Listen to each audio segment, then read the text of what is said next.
G'day everybody, and welcome back for more Vulcan, where I'm at day 30.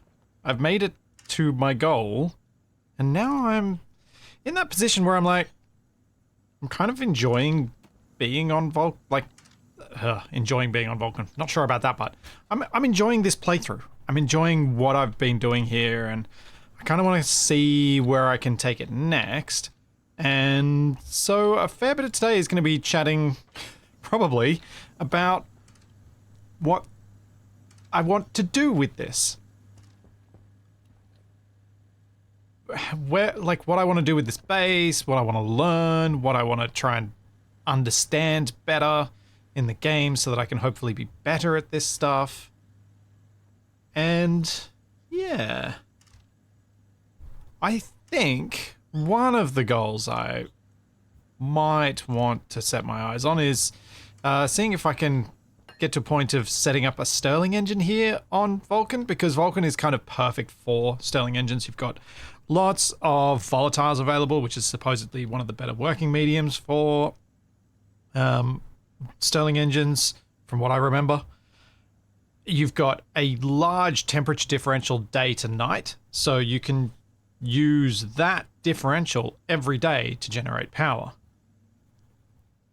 So that's one of the kind of things that I want to do. It's also potentially explosive if I get it wrong, so that's always fun. And yeah, I think that's kind of where I'm going with this.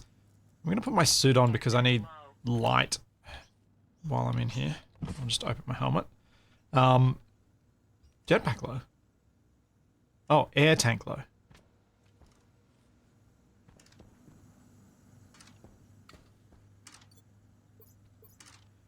Oh yes, it is low. Air tank critical.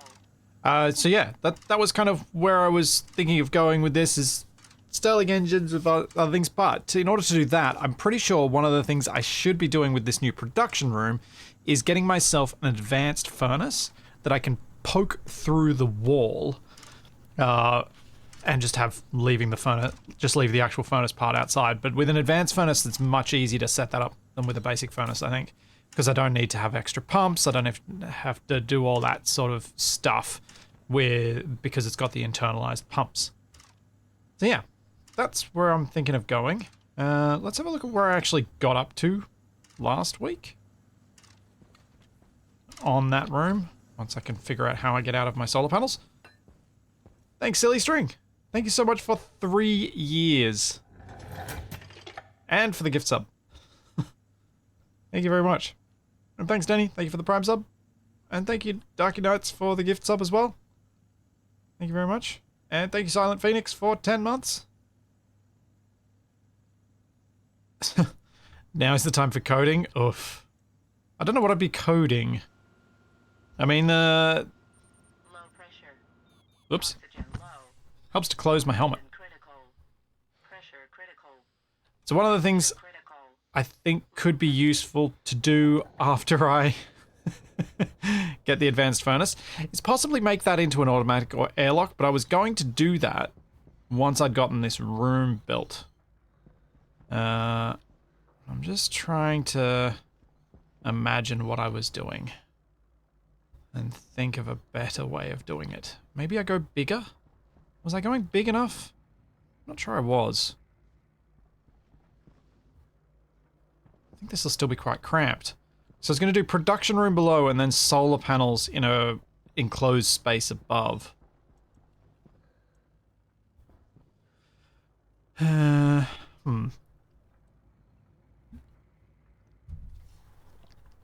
I've only got 77 euro bucks.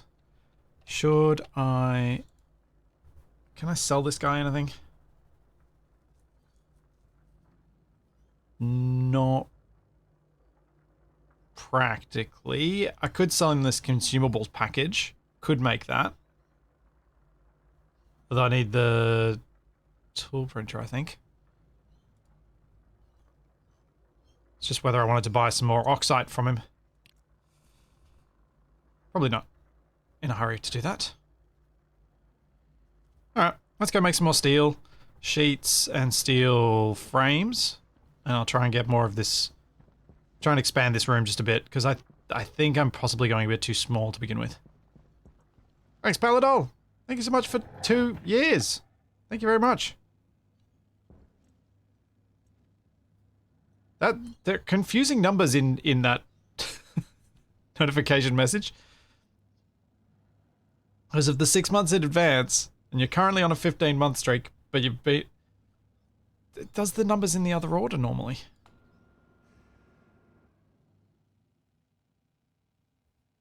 Alright, turn that off. Open the door. Get blasted in the face by solar panels. Where did I put the other solar panels? I thought I'd made more than just these 2.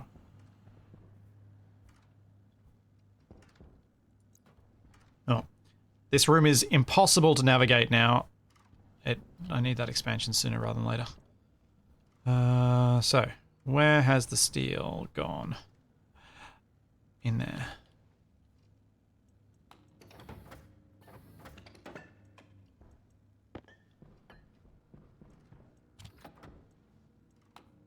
Alright, steel frames. Yeah, I do feel like this base needs to grow a bit. Needs to get to... Well, yeah, it needs to grow a decent amount. Okay, let's get these seeds.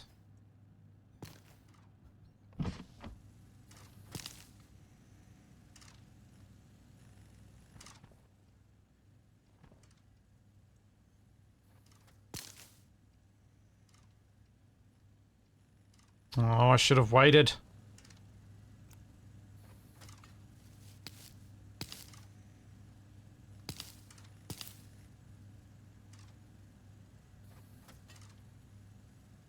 I have 1 empty plot. So if I plant that, then I harvest that, should be okay.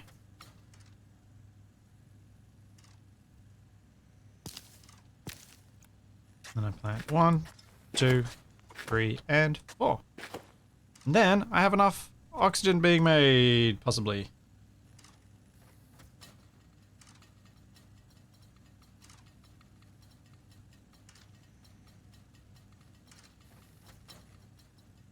What is that sound? Oh, it's these guys. Okay. It's been so long since I could hear the sounds of the messes that I make with printing stuff before stackers. Huh. Interesting.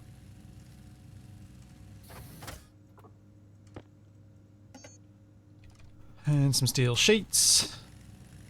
Now I've got 20 of them here. Leave those potatoes.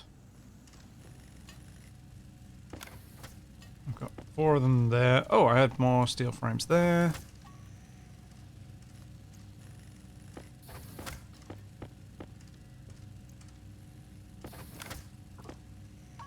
So I need at least 2 more. Yeah, had you guys... This is always that slightly awkward time in a playthrough like this, so you're like, what do I want to do with all of this? What are my goals? What am I trying to achieve? That sort of thing. I mean, like, sort of had an idea at the beginning, and then I've done that thing, and now I'm like, what do I do next? Because unusually for me, I didn't set the goal to be something so far away that I was probably never going to get there. This time I actually set it to something near enough that I achieved it.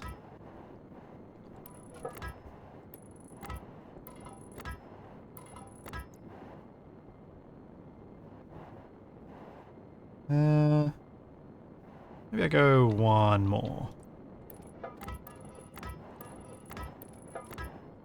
Alright. I think that will do for the floor.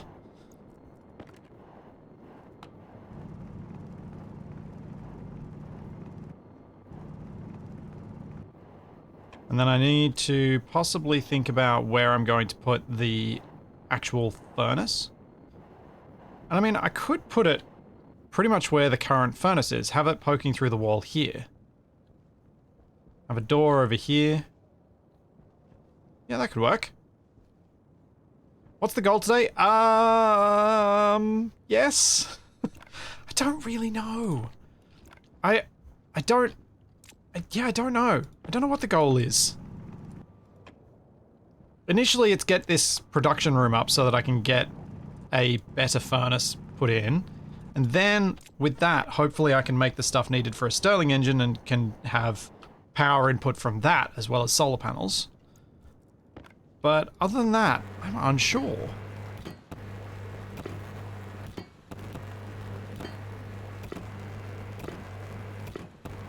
I did get a comment on the VOD suggesting that maybe there's actually... Oh. No! It's time to make a tool printer. What do I need for the tool printer?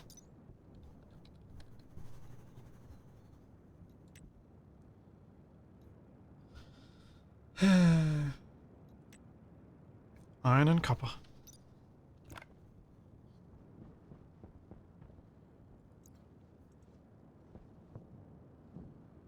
How hot is it?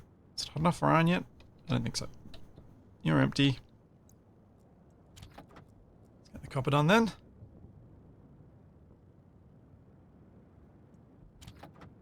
Oh, I do need the torch to make it.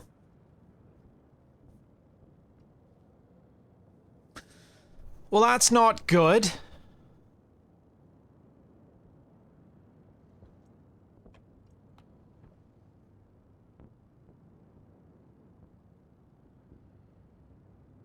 Um...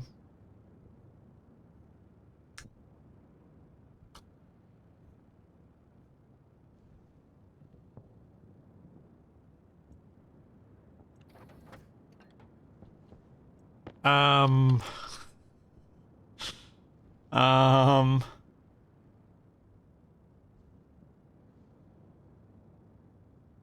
Crud. That's really bad.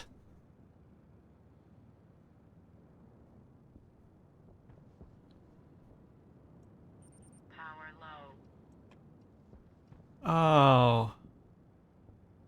Oh dear.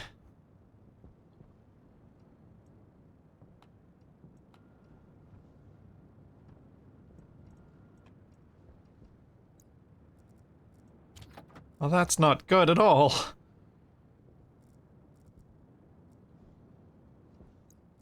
Well, I'll make this steel while I think about how I'm going to solve this problem.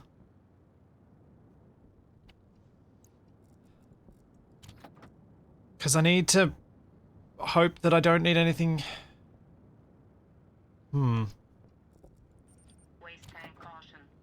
Basically, I'm gonna have to take some of my oxygen, mix it in a tank, and with some of the volatiles from the night time on Vulcan.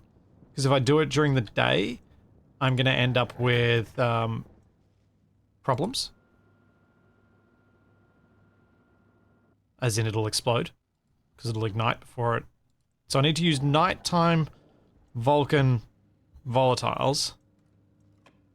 And...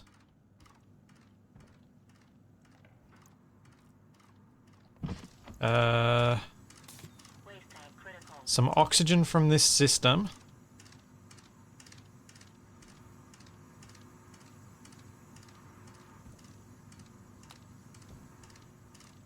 Ugh. Yeah, this is gonna be tricky.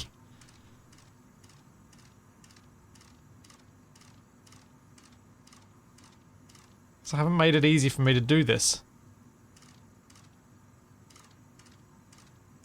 Alright, I think I can do it without having to get too complicated.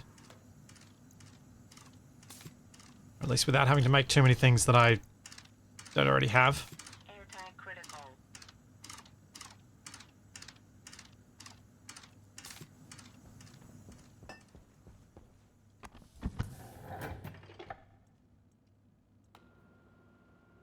I just hope it's still hot outside.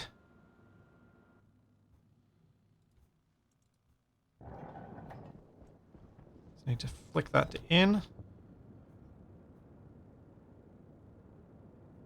Please be hot enough. Yay.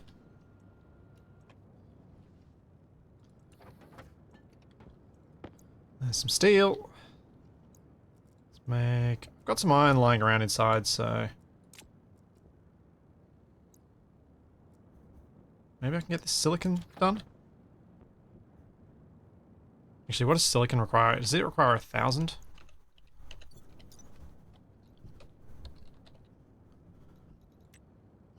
No, 900 Kelvin.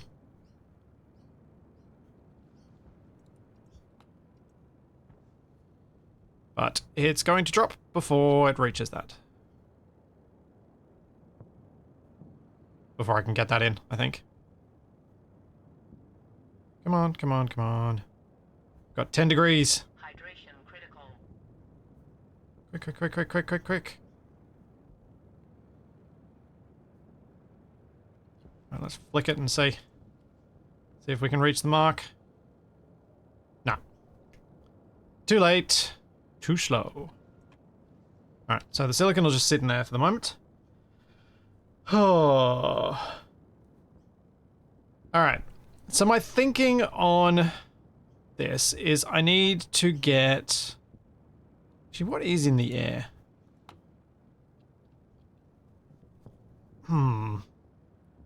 I could do this in a slightly dodgy way.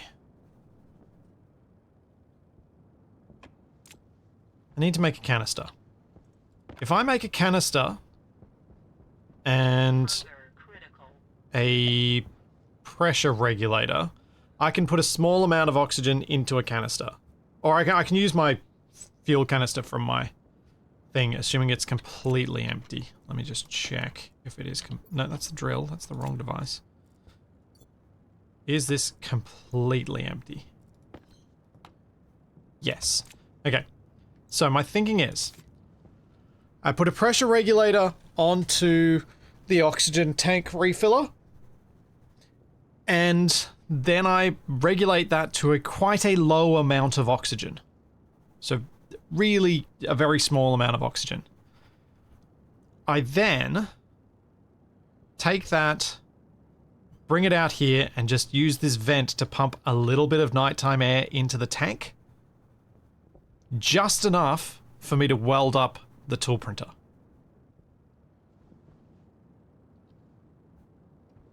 In theory, I don't need to get the balances right. I don't need to get it all fine. I just need to make sure that the Vulcan atmosphere that I'm putting into the tank is cold enough that it doesn't auto-combust.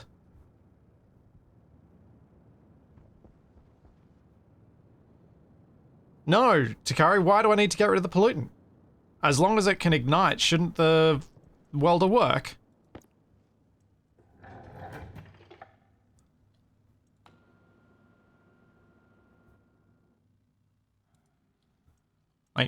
It should, right?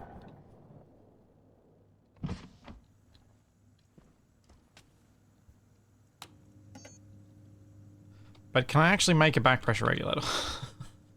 Or any sort of regulator? Yes, I can. Iron, gold, and copper.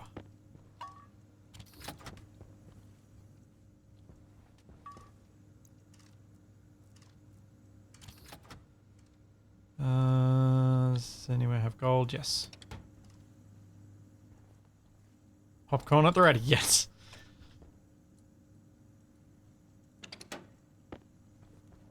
I'm just trying to think of like the lowest barrier way of me doing this.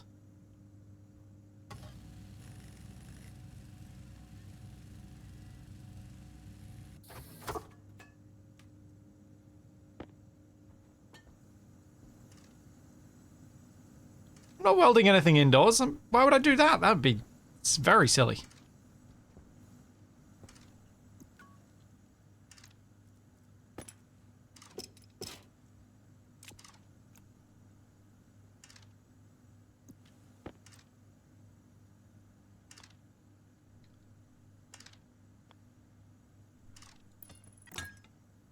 Wait, did I put the right one in? No.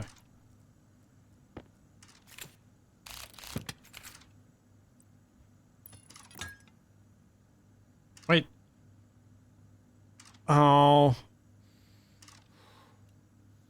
Which pressure regulator do I want again? If I want to regulate the pressure inside the tank.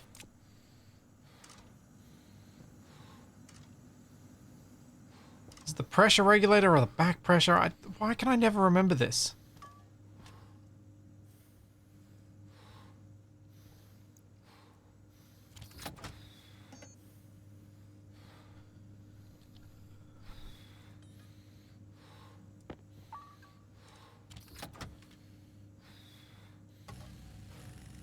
Just the pressure regulator. Okay.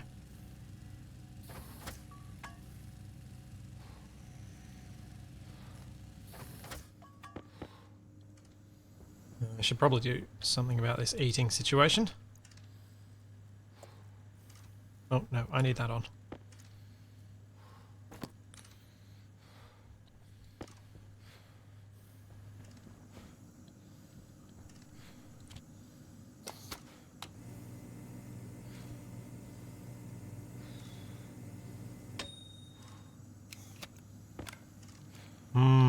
Tasty microwave baked potato. To be fair, I do microwave my potatoes before I mash them. But a baked one, I feel like you need the actual baking on the outside.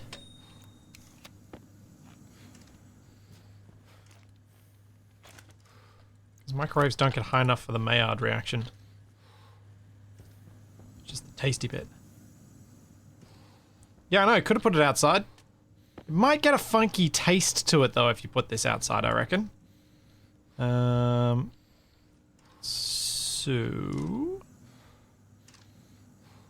Right.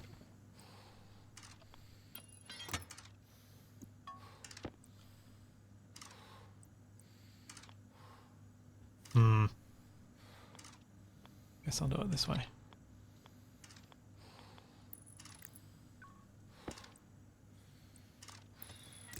Not ideal, but should work just fine. I just worry, I worry putting something like this, which is an uninsulated part, slightly sticking through the roof. I never know which ones actually matter for that.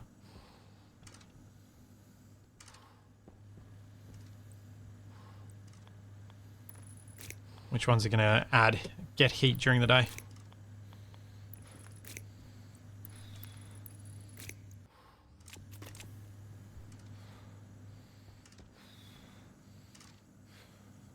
Alright, so 50 kPa. Yeah. That might work.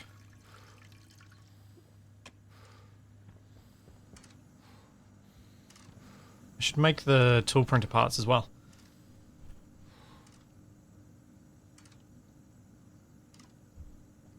Yeah, Drago, as long as you put the potato in an environment where the outside oils can get up to the temperature they need for the crispness, which is impossible at microwave temperatures because microwave can only reach just I presume microwaves can reach just a bit over 100 degrees Celsius because you can effectively agitate the steam molecules as well, but you can't reach those higher temperatures needed for the good tasting bits on meat and vegetables and stuff.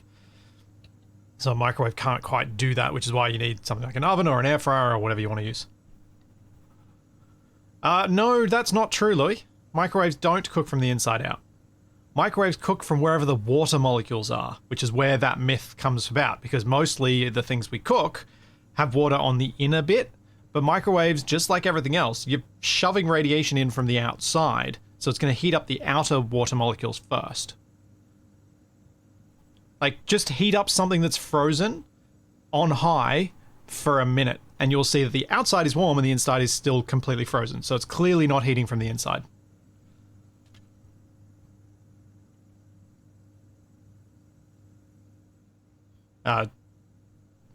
It's one of those really easy things to mentally test and be like, hey, no, that's not right. That ain't right at all.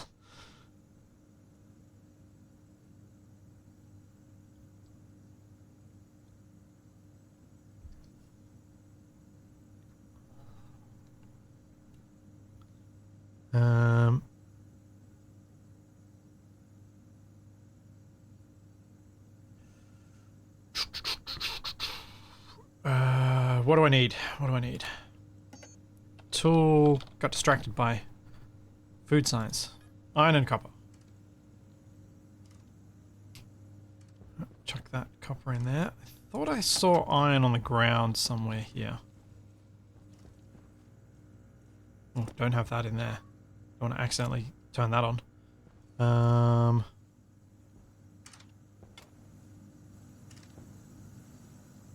Uh-oh. Do I not have enough iron?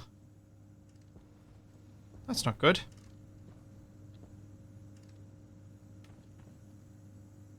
That's not good at all. No! I'm gonna have to wait for the daytime. I'm gonna have to make some iron up. I think I did pick up what little iron I had. Maybe. But if I did, I've used it. Or it's ended up getting kicked somewhere funny.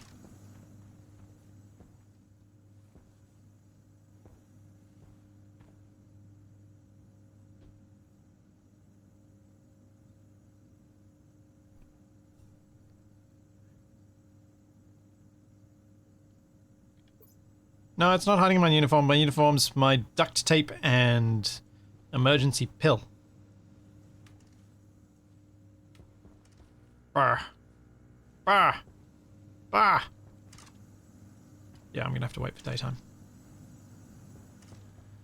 I mean, I could also move my arc furnace outside and use power to do this stuff, but I probably shouldn't do that anyway.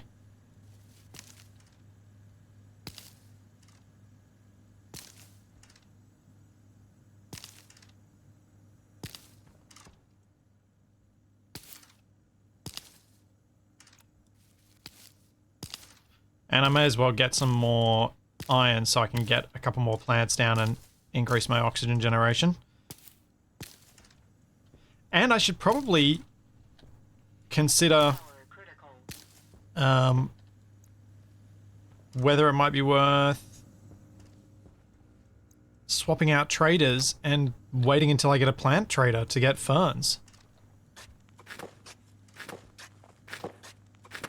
Because if I'm mainly growing these for oxygen, getting ferns would be better.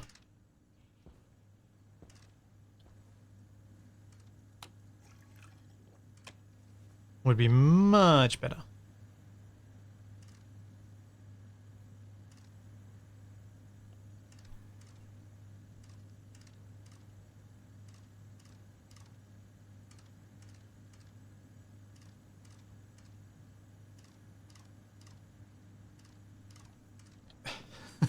Oh, Sleazy, did you,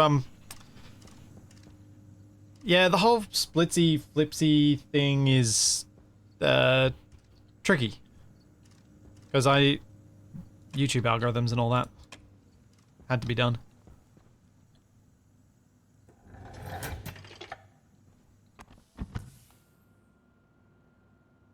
What's my plan for water cooling?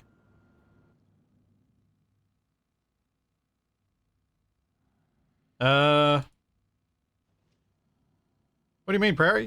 Like, Vulcan, you've got the cold night air, relatively cold, and then you've got the actually cold storm air.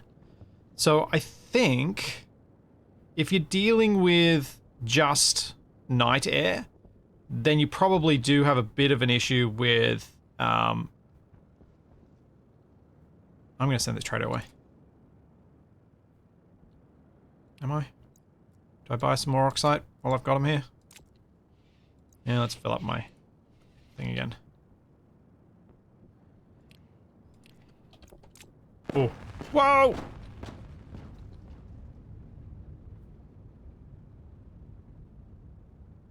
Well, I lost one.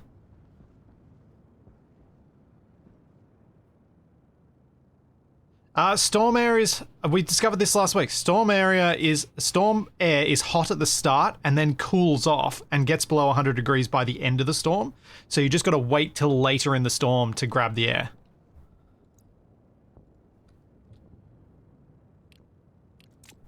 There we go. I did it better that time. Oh yeah, send him away. Depart, please.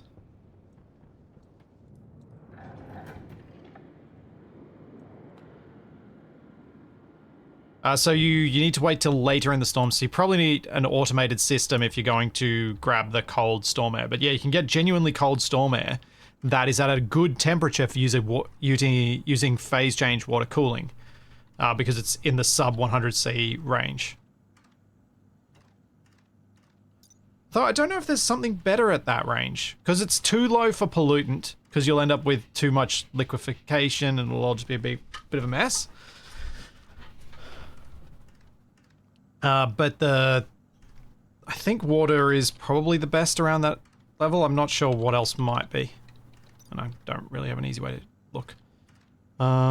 So what I want here is a way to get some of the oxygen out of this room into that tank. So if I get a... Oh, wait. Yeah.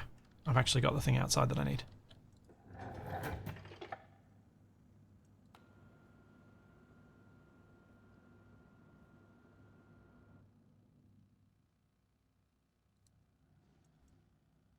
I know Vulcan has the seasonal swings, but it's also... there's also swings within a storm.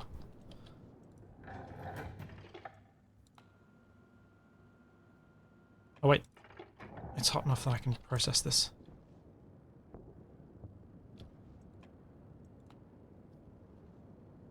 Need to do that.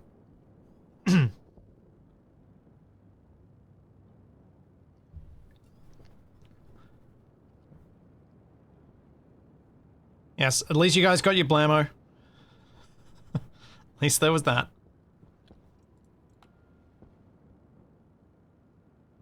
Okay, so we got the silicon. Let's get some iron. So my plan is get the oxygen being filtered out of the room, drop all of my oxide into the room so that I don't have to keep carrying it around, and pump up my brain? Pump up my brain, yes. Brain? Brain. Do brain things. Why brain? Yeah. Drop all the oxide, pump the oxygen out of the room down to a level that it's still breathable, but at least I can get that concentration into the tanks, gets them out of my suit, which means I can then have more space for mining materials. Air tank low.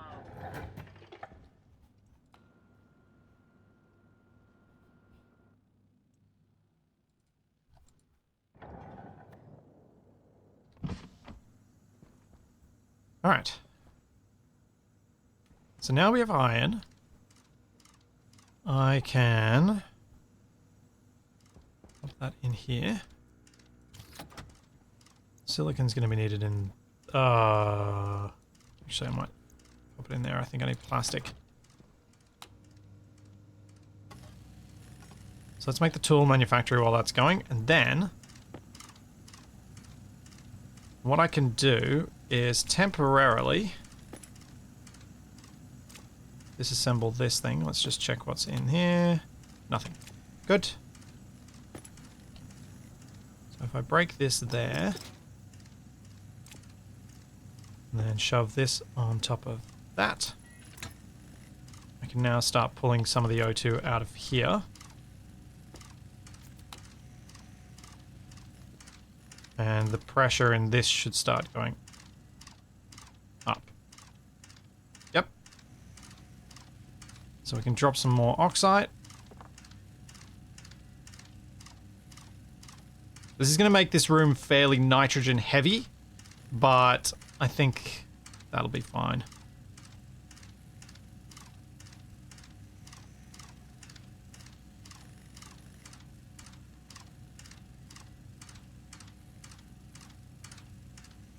Can you ever get oxygen cold enough to make oxide? It's not to make oxide, but you can make frozen oxygen, yeah? It's a lot of work from what I understand, but yes, it's possible.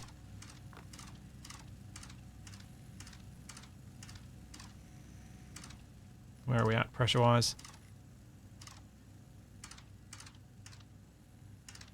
What's the tank pressure limit? Is it? It's 10, I think.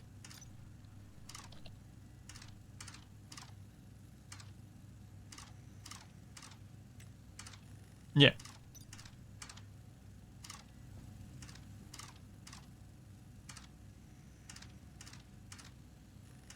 Well, at least this sets my oxygen system up to be lasting a lot longer.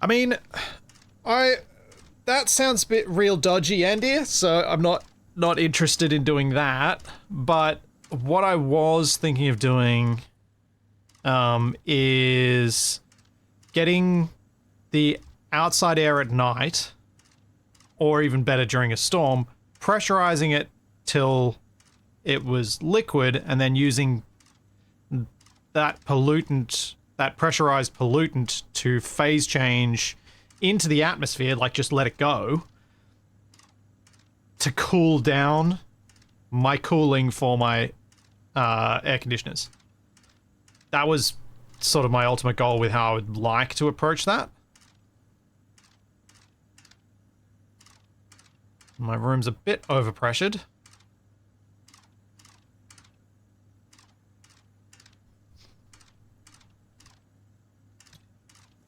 Yeah, I should check for a trader while I'm standing here. Space spices. What is space spices? I feel like that's going to be plants.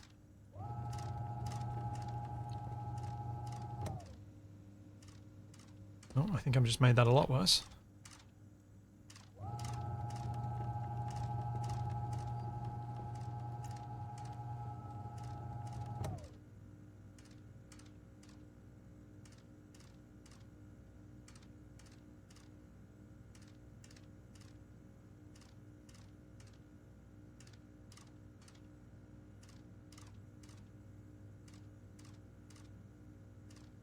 Yeah, Shadow Drake, I guess that is an open loop phase change cooler? Maybe that's what that person was trying to tell me in the comments on the VOD. So I didn't quite understand what they were getting at.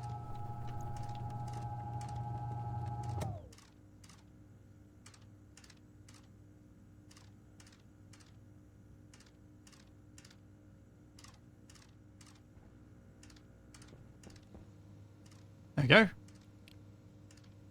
Interrogating the space spices. Oh yeah, could be food. They could be food sellers, yeah.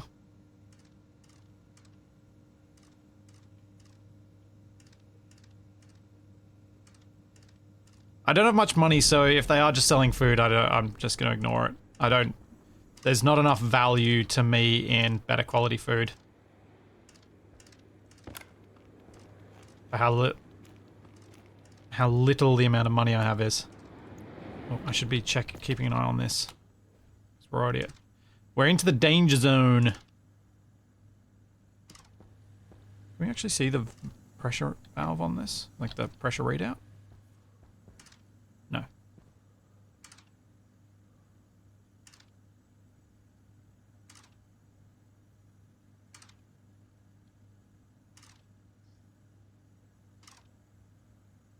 Yeah. Elsie, the bots, the view bots and stuff, they tend to hit people in the sort of 15 to 50 viewer range the hardest. They're going for people who might be desperate.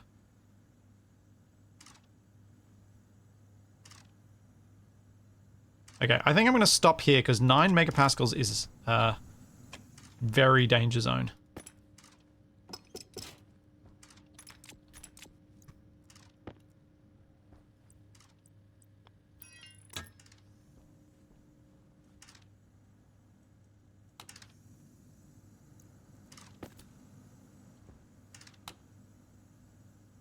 Yeah, 9.18. We'll be happy with that. Okay, so I'm going to put this up to... No, we'll go... yeah, maybe 150 is okay.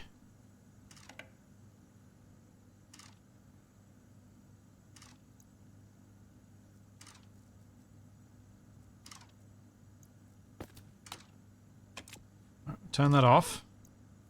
Pop this in. No. Turn that back on.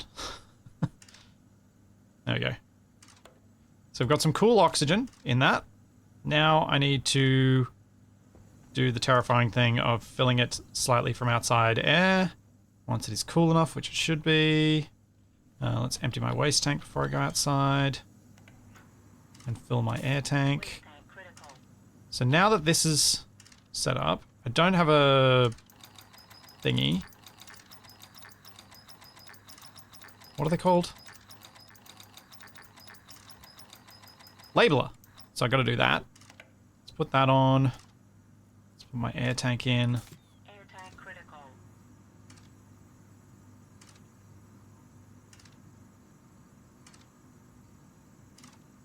I wasn't sure. I presume this is a hard tank.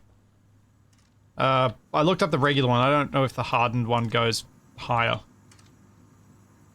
It's the 2. Gas tank 2. Yeah, it goes up to 20. So I'm actually fine.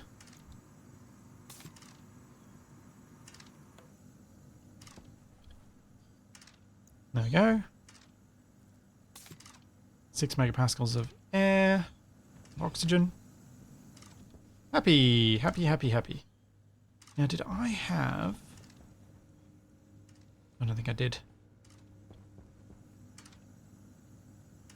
I was going to put maybe an extra bit of storage loop on that so that it doesn't take so long to fill, but it's not such a big deal here. Close the helmet.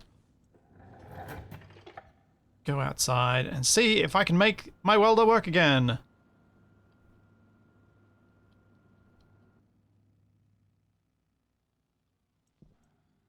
Thanks, Jamie Rand. Thank you for the Prime sub. So, my thought was this. Do.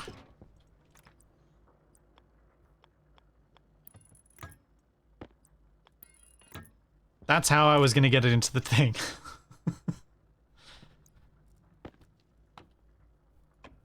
We're down at 126, so let's see if this explodes. Put that in there. Temperature is 20.6 degrees. Set, inward, on, off. There we go, that's probably about as good as I'm gonna get. Now we just gotta hope that that works. I need to make get the actual stuff to make this outside. Thanks, Taliesin. Thanks so much for 3 years. It's a couple of 3 years today. Tool manufactory.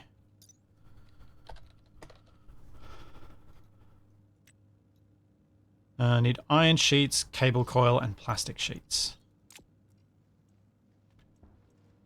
Iron sheets. Got cable coil, and I need some plastic. That's why I put the silicon in here.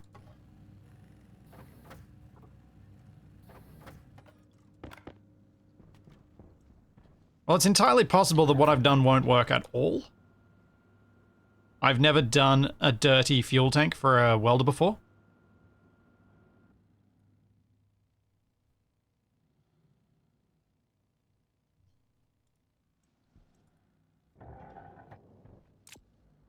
And yes, I did explode slightly before. I'm just going to shove this here for the moment so that I can get the thing built.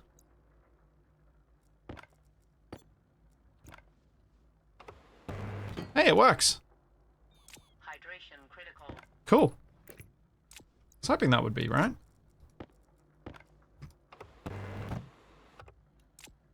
Hey. I did a thing.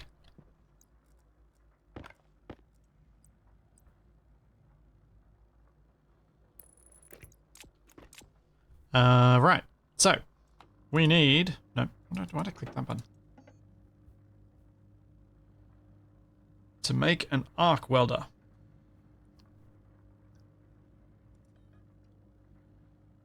I need to make some electrum. Okay. Don't think I've got any of that inside. It is currently nighttime, so let's go get some gold and some silver. I think I've got silver inside, but if I see some, I'll just grab it. That's gold down there.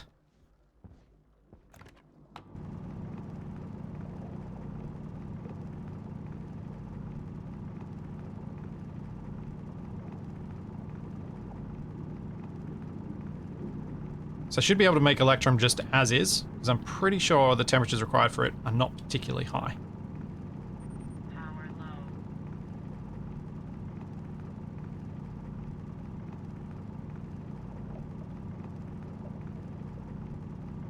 Hey, Mage, thank you for the prime sub. No new deaths. No, I haven't, like, this is my... You know what? Huh.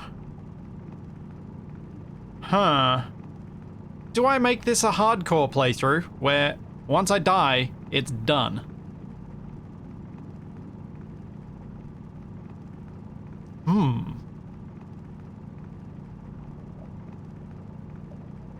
Yeah, make it permadeath. No respawn.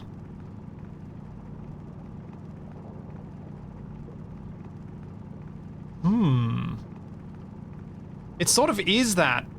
Or at least it was that for the first 30 days, because I was going to have to restart to get the 30-day achievement. So I was effectively playing that way anyway.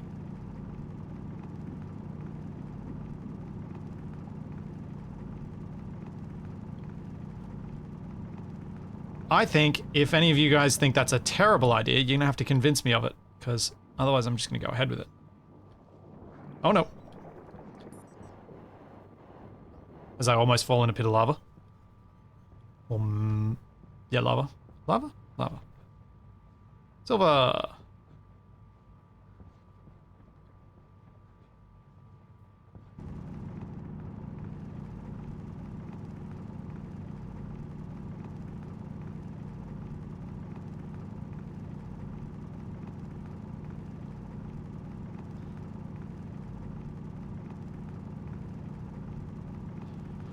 Well, that's the thing. If you're playing hardcore mode, you don't carry crates through airlocks.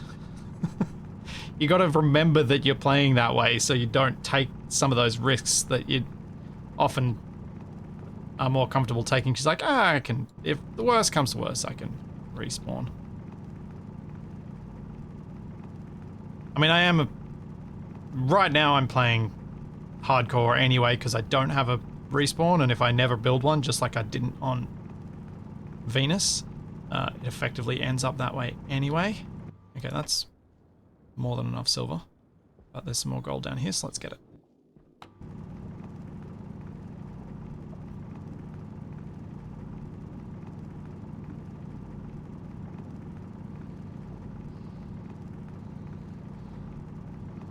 And I'm thirsty.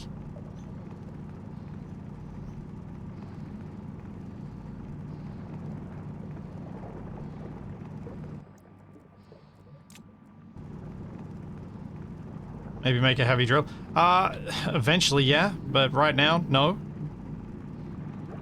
I have more important things to make.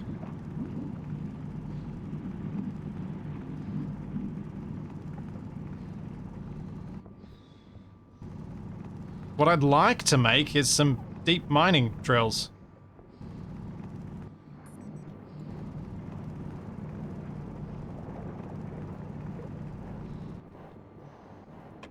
Alright, that'll do. Let's go make this electrum.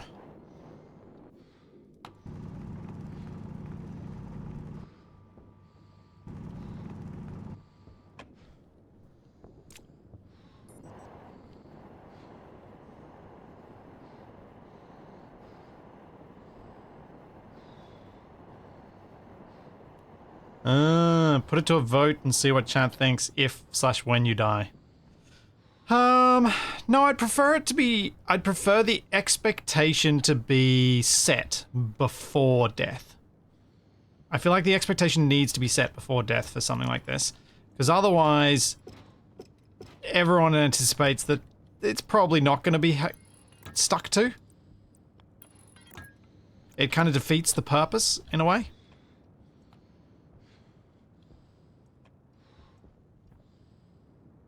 So what do I need for electrum? I need up to 2.4 megapascals and only 327 Celsius. Okay. May as well make 100, so let's go and shove the silver in.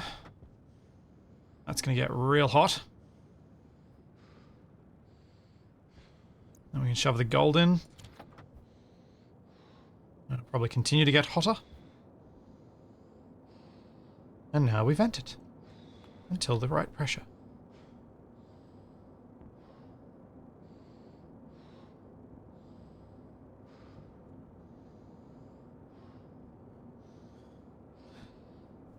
What would I do if I did quit? If I did call at the end? I don't know.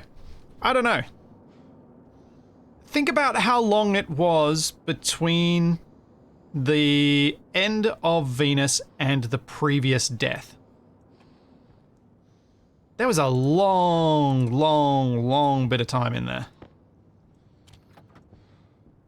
Like, there were hundreds of days. So, I think part of why I'm feeling like this is something that's a potentially valid thing to do is that I don't expect to die. And I feel like I can legitimately not expect it to die. I needed solder. Oh, I did have electrum in here. Whoops. Oh well. Do I need steel? I feel like I needed steel.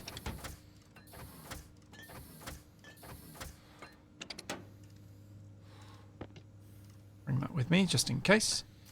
Let's get some food and water, so I can stop the heavy breathing.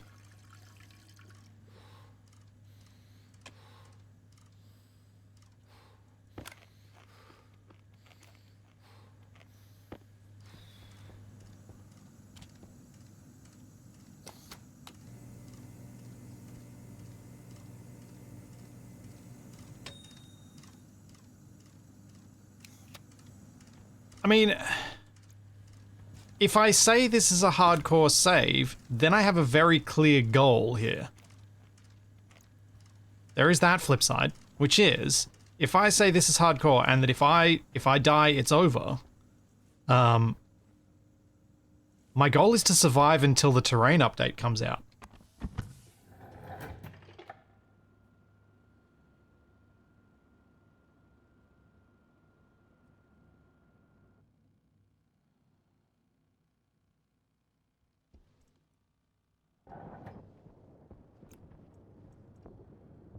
Yep, need steel, invar, and solder. Print.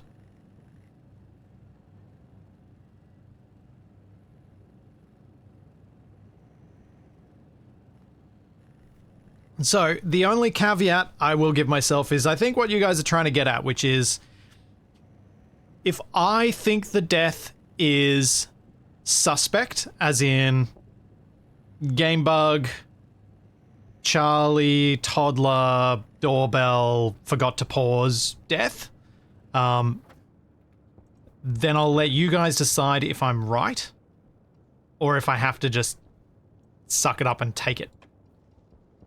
But if it's any other death through me doing any other stupid thing,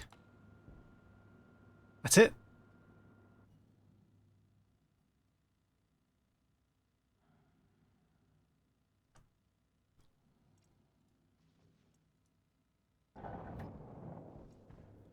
I need... I should have brought the rest of that stuff in. Okay, I'm ditching this because I don't need it. I'm going back out there. So I need to bring the steel back in so I can make a battery for my welder.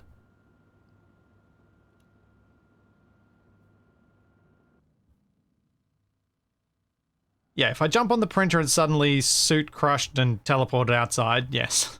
Like, there are game bugs that could end up with me dying that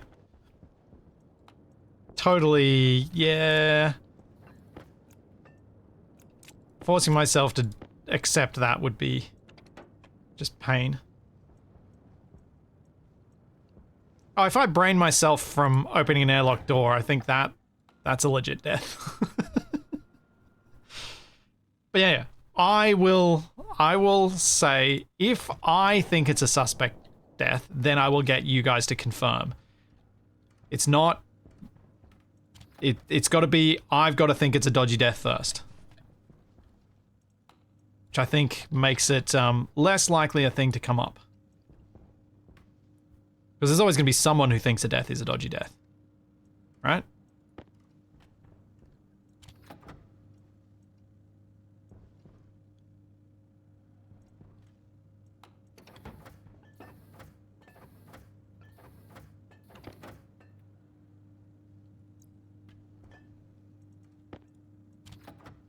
Oh, I can't wait to move these into a new room. Oh, man.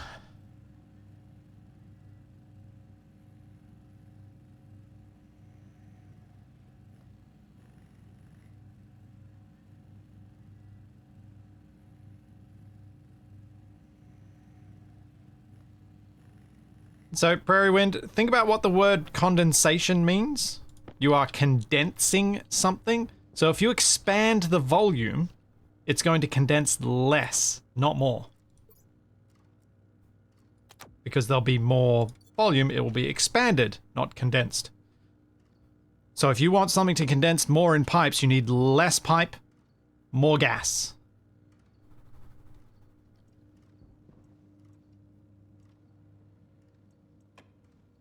Oh yeah, is this too high pressure for the...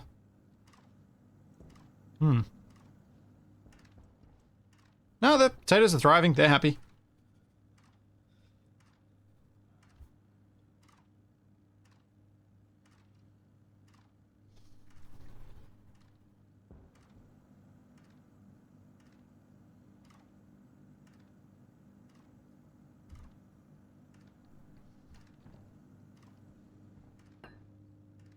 I didn't actually check what the space spices trader is. I will swap my dwindling power cell. I will also empty my waste tank. Waste tank critical. Oxygen low. Oopsie. Forgot to open my helmet first. Oopsie. The pressure's going down in here. It's fine. Or it will be. Eventually. It'll be fine. 129 is not too bad.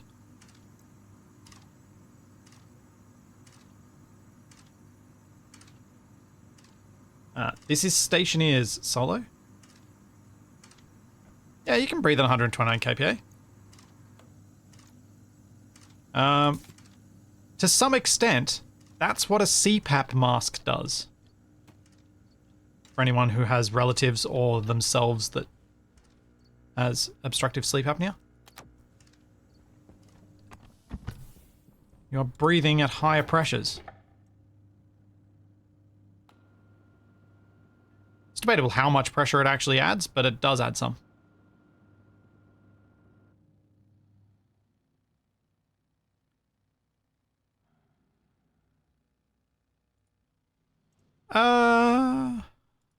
Is it similar to Space Engineers? Sorta. In the sense that you build in the world that you design and do all that stuff in, and everything is physicalized to some extent. Yes. In terms of what stuff you build, not so much. This is not too similar to Space Engineers. Space Engineers is more about building mechanical things, designing stuff that can fly, move, drive, etc. This is more about making systems that can control your atmospherics and complex stuff like that in a static base.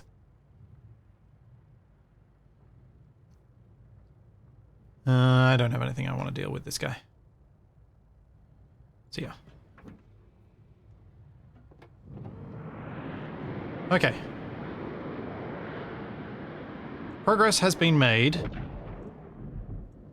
I've got a welder now, so I can finish off welding these floors.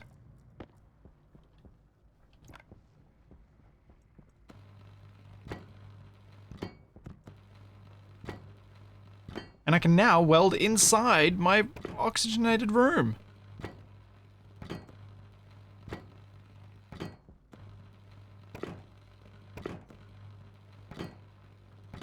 Johnny, that's not right.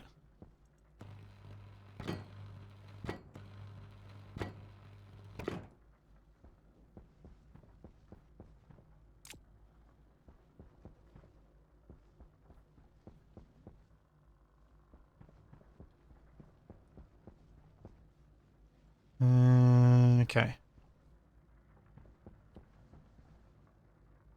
I need walls.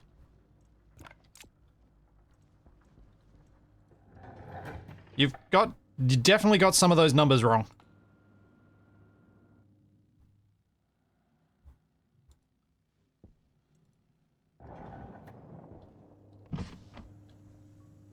Did I print any walls last time? I don't think I did. Yeah, you may have the PSI to KPA, but you do not have the C... Oh, I see what you're saying. Sorry, I misread what you said. If 1 pound per square inch is approximately 7 kPa, I'm only a few PSI over sea level pressure. Sorry, yes, you are correct.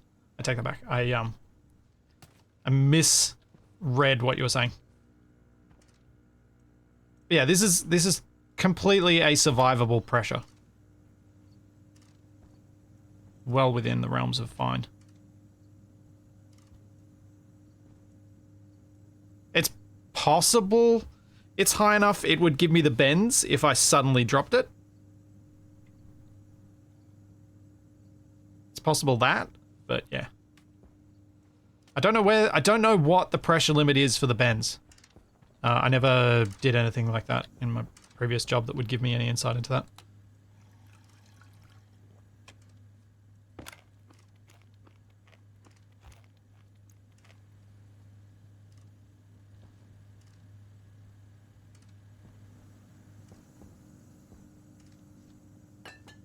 And I don't exactly know how... I don't know how to convert millimeters of mercury or centimeters of water into SI units.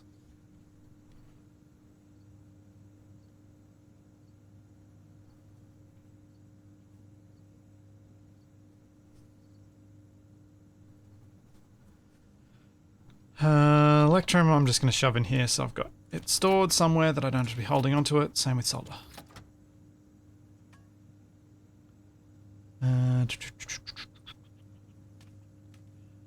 How much water do I have left? A decent amount. Like at the end of last stream, I think I had 60 liters or something. Yeah, 60.1 liters. I am going through it, so I will need to source some more water at some point, but I'm not in a rush to sort it. Nebula nectars. Oh, is that the same as the spice thing? I think it is.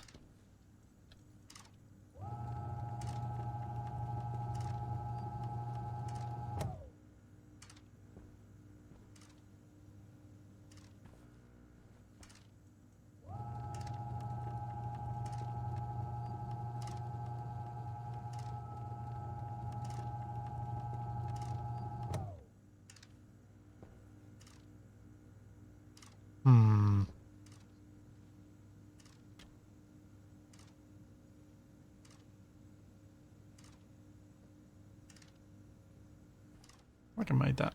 I went too far that time. Yeah, so if I used up 5 liters in one stream, I've got 3 months real time before I'm going to run out that water at my current usage rate. So I don't really feel like I need to worry about it.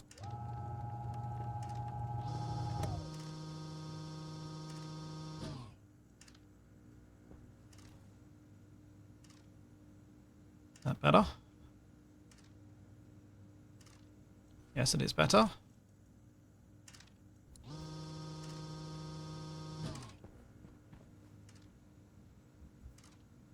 Oh, 29 should... No. Ah!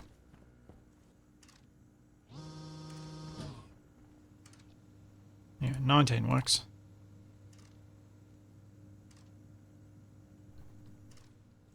Yep, more plants equals more water. I know.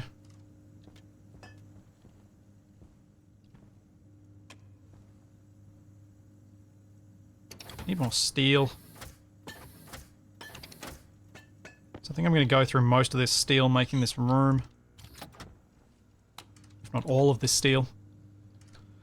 So, I need walls. Kit wall. Let's make a bunch of those. And they'll need plastic sheets. Make the trader land. I'll go trade.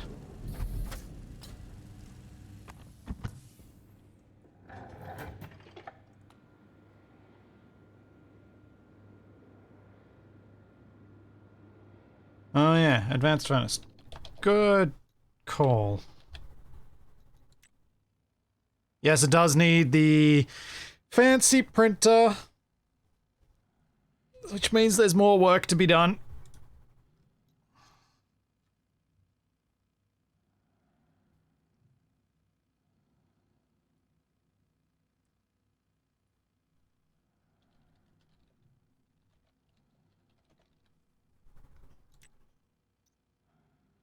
So I need more Constantan and possibly more solder.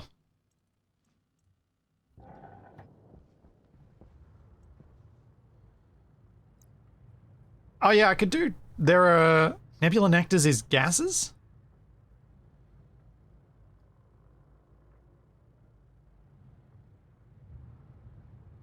Well, that's unfortunate. Because I can't... Oh. Ooh. Could buy water. Wait, what? They're selling water to me, and they'll buy water?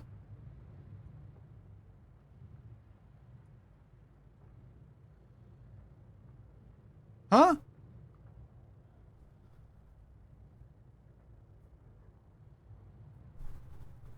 Is that also at a profit? How many moles is there in a liter?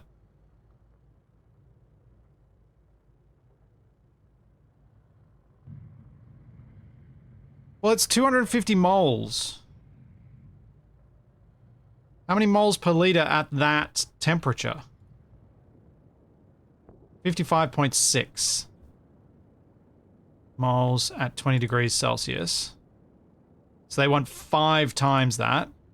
5 times 18 is more than 75. No. Yes? Yes.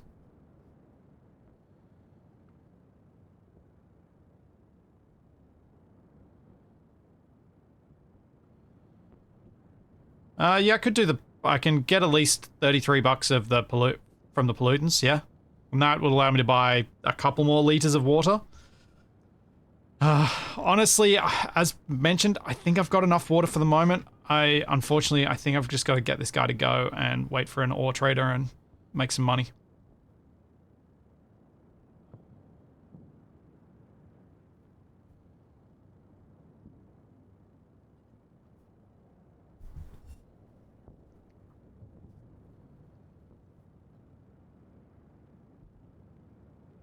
Well, the trouble with the bulk volatiles is I've got to cool it. I mean, I should be able to, but I do have to cool those volatiles down.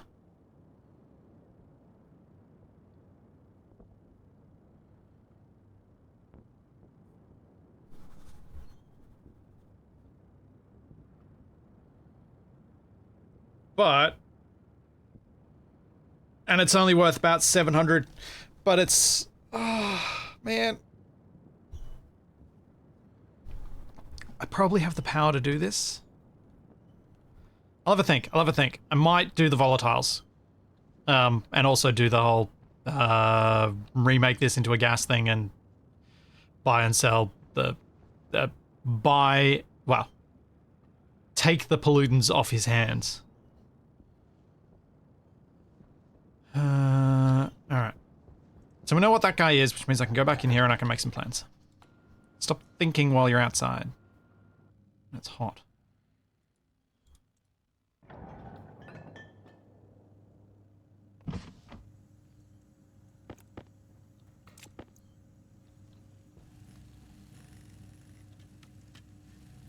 Oh boy.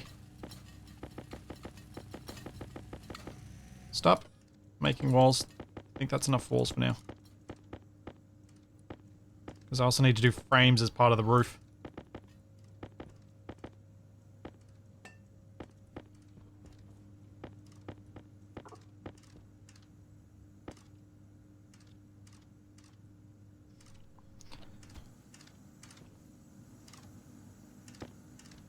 All right.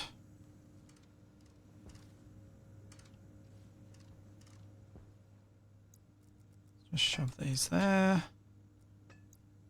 Shove that and that. Although that's actually bad because that makes it harder to see the other ones.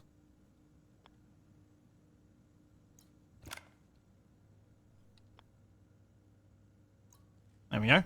Neat. Now I can at least see the ingots.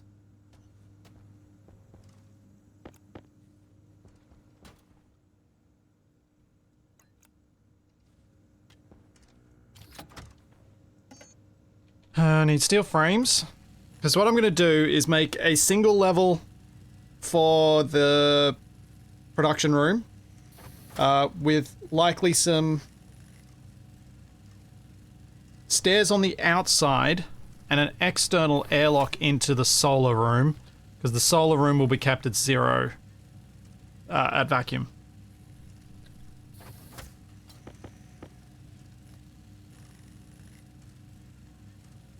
Need until the door opens next.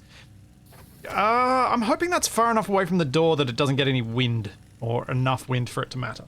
I could be wrong.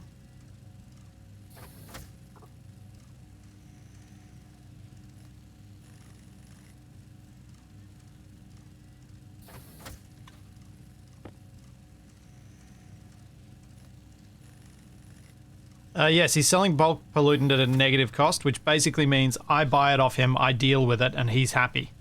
As in, he pays me to take it off his hands.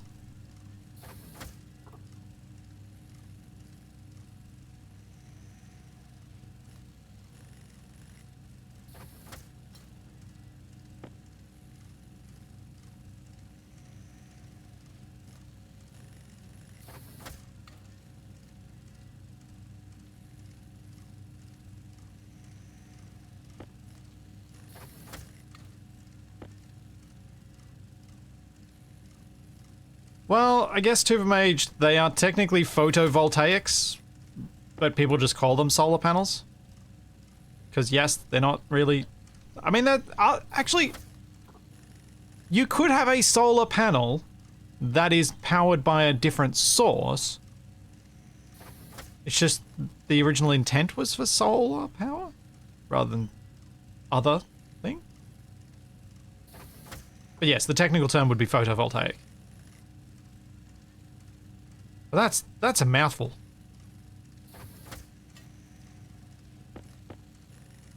And PVs just doesn't roll off the tongue.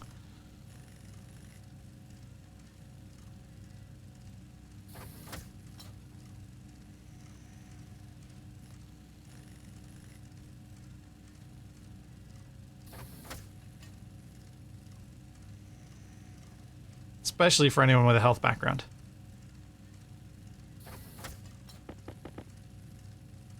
Uh, 20 might be alright for the moment.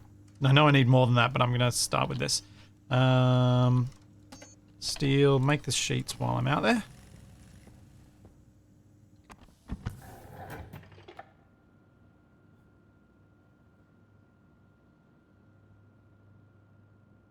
Well, the black hole, whether it was a, like, it's irrelevant whether it's a star or not, it's not Sol.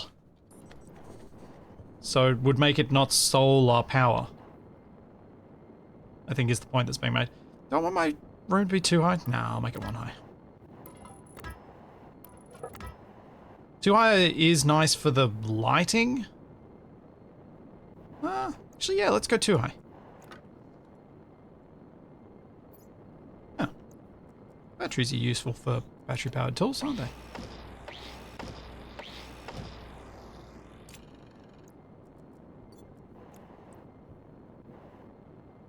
Do-do-do.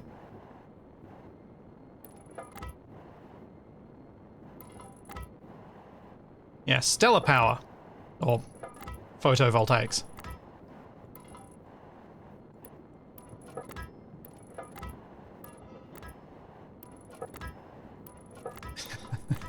Is it Hawking power? Maybe.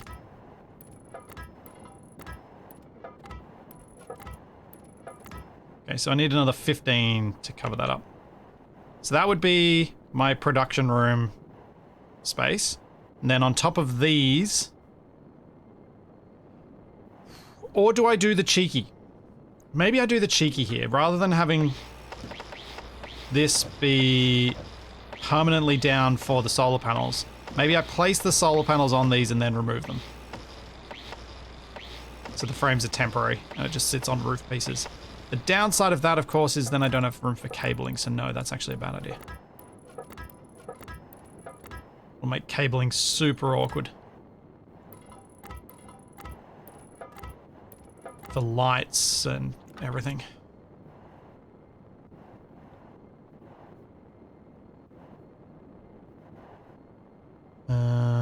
Cool.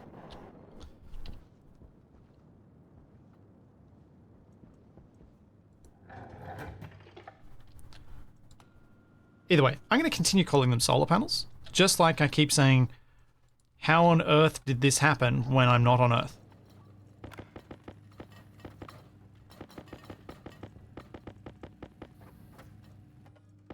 Much as I enjoy the diversion into etymology, I am also pragmatic about such things.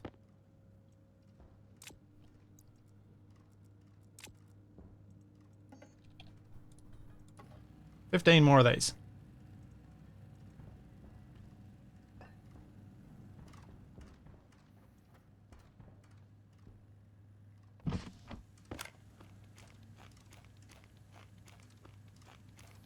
Tell you what, I wish I'd made my base on Venus pressurized well before I did.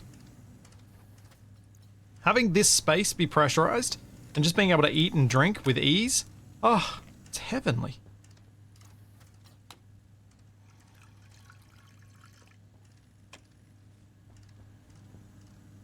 It's just so nice. Yeah, new CO2 filter's probably not a bad idea.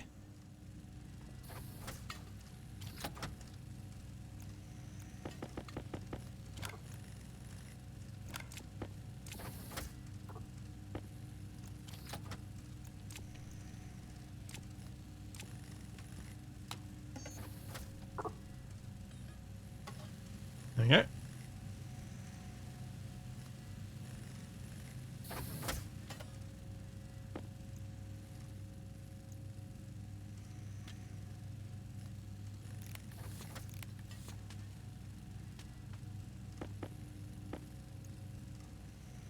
Five more. Oh, what? Oh, I already had some CO2 filters. Oh, whatever. That'll get tidied up eventually. Doesn't need to be done now. I want to get this room built. And much like this room, it's going to have windows. Because I want windows. Because I feel like... the whole underground on Venus thing has given me a lot of the same feels that I had when I finally got to the end of Survival Maybe in Space Engineers, where I'd been underground for so long. And I was just, no, I don't want to be underground anymore.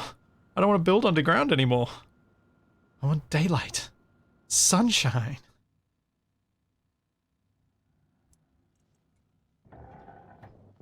I go a little bit crazy with that stuff.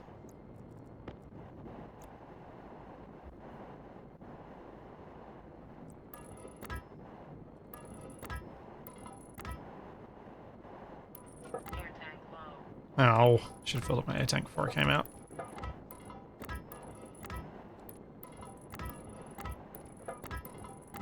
Power low.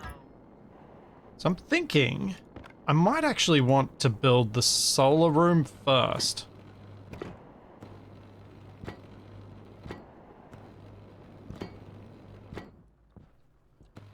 Because then I can get my power situation improved while I'm getting the rest of it built. Plus, if I can move my solar panels up here, it gets a lot of stuff out of my room.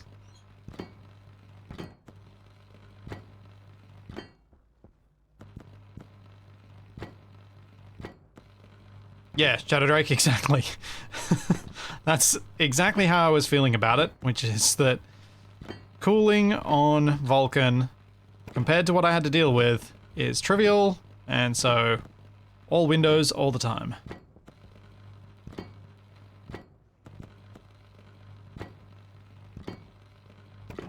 Okay, so I need 2, 4, 6, that's 10, 20, so I need another 27 steel sheets. Plus the ones for the glass, for that room. I'll need to make an airlock. So there's a bit of work to do.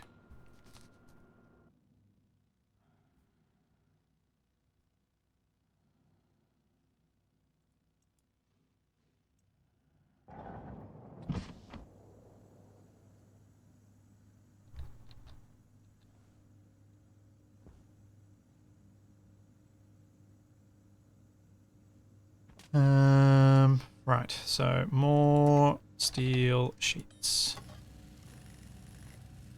Make more steel sheets. Can I do anything with the trader while I'm doing this?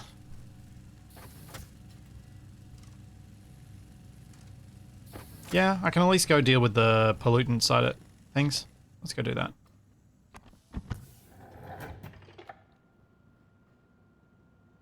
Get my 33 bucks.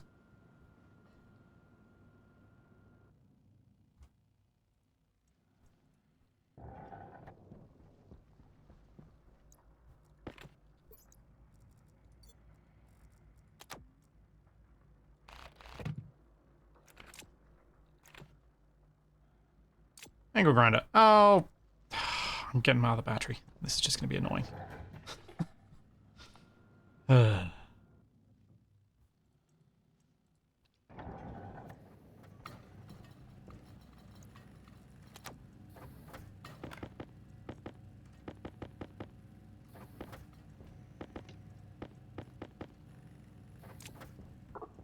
17's a decent start.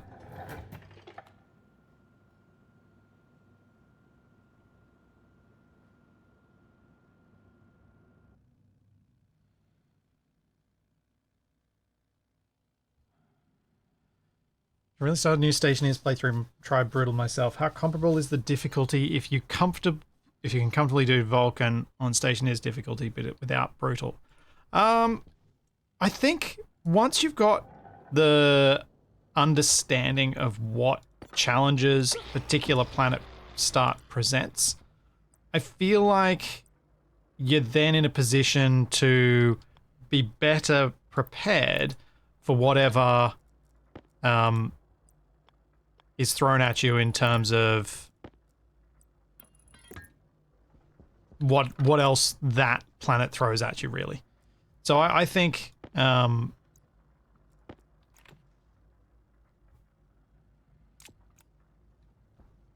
Oh, I need gas volume pump. Ugh. Which, there's one here. So I think you're probably in not a bad spot to give it a crack. And, you know, take the perspective of if you're doing a brutal start, you're not expecting to survive the first time you do it. Learn something and learn the other challenges that you need to deal with first. So I don't think it'd be too bad.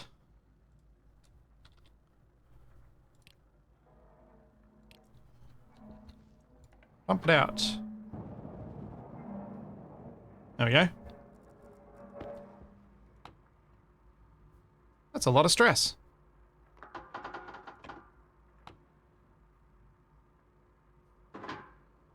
Is that going to explode before it all vents?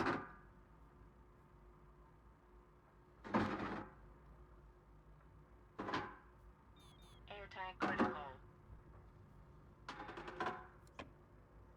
Oh yeah, O2. Oh, but I want to watch the explosion.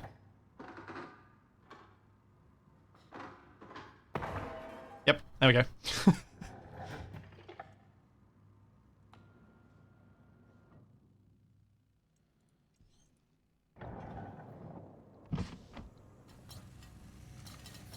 Oh dear.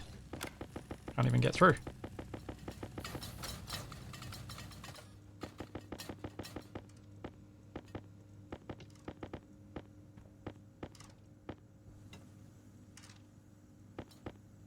There we go. Cleaned up that mess.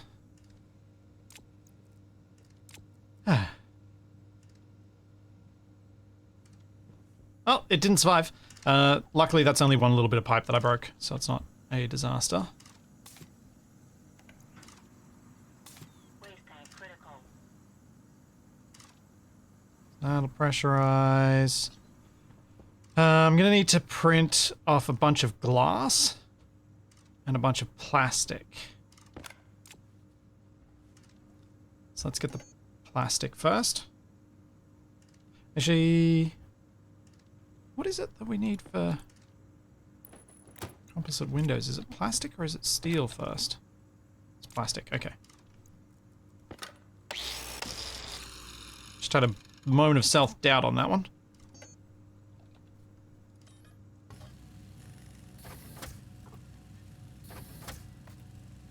How many solar panels do I have at hand? Not currently set up. I think I've got either 2 or 4. I'm not 100% sure.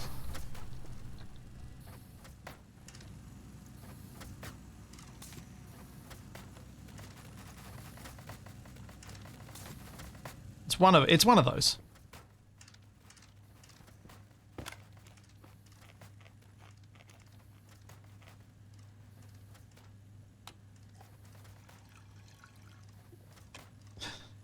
Exactly. Priorities, Ada. Priorities. Dying because I wanted to watch the explosion. And I ran out of oxygen while doing so. I mean, if that's not an appropriate way for me to die, I don't know what is. Okay, that's enough to get some more building done.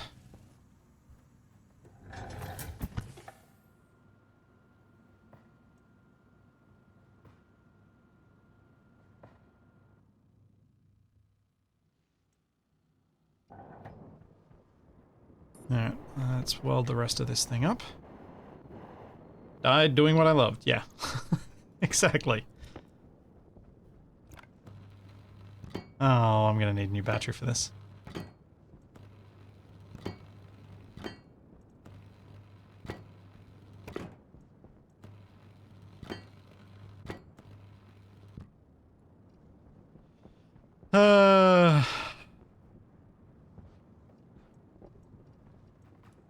The joys of doing larger construction projects when you're really not quite kitted out for it yet.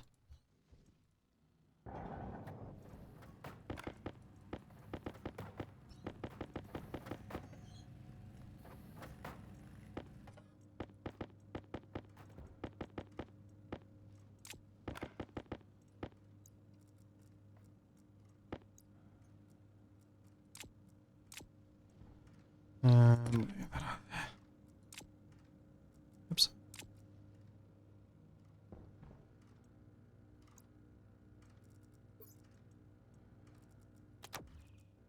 Yeah, wireless batteries are quite practical for the arc welder, but I don't think wireless batteries are practical for me right now.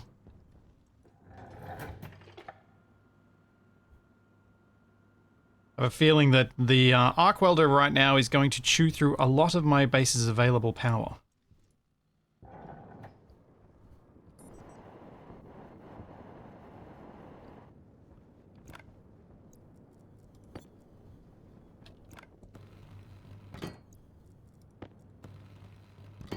So I hope I don't have to weld up too much. And I shouldn't.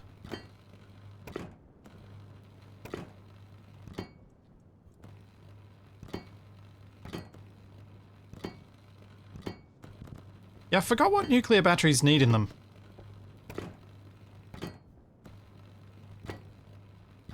But, there we go. That should be most of what I need to actually weld up here.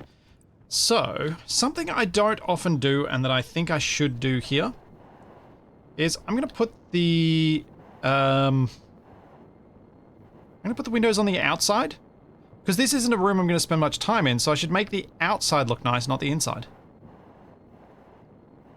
Just thinking about where I want the stairs for access to be and where I want the airlock to go. So I'm going to put an airlock in just here for accessing the production room. So I don't want to block that with stairs, but I could have, and I wanted to put the furnace right there. Although I could put the furnace around the side instead and poke it through the wall.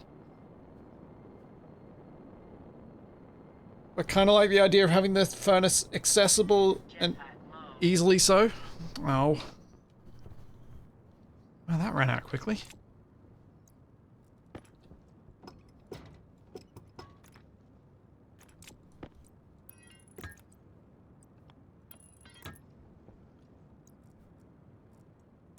Jetpack critical.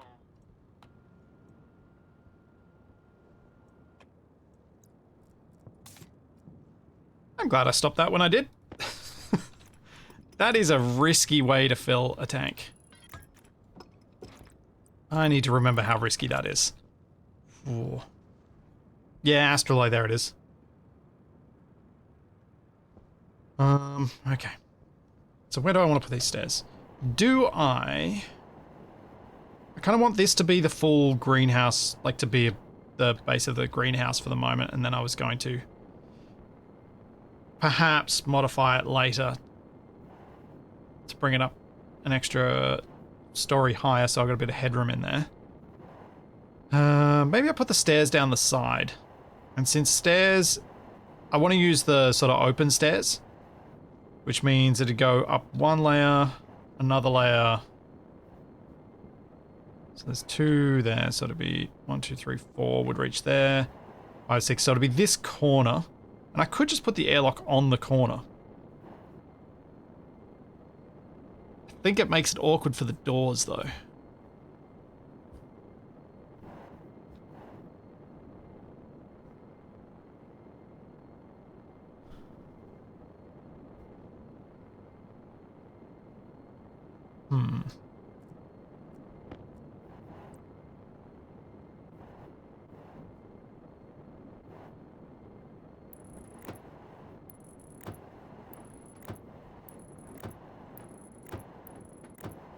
I'll place these down and then I'll start making the airlock and we'll see what we can actually do.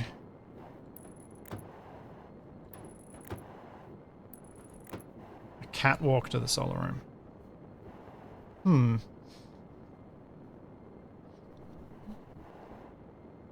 Go up this way in a catwalk.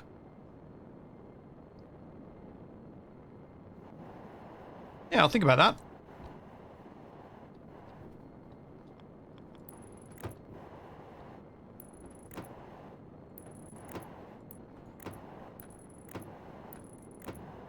Not a bad idea.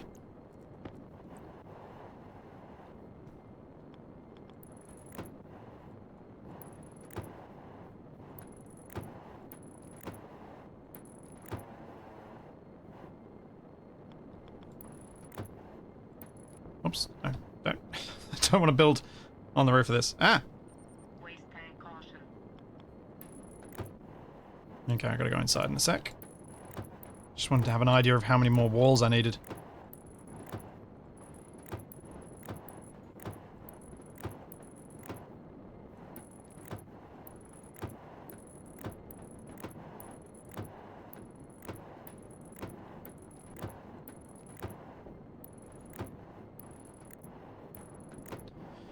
Okay, so that's 1, 2, 3, 4, 5, 6, 7.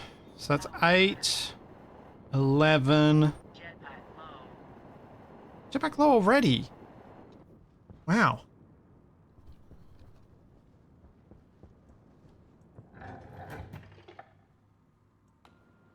So if I make another 15, that should be enough walls for a little while. Because I'm going to need more for the downstairs anyway.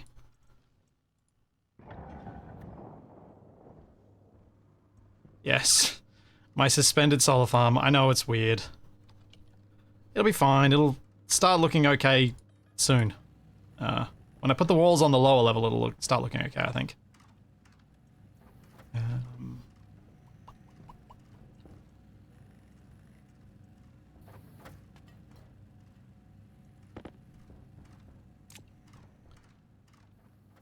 I am opening the suit. I'm getting rid of my waste tank.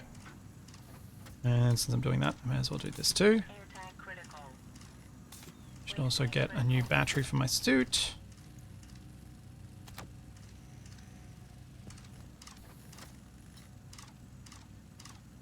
Am I running through gases so fast because of their fill temperature?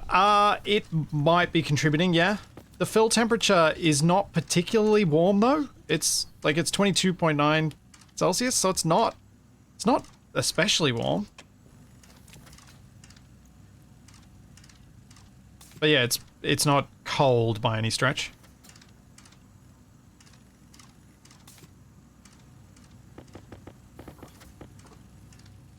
So it is probably forcing the consumption rate up a bit higher. Oh, propellant works off moles. That makes sense why I'm going through the gas so quickly. Thank you.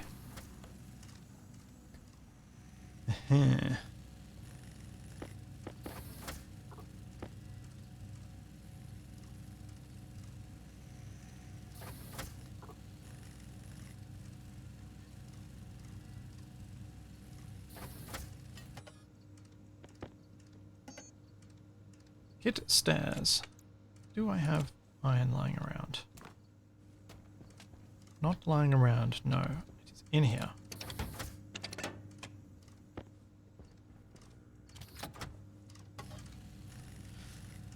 That's a lot of iron. I know it's not really, but it is for me. Nope, haven't made a deep miner. I'm currently working on improving my production setup and my power setup. My hope is that this won't take a super long time to do because I'm mostly set up for it, but the goal would be move the solar over, then and the batteries, then move the production over there too. And then this room becomes a lot more spacious and I can figure out what I want to do with it. That's further down the line. Before that, I probably want to mess with Stirling engines and getting an advanced furnace and things like that.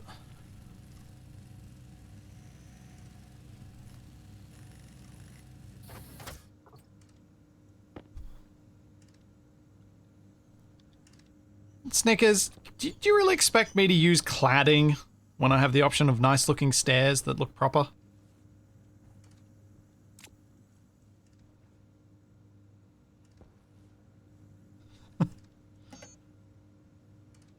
I think we both know the answer to that.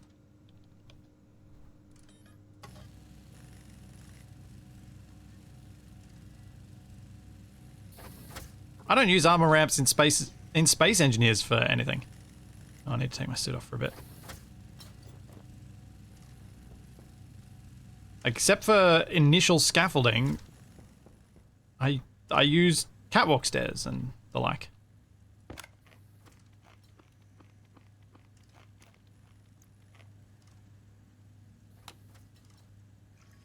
Yes, I'm going to have safety railings, thus, I suppose, yes.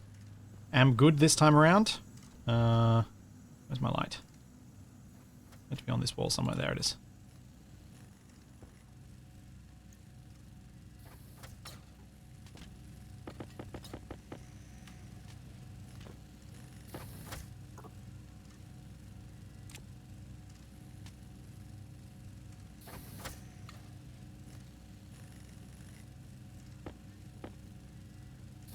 Dot, what's the value in getting liquid nitrogen? That's, I think, for me, the main thing that would hold me off from bothering doing it. It's where's the value in it?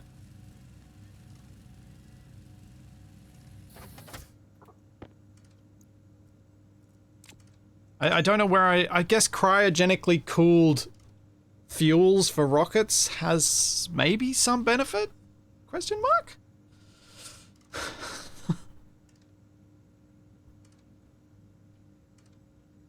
What am I making? Door.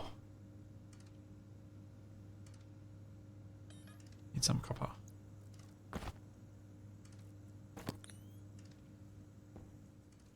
Or on the floor.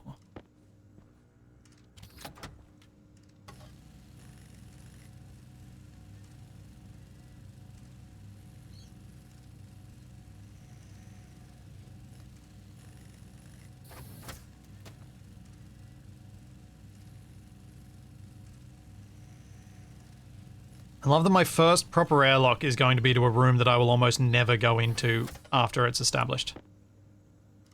Seems somehow fitting.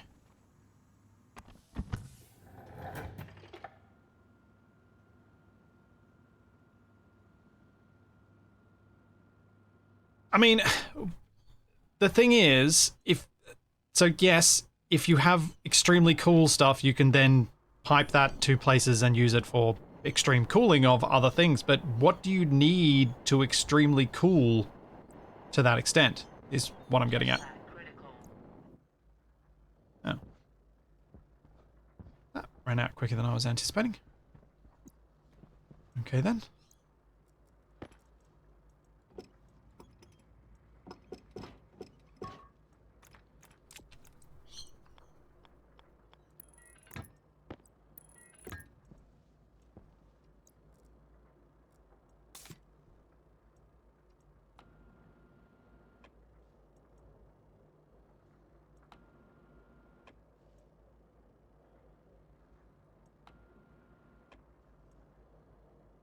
Yeah, 6.5 is enough. Don't want to go higher than that.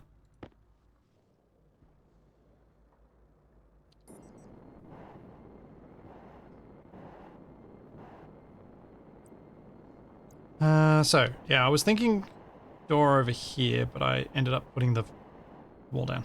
So I confused myself.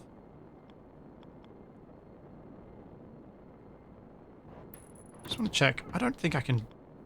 Oh no, you can put them like that. Okay, cool. So I can make a corner airlock. Sweet.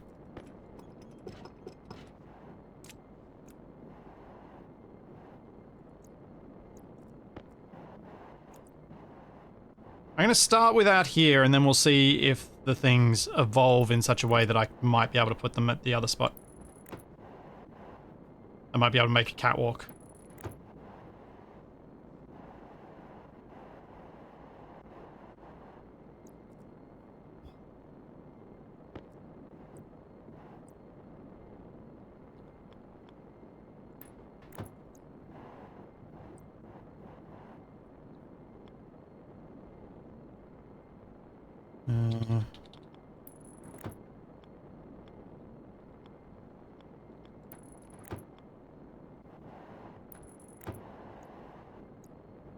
There we go.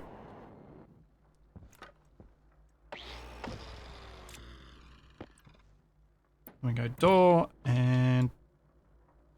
Oh, I used glass door. Man, the other door. Opposite. There we go. That's my little airlock hanging off the outside. Then we can get inside.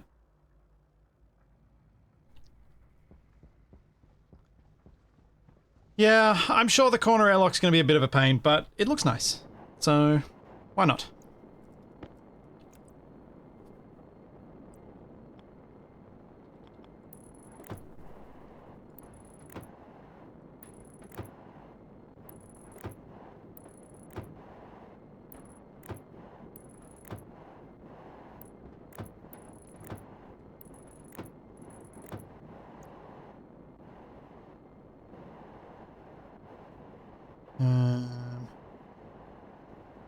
I think the other reason I immediately balk at the idea of setting a goal here to be related to cooling is how much time I spent on Venus messing with cooling and how little I want to do that again. I just don't wanna.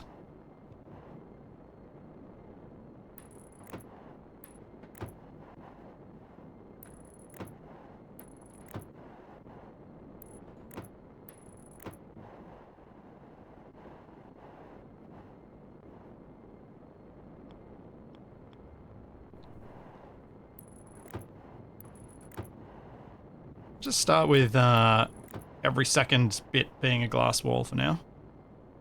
Being a window.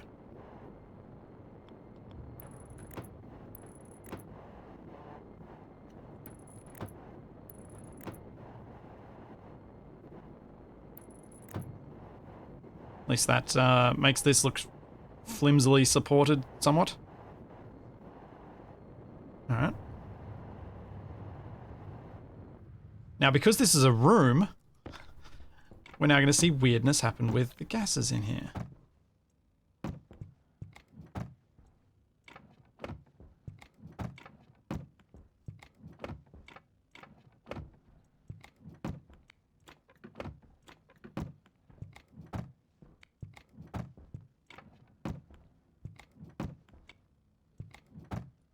Kind of glad that I'm not worrying about doing the proper solar panels.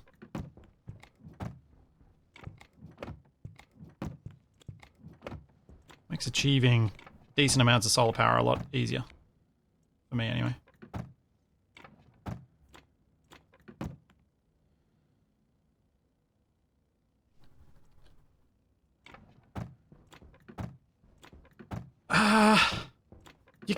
You can't really achieve cooling via Stirling engines, because you can only cool down to the lowest ambient temperature, or approaching the lowest ambient temperature, and the lowest ambient temperature is still too hot.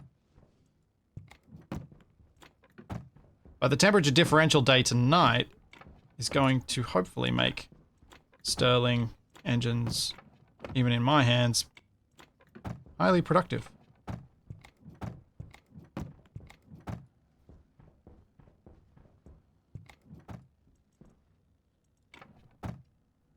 And I need a few more bits of plastic.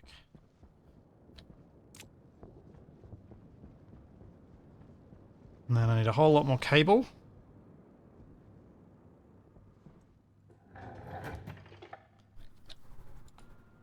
I need to power this airlock up. And I'm going to need all of the usual airlock stuff. Okay.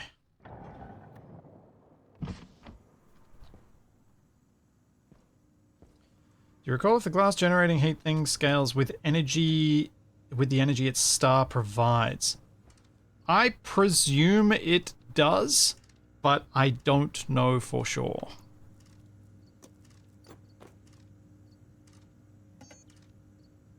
What do we need in the electronics printer to make an area power controller?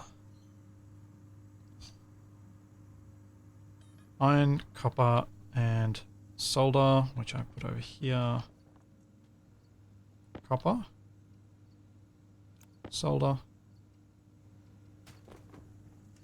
I think the iron I put already into the machine, and you guys were right, this did get toppled over. Iron's in. No. Oh, my iron's in here.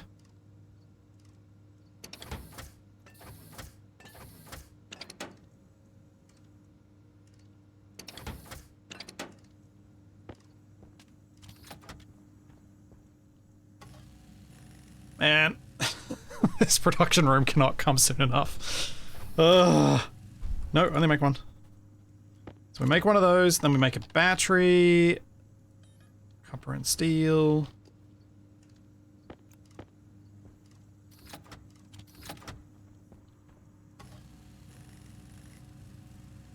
So I need a battery for that. Then I need to make a bunch of cable. A console. What else? Need to make the active vents.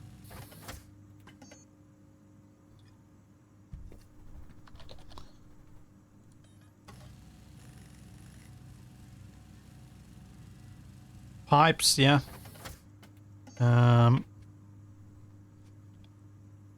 Airlock, advanced airlock.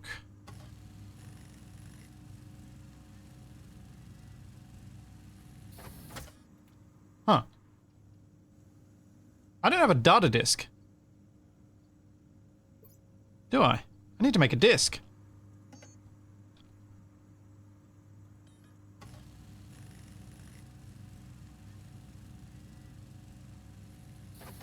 Okay, now I got the disk. I think that's all I need to get from this, except for the cables.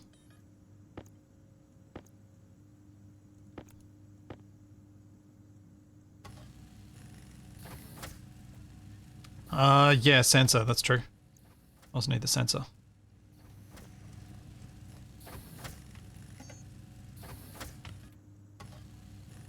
Thank you for that reminder.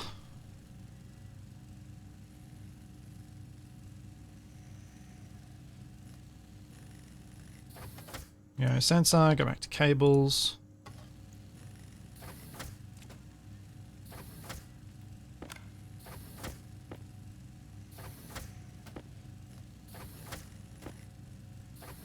Yeah, I don't think it's a starting item. I have not seen one.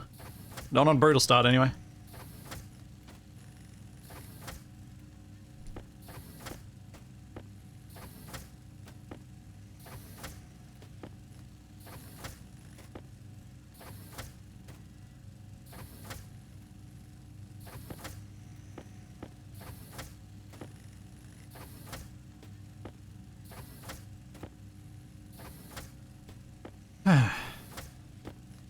If we get 50 of this, then I might go out and start actually putting these together because I've filled up my inventory.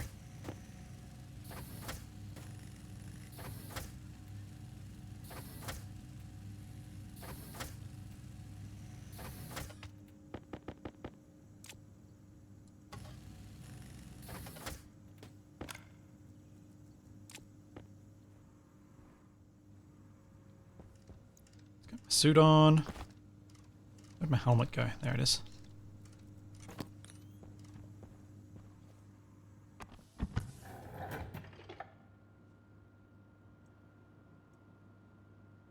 Yeah, Brutal gives you a you've got to build everything kind of start, which I like. I quite like it as a start condition because it's not like at this stage for me, I don't find it to be I don't find the starting conditions so much to be the thing that makes it difficult as where you have started. I feel like where you start is the more difficult part.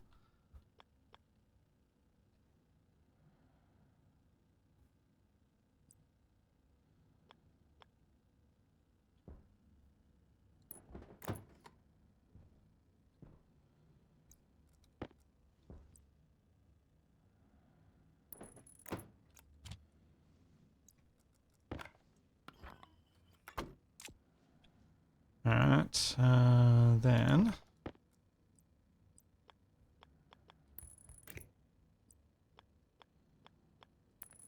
The reason I put the console there is you're likely to be walking up and just want to hit it. So that wall made the most sense to me. If anyone was wondering why I chose a rather potentially odd place to put it.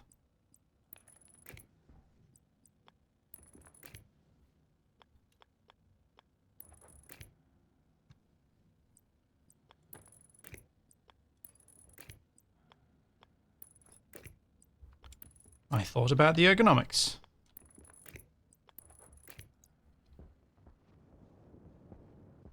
Alright, so let's go get those vents that I need after I pop this battery in. Battery goes in. Look it on. We'll close this up because it doesn't need to stay open.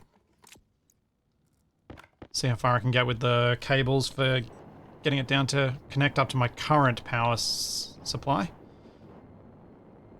As this will be a temporary wiring until I get my new power array and new batteries and whatever.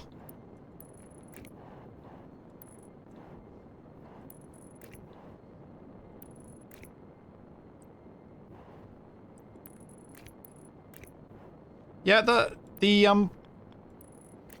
cheapo apartments feel was intentional for this, because I wanted to do more verticality in my building. So I do have a tendency in Stationeers to build very flat, because you don't have any reason to go vertical. Like, there's no incentive. It's not like you're struggling for space to build.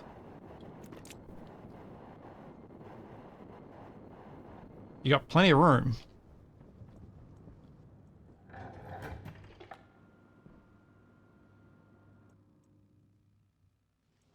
Hydration critical. More cable.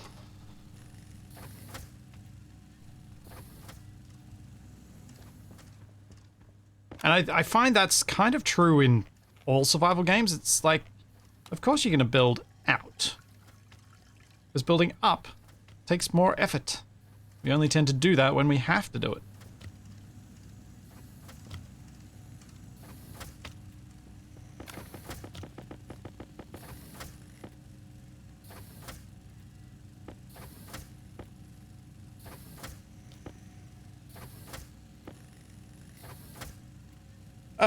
The reason for an advanced airlock for this is in the event I decide to incorporate the solar room into the rest of the base at some later stage, I figure I may as well just put one down. It's not that much more expensive, so I figured I'd just go for it. I'm going to stop there just so I don't run out of copper. I'm going to pop all this out. Then we're going to see what I need for vent. Nope, that's the wrong letters.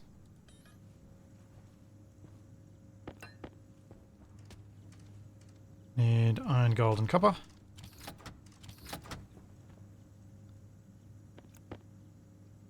Oh.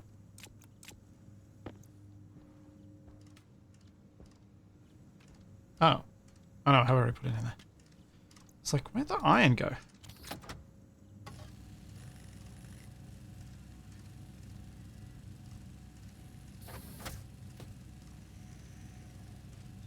Yes, can have a picnic with the clicking solar panels later, yeah. Okay, there's 2 of those, then I need regular old vents.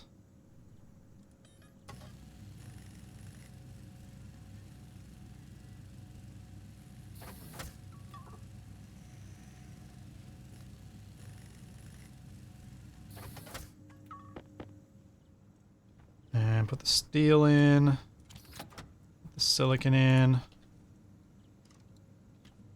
Oh. It's like 1 pixel I can actually touch the silicon with. Insulated pipe.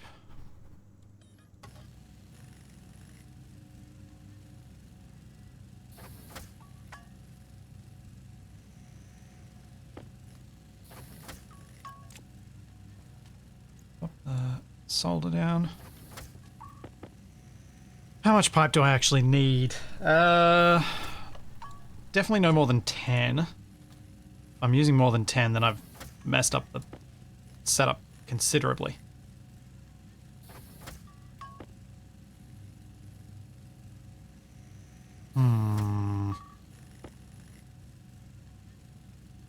Just worried about my silicon supplies because I'm going to need all that for glass. That's not good. Oh, poo.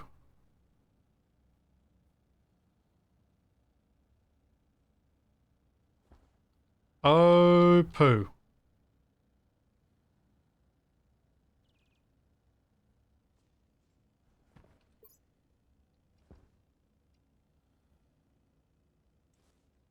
Yep, I am out of power.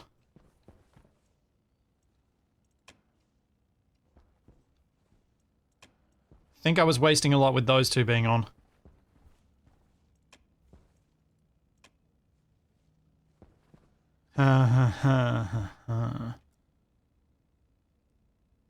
The battery in the top airlock is not even connected up to my power system yet.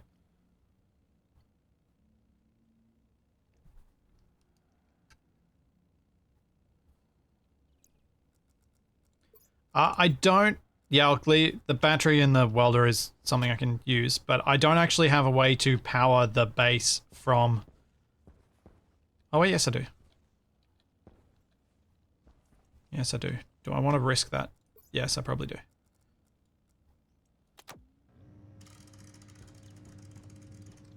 Let's turn off the unneeded machines, because I'm wasting power. And we got 2 more of these.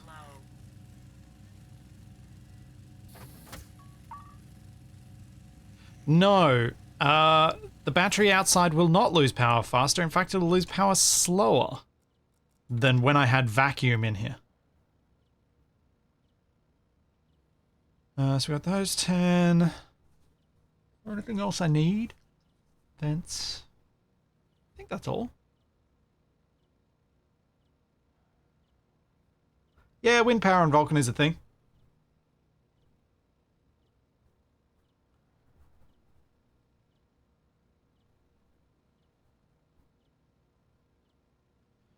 And I should probably get at least a basic wind power, like a couple of wind turbines put down as when I get around to it, so that I've got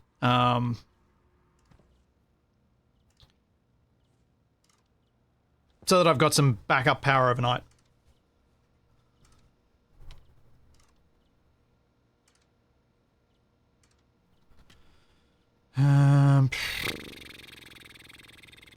What to do, what to do, what to do.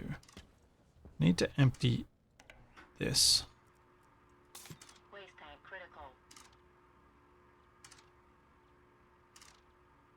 So that's going to be a problem.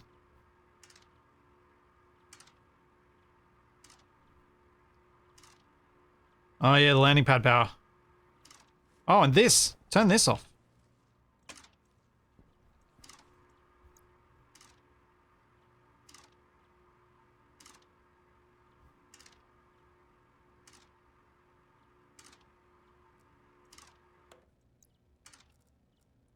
That definitely needed to go off. And that can go off when it's not in use. Yeah, I've just been accumulating consumers of power, basically. That's what I've been doing. Whatever, that can just get charged in there. That'll be a bit of backup.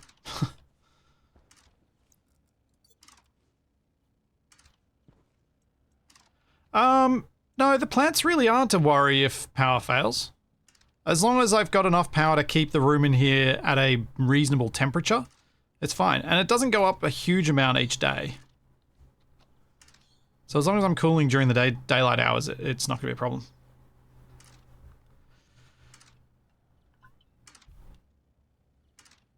Yeah, I'm possibly going to need to go and build a big farm. But that's right, that happens to be what I'm working on. I'm working on my area for solar.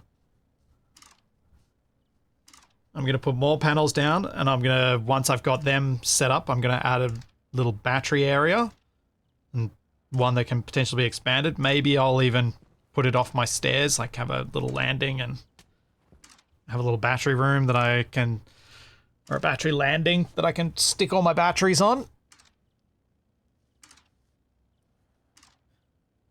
That's the plan at the moment, but yeah, I'm quite literally working on improving the power situation at the moment. So it's not something I'm ignoring or delaying.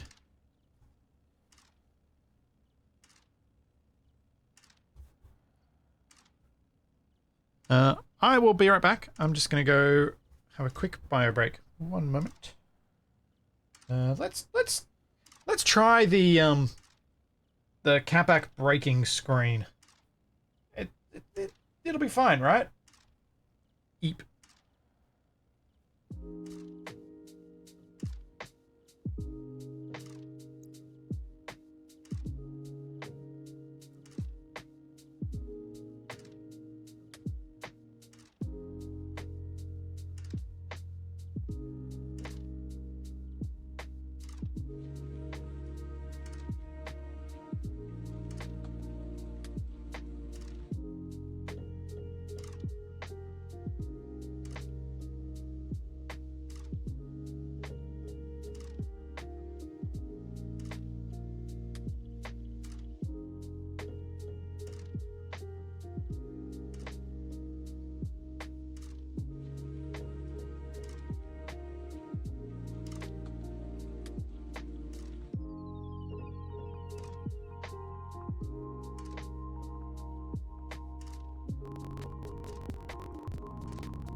Last week, I'm hopeful that when that money comes through, I will be able to buy a new GPU for my stream PC so that hopefully the Capac screen won't break things anymore.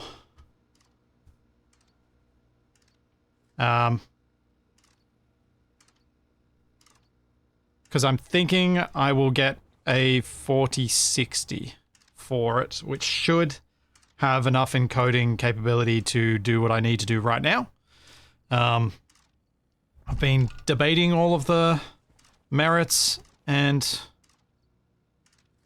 not merits of the various options that I have. And I think that's my best option, because anything more than that starts getting really, really, really expensive.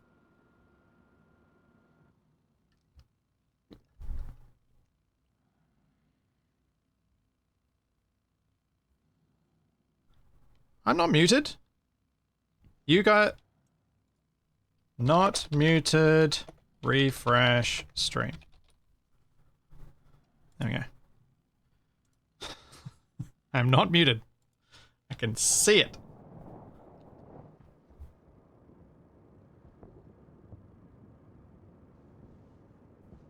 But yeah, I'm gonna...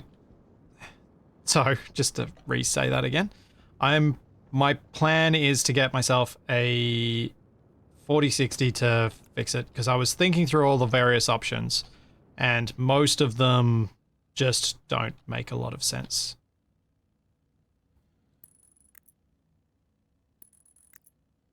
That's at least affordable. It's not super, super expensive.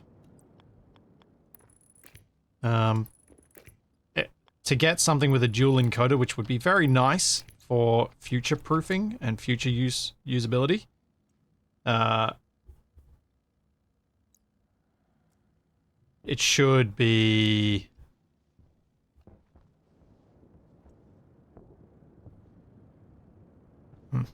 I was trying to think of too many things at once then, and I'm probably going to have to restart all those statements so that I can actually figure out what I was trying to say.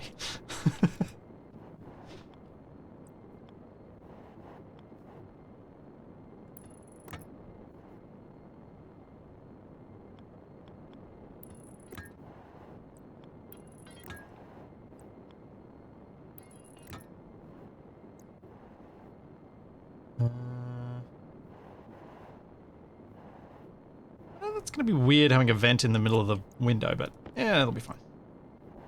Oh, I can't put a vent in the middle of the window. That's awkward. That is unfortunate. Oh,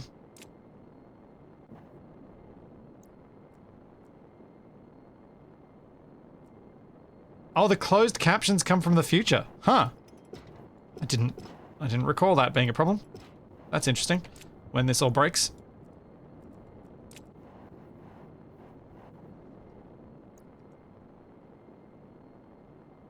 Barnaby, I have no idea what you're referring to.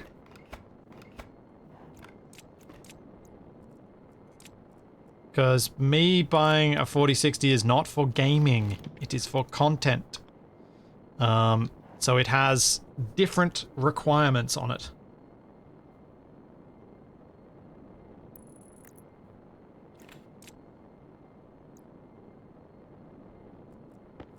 You can do it once the window's in. Ah. I think I'm going to do this anyway.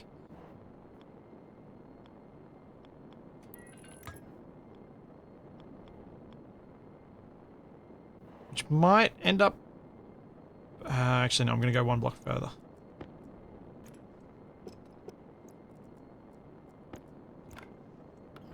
So if I were to put the vent on here, the gas that's inside there will heat up because the vent goes through the wall. If I remember correctly, I would have needed to make a proper insulated vent. So I'm going to do this.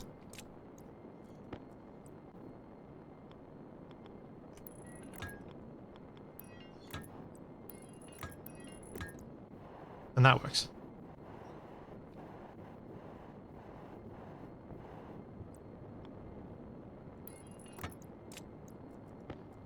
Unfortunately, this one will still do the same thing, but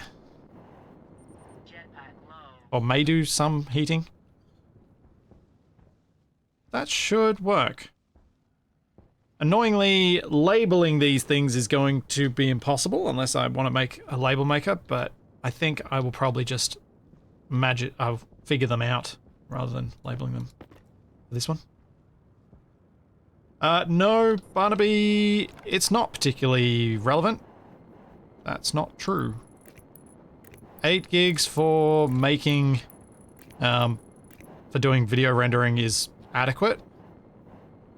Whether it's adequate for other purposes is very debatable. The main thing that's relevant for encoding is whether the GPU has 1 or 2 encoders. And if I wanted 2 encoders, I have to go up to a 4070 Ti Super, which is getting super expensive.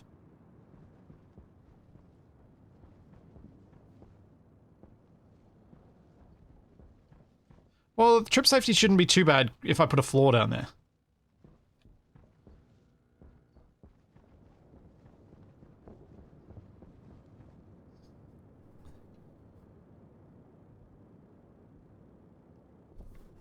Yeah, and as I said, Barnaby, this is my stream rig, not my main rig. I don't edit on my stream rig.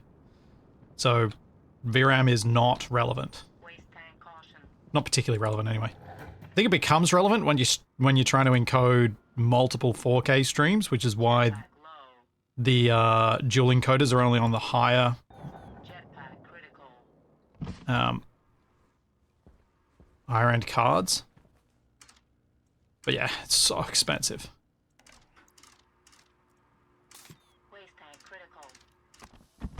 Oh, no.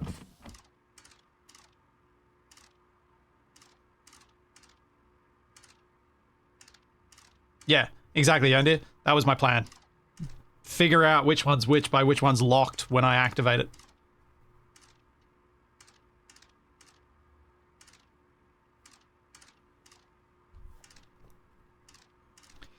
So yeah, here's my rationale for why a 4060 is the right choice for me at the moment. The 50 series sucks. We start with that. It is not enough of a generational improvement to be like, oh, this is exciting. Airtime critical. So my 3090 in my main PC feels still pretty good. It does what I need to do most of the time. The only unfortunate thing about it is that it's can't quite do SE2 at my native monitor resolution with all the shinies activated. But it can do it at 1440p, so I should be happy with that. That's... Oh! I forgot that I blocked out a huge part of the daylight with my new construction. Explains a lot.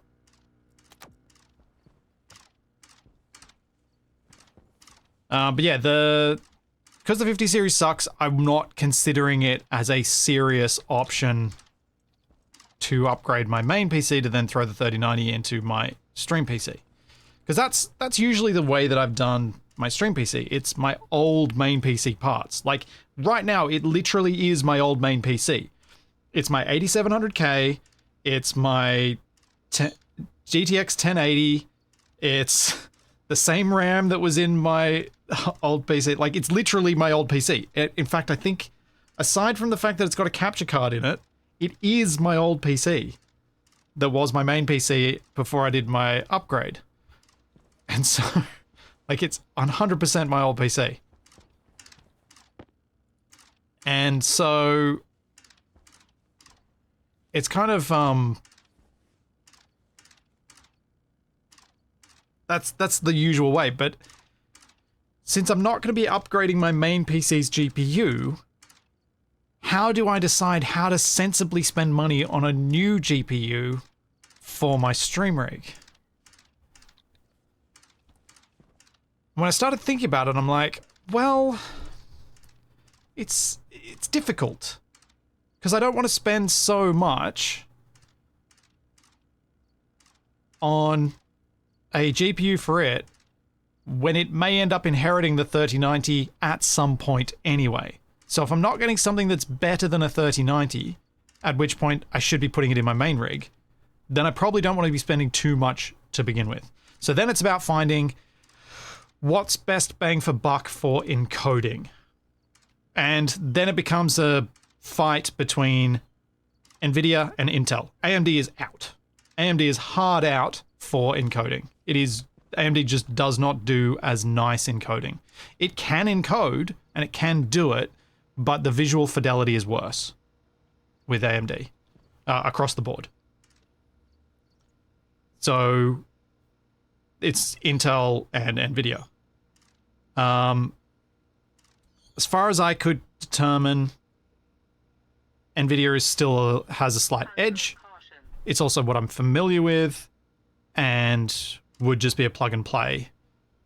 And Intel's cards that are equivalent to a 4060 are not available here.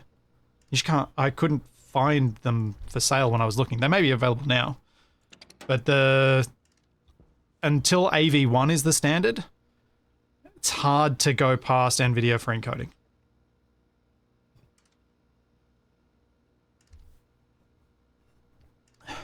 Apple can go die in a hole. I can't stand Apple. I will never use Apple. Just hard no, no, no, no, no, no, no, no, no, no, no. If I'm going to give a company more money than they deserve for a product, it's going to be Nvidia, not Apple.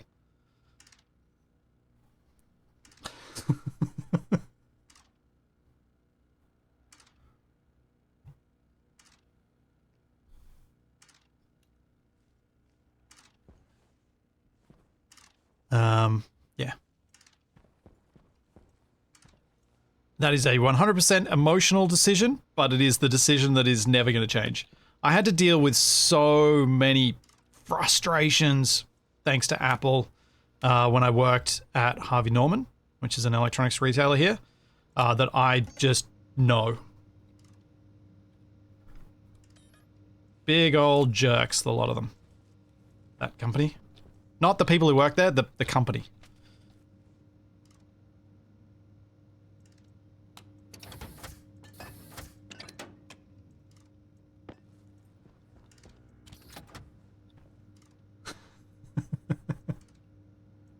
So yeah, no, Apple doesn't even get a look in. Ever.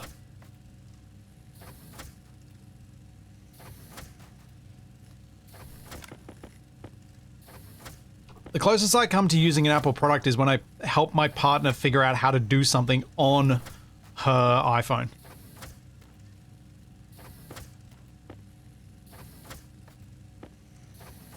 Which is really hard. As a PC-only, Android-only user, it's actually really hard to get your head around how to use an iPhone sometimes.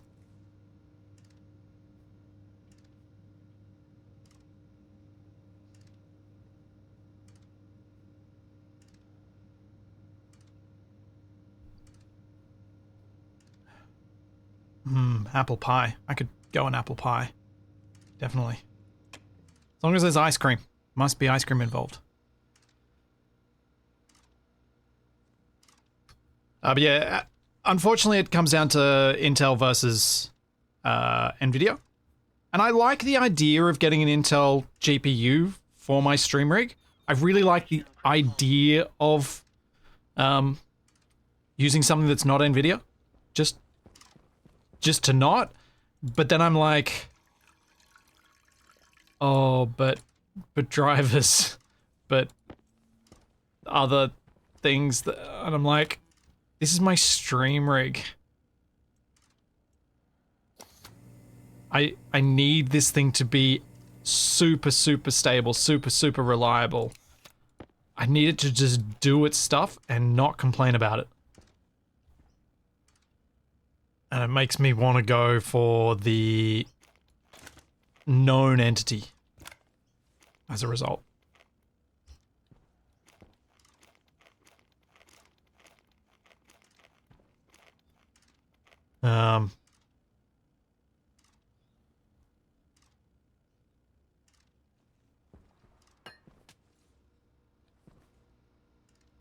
Yeah, that's kind of, and so the 4060 kind of comes out best.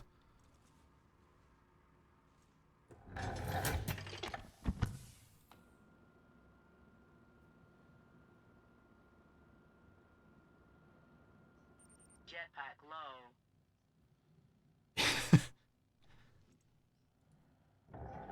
Jetpack critical.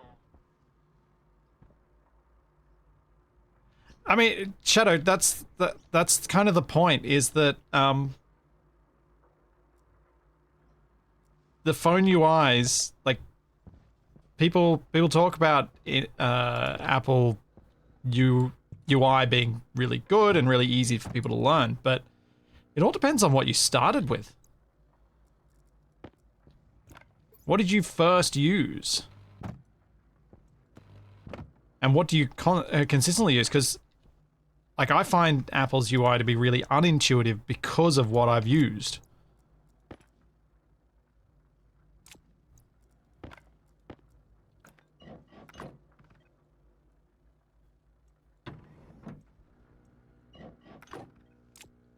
Okay, we have an airlock.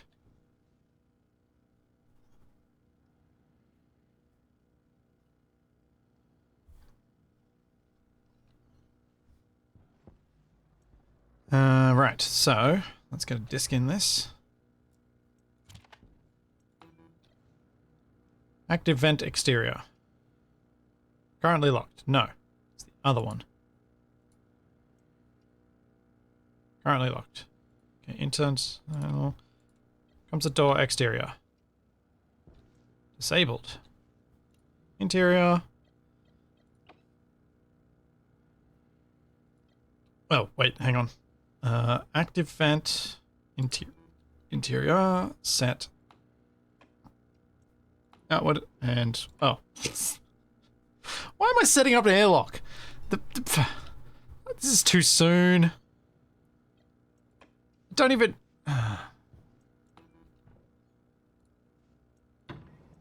don't even have glass in it. I need to go out and mine some silicon. A lot of it.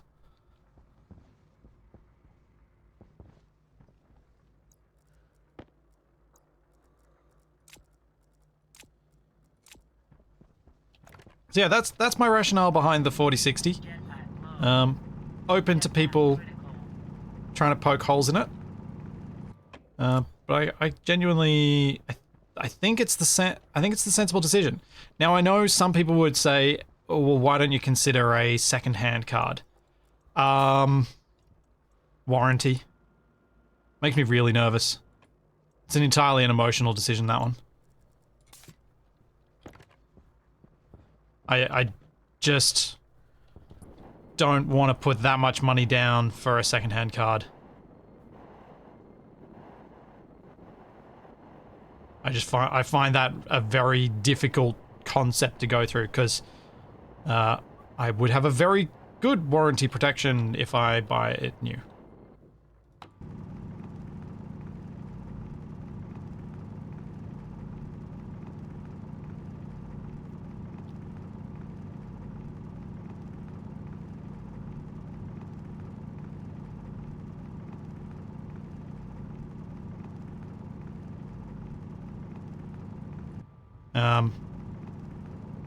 And yeah, the 1080 still does things, and if I get a 4060, I can then potentially have a Steve again.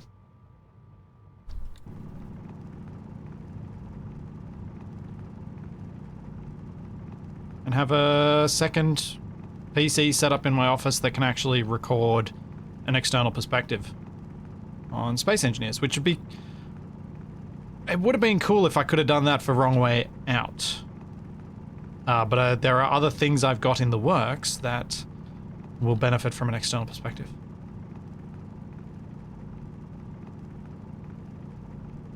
I have gotten good mileage out of my warranties, yeah.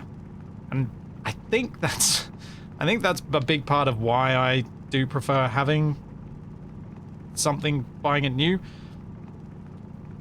At least in computer hardware, like, don't get me wrong, I will buy, I do everything I can to avoid buying a new car.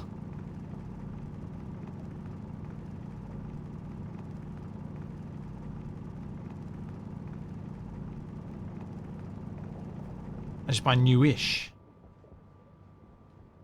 And the two times I've bought a car that wasn't bought secondhand off my dad.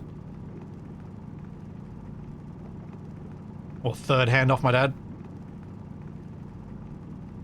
A Steve. Oh, for those unfamiliar, I have, for various reasons, called my second PC that I use for like a spectator camera perspective for time lapses, I call that Steve.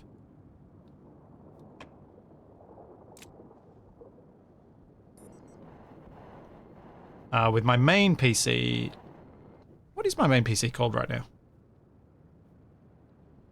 I don't remember what I've called it.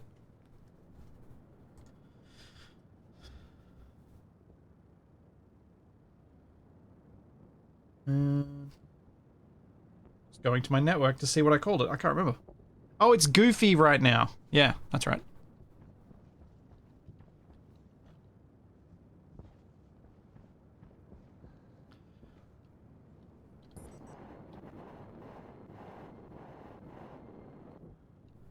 I can, and it's going to depend where in the world you live as to how valid a secondhand purchase can be. Because if I was in a place that didn't have especially prevalent consumer protections, I'd totally buy secondhand, because what's the difference? You're not going to get protected anyway.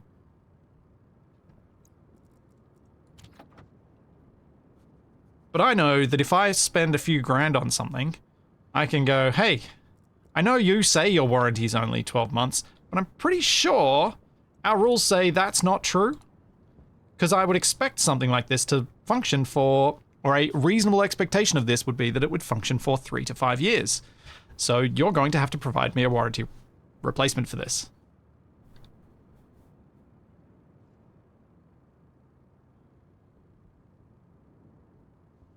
Well, helps if I was connected up to the right thing.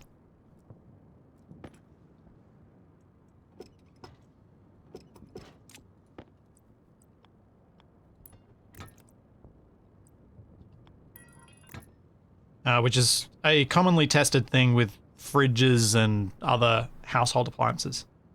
They try and say, no, but it's a 12-month warranty. No, it ain't.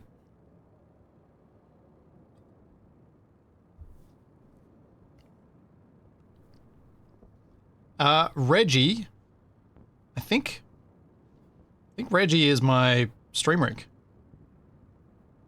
I think it's called Reggie right now.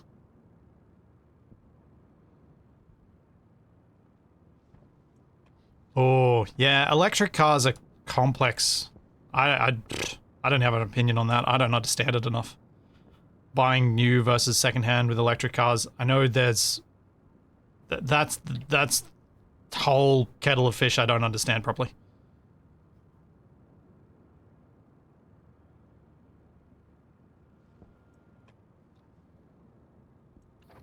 Okay, that should get us some glass.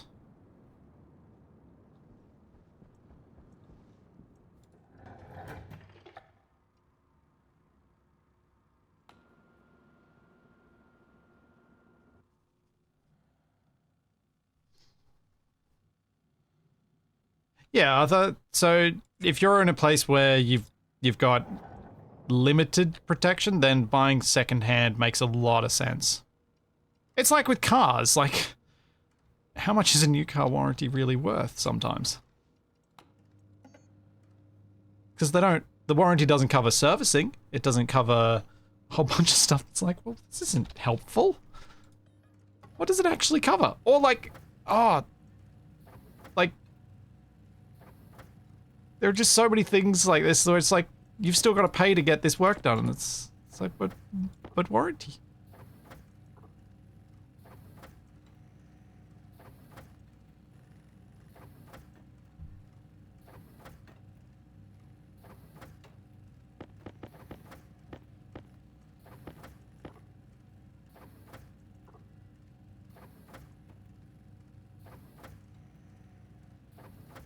How much glass? I'm gonna get... I don't know how much I actually need for this thing.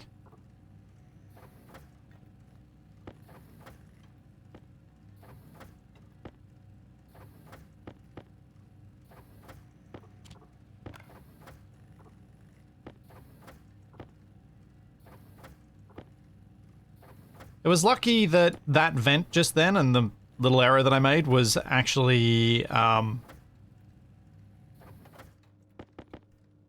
not set to pressurize the furnace, and I was set to depressurize it, because I could have very easily caused a significant explosion just then.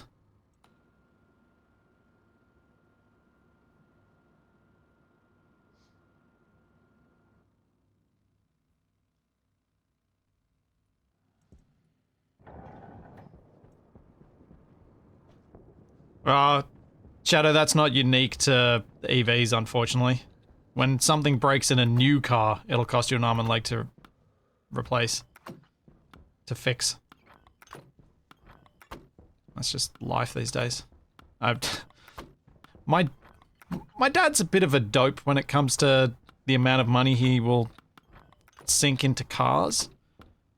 He lost his car keys to a brand new car, and it cost him thousands for them to fix the mistakes they made while replacing the locking mechanism on his brand new car.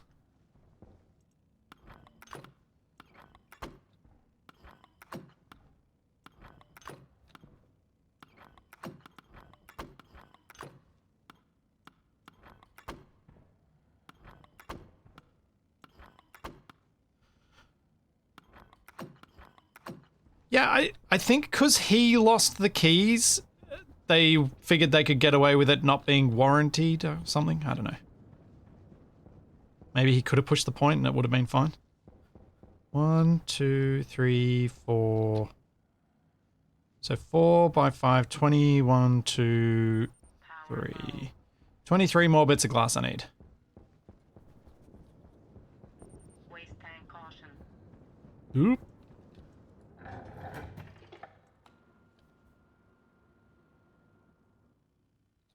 He lost the spare keys too, Shadow.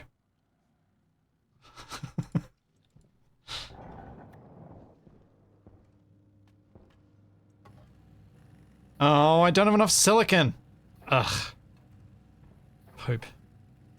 Have to go mine more tonight.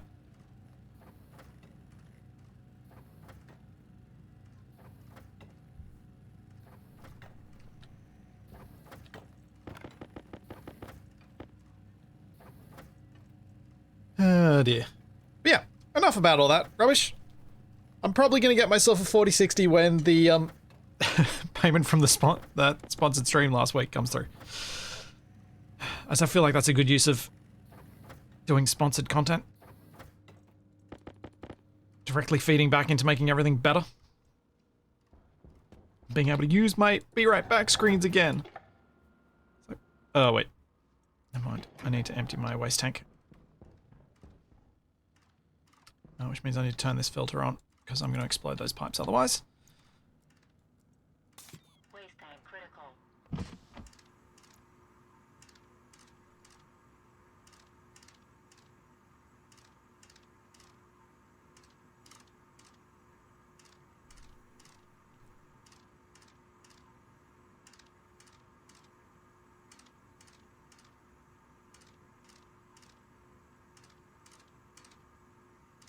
Yeah, they couldn't replace the keys apparently.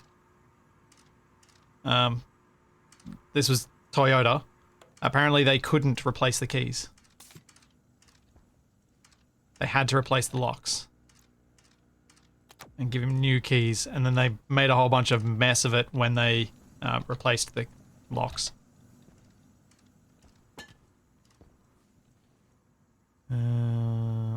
Close. Vent. Come on.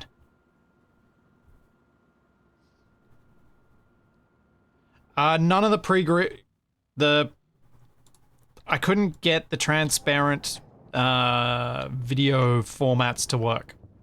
Shadow? So, yeah.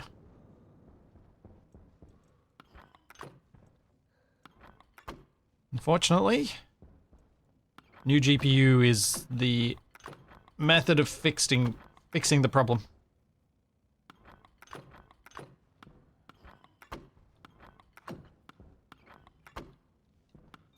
Hydration critical. And to be honest, it does make me a little nervous. Not having a decent backup option for my main PC in the event that the 3090 goes and dies unexpectedly on me. So having an extra GPU lying around certainly will make me feel more comfortable. Oh. Yeah, Bartman, you're probably right, but oh, I forgot to get a battery for this. That'll do.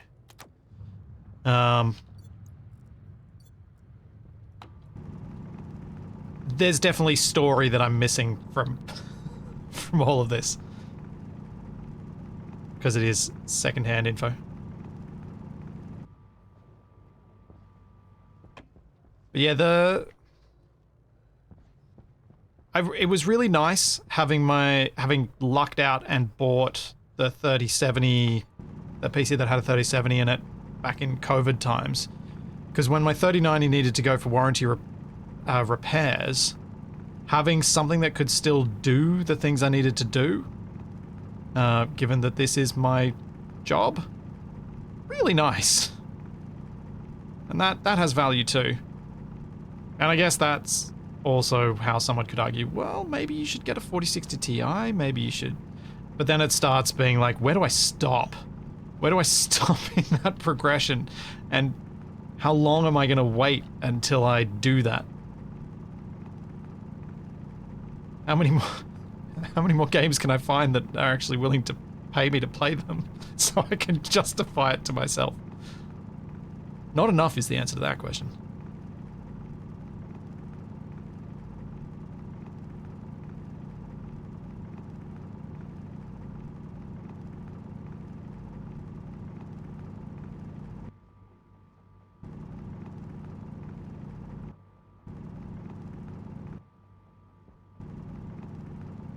Oh man, Raptor, there's no stress test game or anything in this, because I'm talking about my stream PC. I'm not talking about my main PC. My main PC is going to stay with the 3090, because it, in a very unexpected twist, was actually probably not a bad purchase for someone who does this as a job.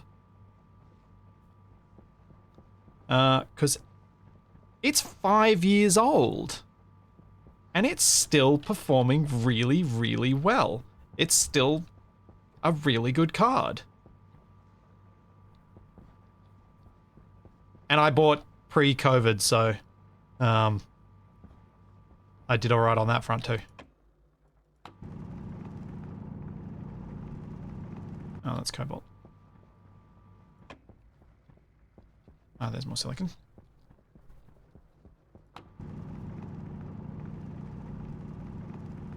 No, I've got no sponsored streams on the horizon. I've been keeping an eye out. I try to be quite selective on the games, but it's tricky. Sometimes you do get it wrong, and you pick something like, ooh, that didn't go so well.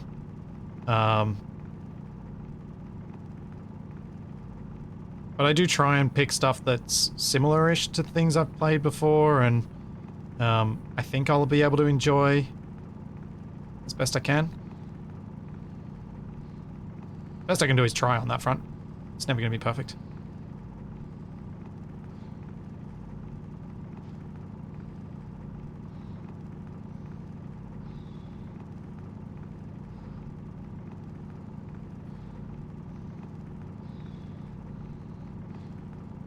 It's always a nice little bonus that I feel like I kind of keep any earnings I get from that stuff. I tend to keep sort of separate and use for things that I would otherwise feel uncomfortable spending that money on.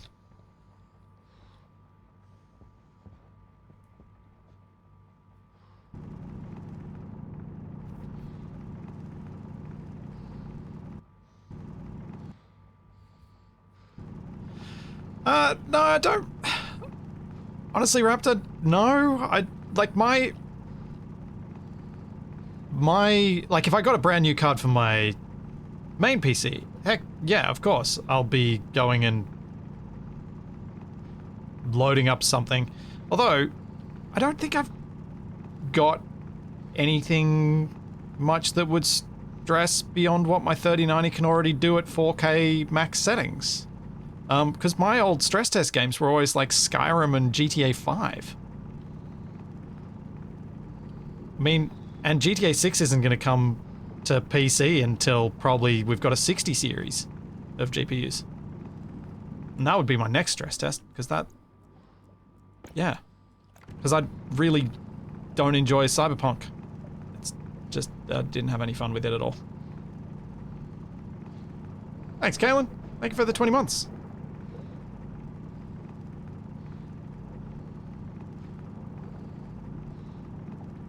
I do want to try and find some time to mess around with Timberborn some more, because I didn't really get into messing enough with the water mechanics there. It's a really good game. As I said during the sponsored stream for it, it's a very easy decision when you get an offer for a sponsored video or stream for a game that has overwhelmingly positive reviews. Whatever that game is, it's clearly good at what it does.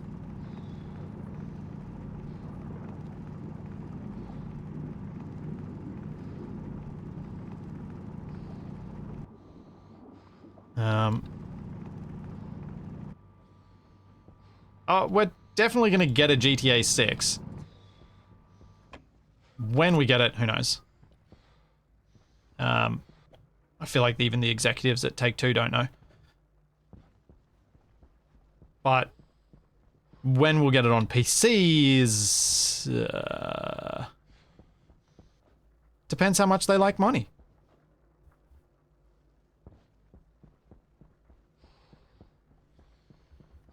And I think we know they like money a lot. But they also know that a decent chunk of PC players will go out and buy a console just to play it. And unfortunately, I was guilty of doing that with GTA 5. I did buy a console specifically for it. Just back when I was at uni. I think it's long ago enough. I remember working at Harvey Norman when GTA 5 came out. I think I was lucky enough to be able to buy things at cost price, which was fantastic. Oh, that was the good part about working there. And I had a good boss for a good chunk of the time. Yeah, buying an Xbox 360 at cost and getting the extended warranty at cost, so it was like $5 for 5 years. So that's how often they have to honor those things. So yeah, it was... So yes, I did buy a console for GTA 5 and then did buy the PC version years later again. So I'm guilty of, on the consumer end, telling them that, yeah, you can get away with this, it's fine. It's fine.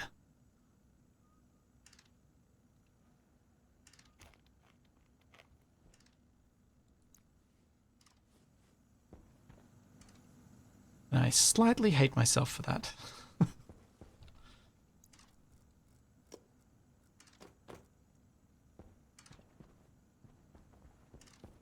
Yeah, I did. Did I get a red ring? I didn't get a red ring until years after I'd stopped using the console. Thanks, Sinsmac. Thank you for 11 months.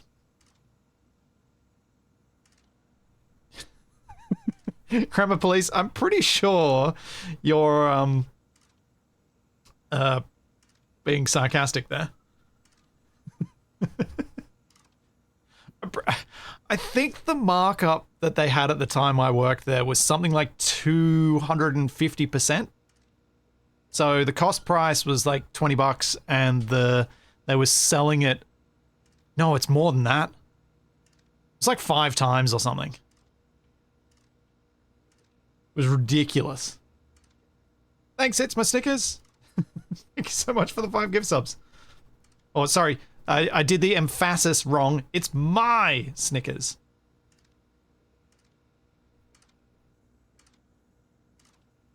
Should be hot enough soon. Might wait on my mood to not be so bad.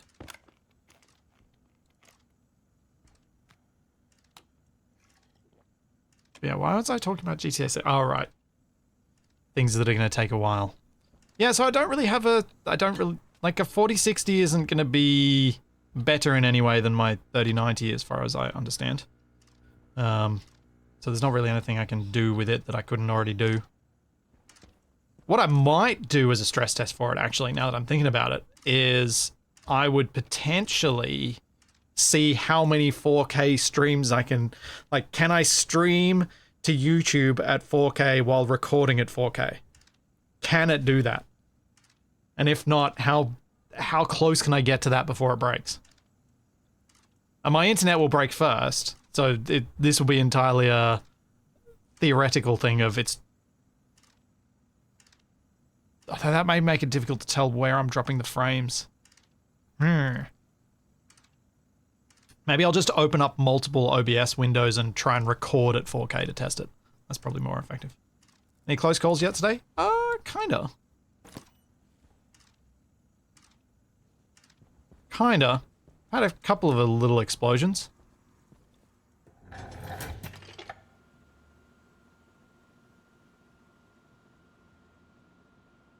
Oxygen low.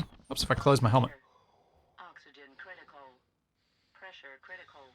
I'm Temperature critical. hopeful AMD sees an opportunity with what Intel's been doing with their next cards. As in, I'm hopeful they see the opportunity to be somewhat aggressive with the pricing.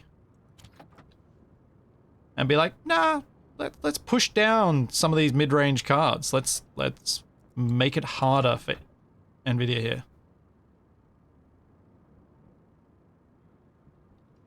Because aside from the ray tracing side of things and the encoding side of things, the cards don't look too bad.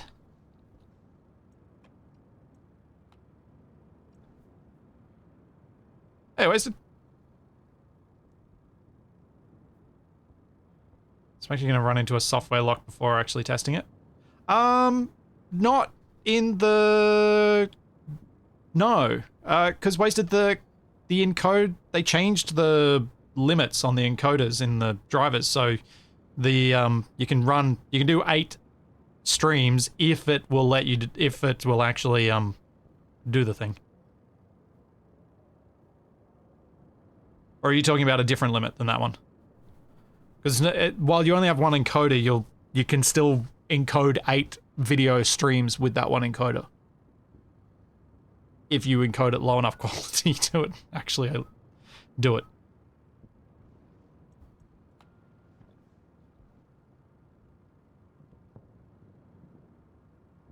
Oof, 11% RMA, that's high. Okay, maybe I take that back. I didn't know about the RMA side of things with the AMD cards. Performance-wise, they seemed okay. But that's what I mean. I hope they aggressively, if they can aggressively enough price it, could make things, at least in the mid-range, interesting for people playing games. Which would be nice. Because it sucks. It sucks. It sucked for a long time now.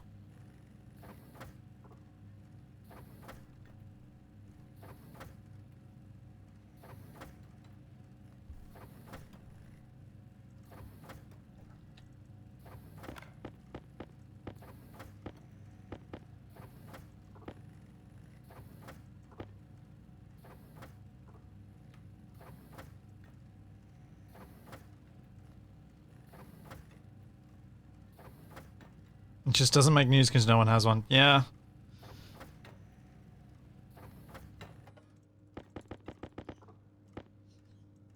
Well, it's interesting, the RMA side of things, because you do get some surprising information out there about what's been RMA'd from some of those system makers.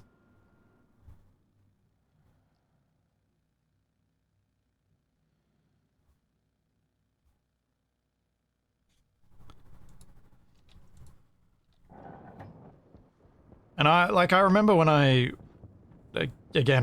worked at the electronics retailer, I had very bad perceptions of certain companies because I was working in returns and repairs. So, any of the companies that sold more also returned more. So I was never sure how much of it was, just their sales rates are high. I never had an actual percentage that I could work off.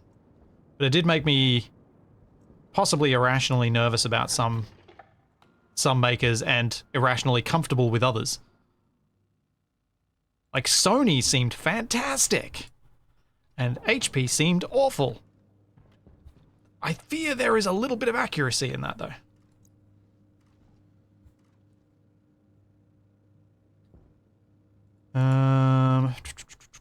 Air tank. Air tank critical. Oxygen low.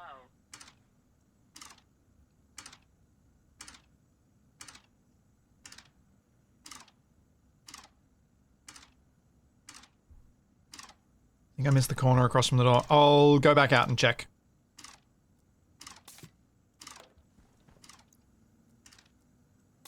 Waste tank critical.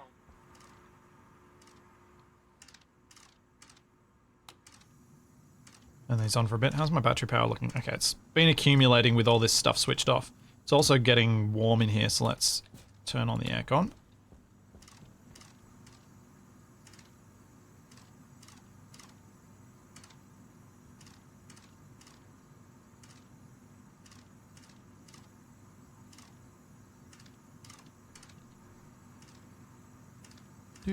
Turn that off. Is that processed? Yep. So you can get turned off. You're just wasting power if I leave you on.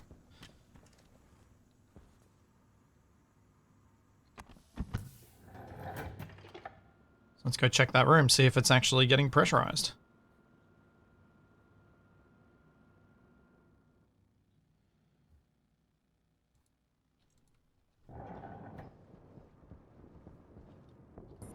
Or depressurized, ready for my solar panels. Those all look good. Let's just check the rest of the wall, make sure I didn't miss any. I did do the wall carefully, so I shouldn't have missed any on the walls.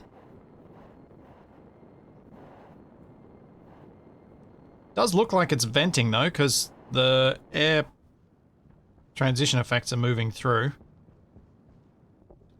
And I can't fall through the roof anywhere.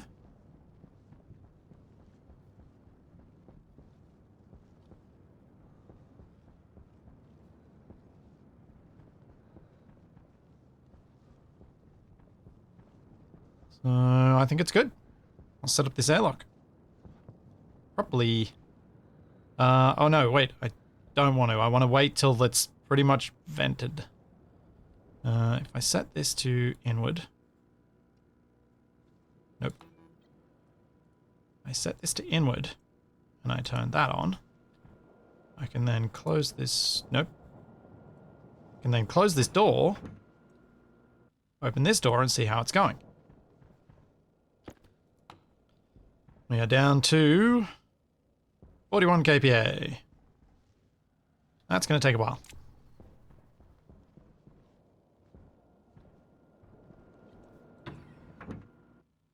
Close you, open you, turn you off. Oh man. It's going to take so long for that to get done. So what shall I do while I'm waiting for that to vacuum? It's safe from the storm, so I can start setting up the solar panels up there. So I might get that going to try and improve my power situation.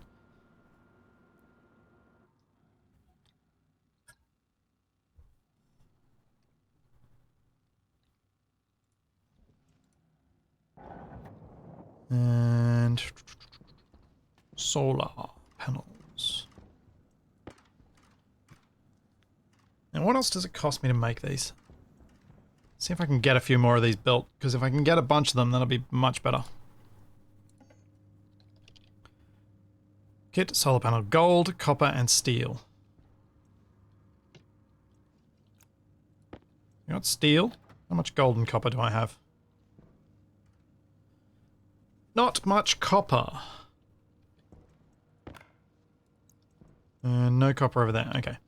So I don't have enough copper to make that. Anyway...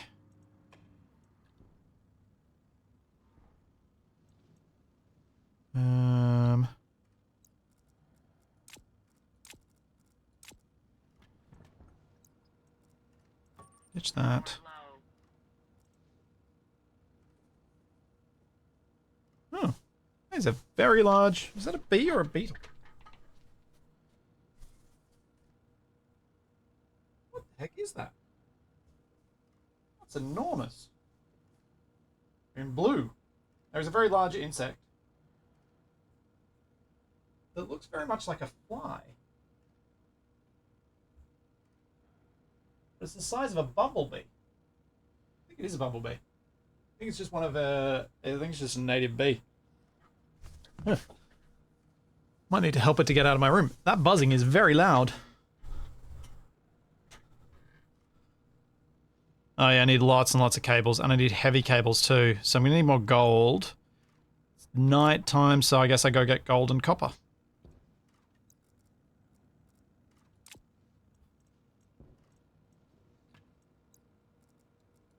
Ditch that.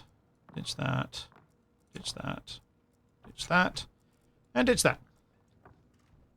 It's not attacking me. It's just on my window. Trying to find its way back outside. But yeah, it looks like an enormous fly. Like just a regular housefly, but on steroids.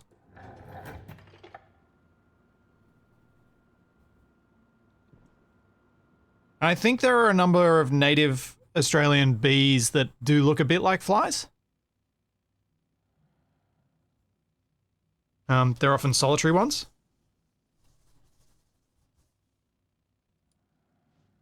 Yeah, we have large blue bees.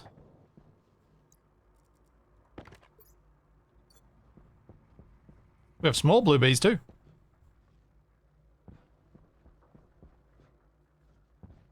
We have heaps of native bees in Australia, like heaps of different types. Fewer of them than we probably should in terms of the actual numbers, but the species, there are quite a few. Yeah, I will relocate it. I have no intents to kill it. I'll help it back out the door.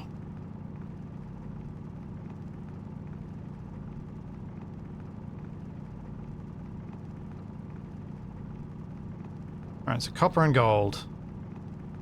And then next night will be... Next thing I need to get is then more steel. But I need the copper and gold for all the cables, so I'm going to need a lot of it.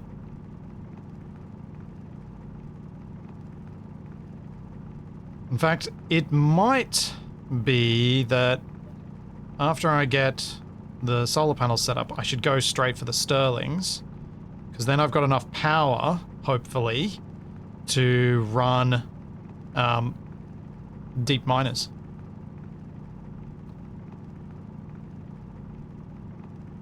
Silver, I don't want that.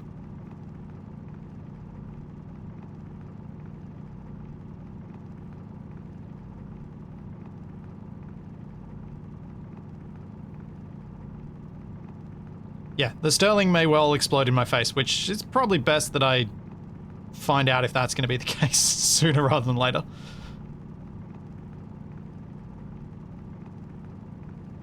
Also, did I misspell Sterling engine? Is it STI? Oh, it is. I did misspell it.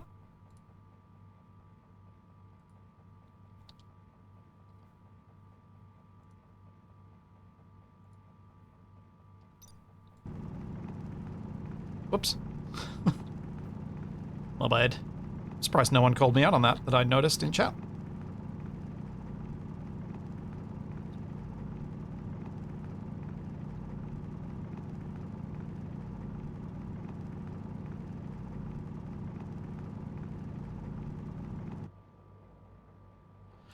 Oh yeah, a couple of turbines might not be a bad idea as well, just as an extra thing. Although, realistically, if I get enough solar panels down, the battery problem kind of sorts itself. But yeah, I probably should, while I don't have a huge number of solar panels, get a couple down. For backup in case of emergency more than anything else. It's not that their trickle charge adds much, it's that it means I have trickles if I run out of battery. Okay, I think that's enough copper for the moment. Need to go find some gold.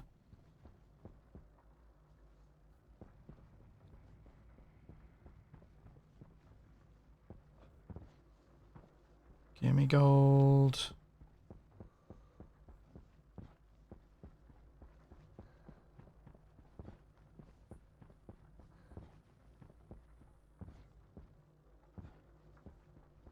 Hydration critical.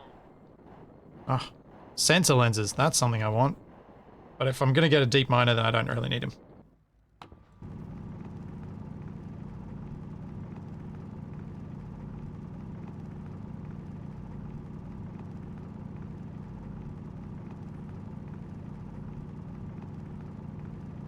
Starling is a bird. There may well be a sterling bird as well, but I presume you're meaning starling because that'd be the more common one. I don't think we... Oh, we probably do have invasive starlings here, but I don't think we've got native ones. That's a lot further than I wanted to fall. That was a little scary.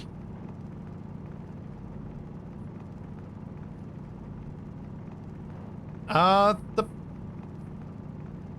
portable oxygen tank shouldn't be at a worrying pressure because it's already at, like, I stopped pressurizing it at less than half of its capacity, and I've only since then added returned oxygen that I'd used.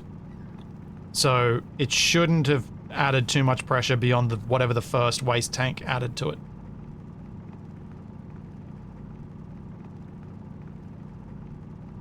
Oh yeah, is Archer's name spelled with an E or an I?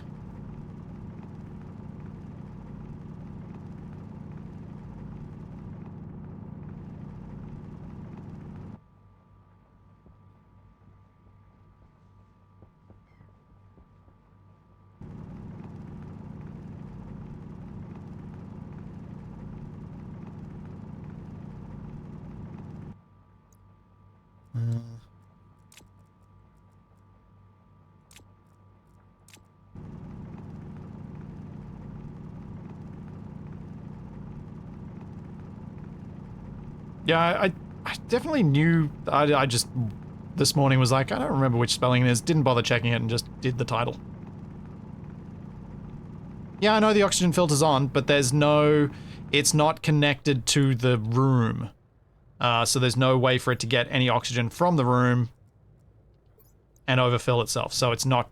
It can't explode.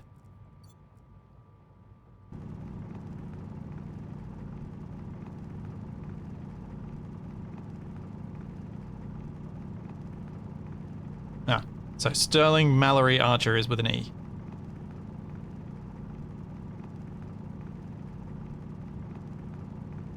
Don't know why I cared to know that, but I'm glad I know that. It's...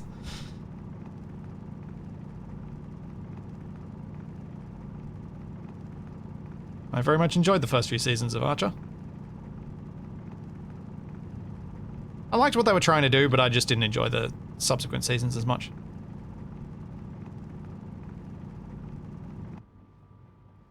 Oh, there's more gold there.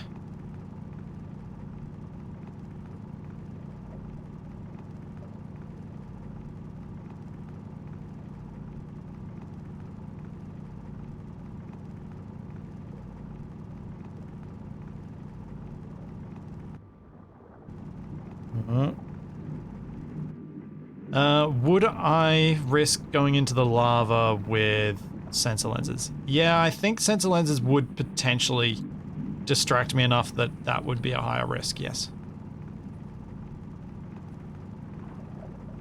My intent with once I ended the Venus run was not to play with ore mods anymore and to push myself to get deep miners set up early. So I think we're reaching that point.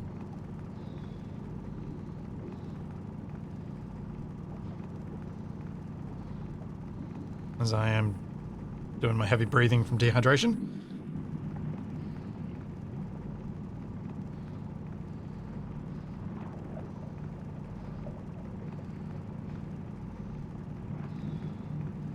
Alright. That looks to be most of it. Let's get out of here.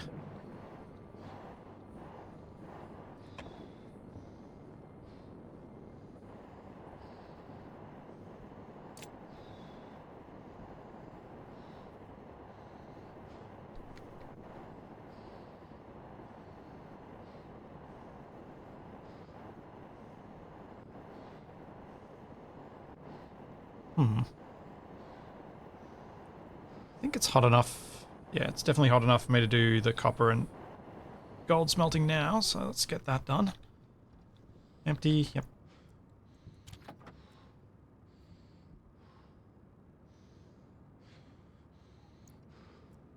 In you go.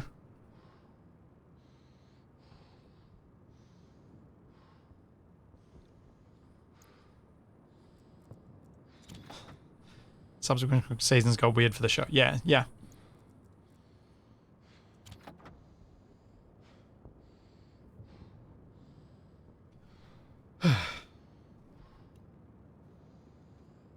What are the chances I'm going to get enough stuff done that I can actually have a crack at starting a Stirling engine setup? I don't know. I was meaning it more as a longer term goal when I set it, but it feels like it's not that far off. As long as I can get a few things done relatively quickly.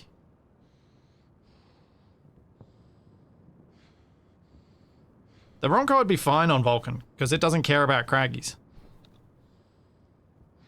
Oh, in case some of you are not in the Discord or are not on my Blue Sky thing, because those are the two places that I've actually mentioned this, or were not on the painting stream with Wasted and Capac the other day, Wasted and I are going to do some Ronco building on Sunday after I stream Space Engineers with Shaq. We're going to do some fun,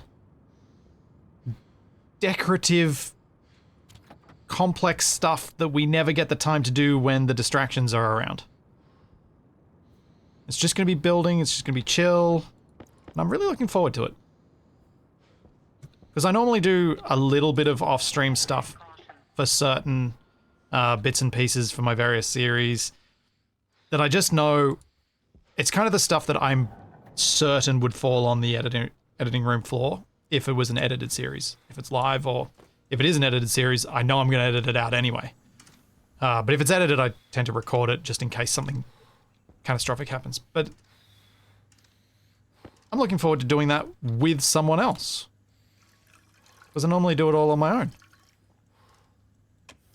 And it'll be here on Twitch where I do it, but I will upload the VOD to YouTube after, as per usual.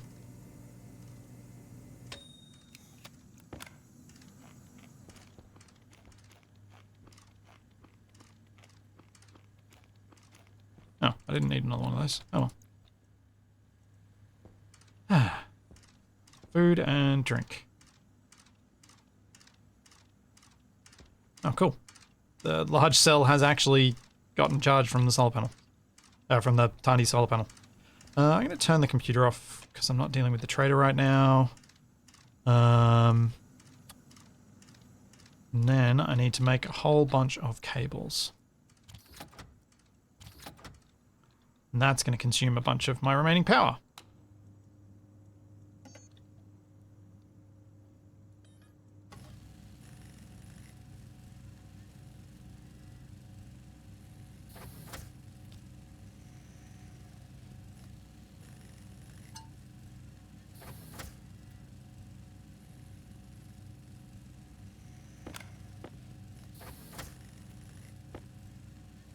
As mentioned, assertive acquisitions will resume when Wrong Way Out completes. I've previously tried to run a co-op series while doing, like a co-op edited series while doing a stream series, and it detracts from both. Certainly, I think it's too much Space Engineers for Capac at once. But I think even for me, it can be a little bit much of something that's a bit too similar. Like, I'm quite happy to play my single player, play the super modded space-based stuff with Jack, and do Wrong Way Out, because they're very different. But if I was doing assertive acquisitions at the same time as Wrong Way Out, I think it'd be too much.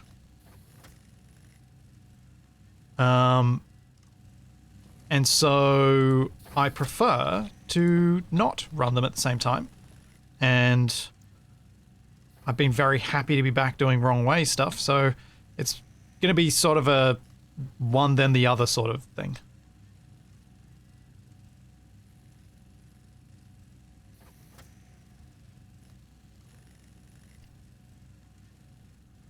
And what do I need for a battery? Another station battery. Might make another station battery so that I can hook the new solar into the new battery without displacing this current one. and then hook up the systems again after that. Because I'm going to need 2 batteries anyway. Thanks, Shaggy. Thanks so much for 25 months. Yeah, I don't know how long Wrong Way Out will run. None of us do. In theory, I should have the best idea of how long it's going to run, but yeah, I really don't know.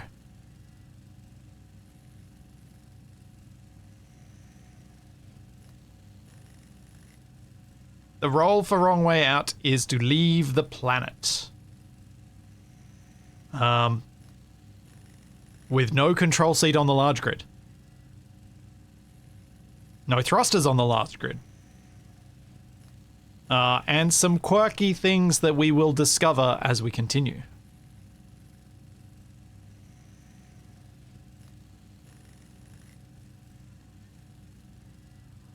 Yeah, not a bad idea. And yeah, put the suit and helmet in my pack so that I can always find them.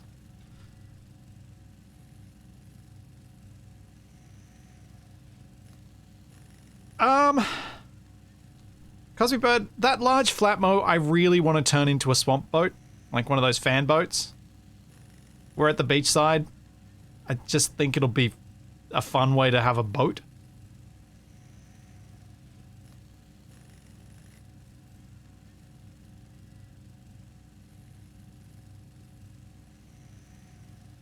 So yeah, that's the thing. Icarus, not sure about when that might happen. It's something that I'd like to play, but I after playing it solo for a bit, I think I really do prefer it with Capac. But there's another side to that, which is abiotic factor. I want to play that again too. Because they've added heaps of extra stuff to it, and it's a really fun game.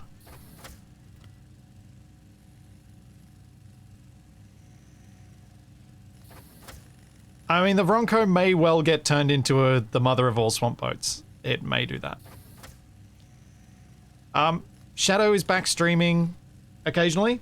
As to when we might do some stuff together, at the moment it's a bit tight, because the day that I normally did stuff with Shadow, I'm doing stuff with Shaq at the moment. So it'll be when it happens. No specific plans yet. But yeah, she is back doing stuff on her channel. So you can keep an eye out. Yeah, I think Icarus is much better co-op. For me. I like building in single player, but I like playing in multiplayer. Which is awkward. So what may happen if I get Capac back to it, plus minus TFE if the timing works out, is try and do like 2 streams, or start so early in the morning that I know the other 2 won't show up, so I get some quiet building time and then they join after. So there may be things like that I do to just try and work the system to my favor.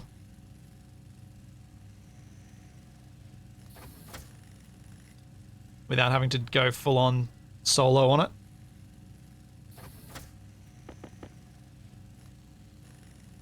Oh, I need a better electro printer. This is so slow.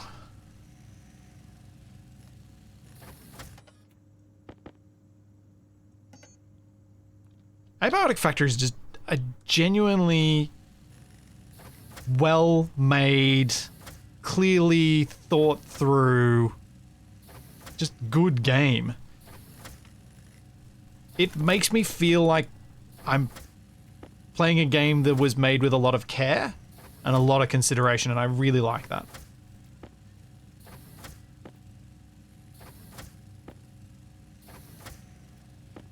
And then I've got plans for a Conan server. There's a lot of stuff that is in the works. Yeah. Power low.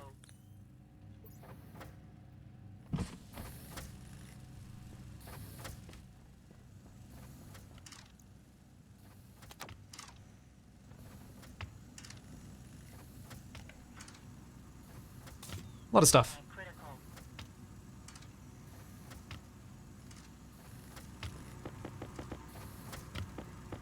Yeah. I just find it, really difficult, and it's definitely not, like I definitely can't say that this is the fault of the people I play with, particularly Capac, but I'd certainly, for myself, find it quite difficult to do some of the more careful building stuff when other people are around. And I think part of the reason for that is, they get in the way. Like, quite literally, there's physically in the way. Other people building at the same time that you're building means that your plans have to adapt constantly to what they're changing around the place. And it means you either get in a situation where you're replacing the things they're building as they're building them, and that's annoying to everybody, or you can never actually complete your plans.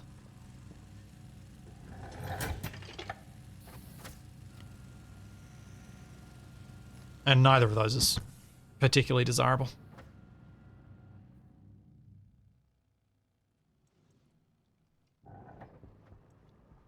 All the grief I was given for the sky warp and undoing the stuff that TFA and Capac had done.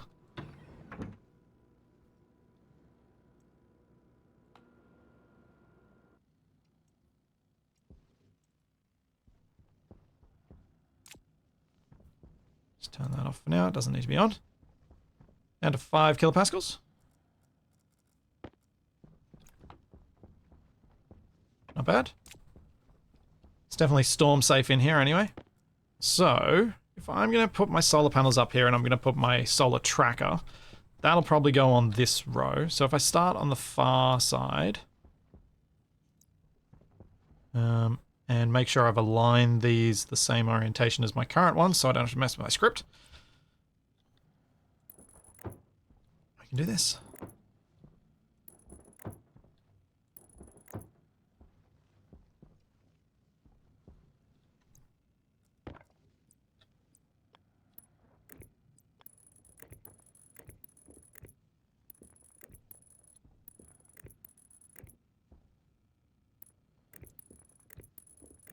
Yeah, I understand they're trying to get a console release for Airlock, which I think makes a lot of sense for a game like that.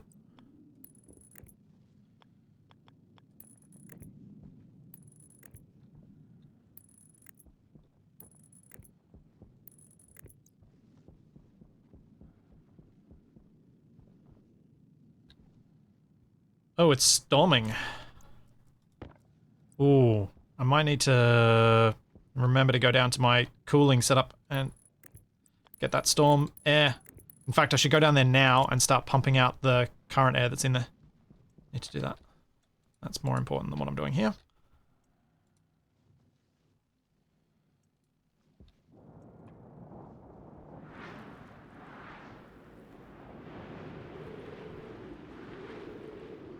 Oh, if I have them backwards, I can fix it. It's not too bad. It's just changing an angle in the tracker.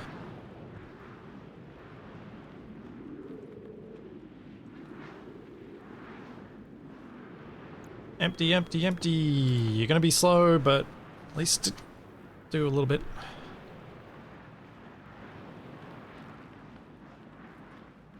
This is actually quite hot. It's gotten up to 190 degrees. Not ideal.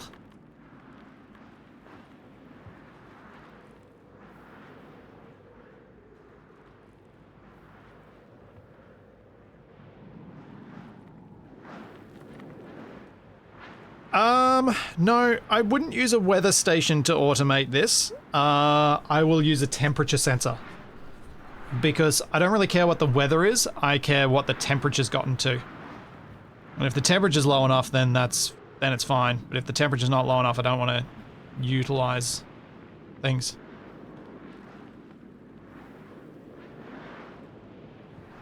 The reason I don't use single port solar panels is because having the tracker running on single port panels is frustrating because of how you have to supply power to it. So I don't like using them. I prefer to use the separated ones because it works a bit better.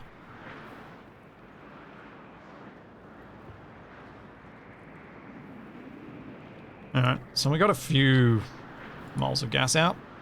Now we'll go back in. Try and drop the temperature.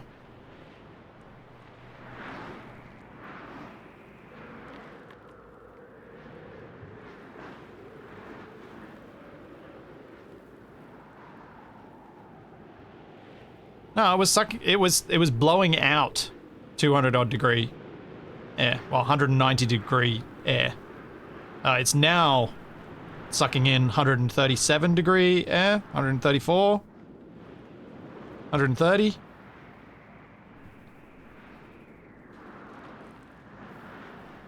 I kind of need to just wait out the storm here so that I don't end up leaving that running once it gets hot again.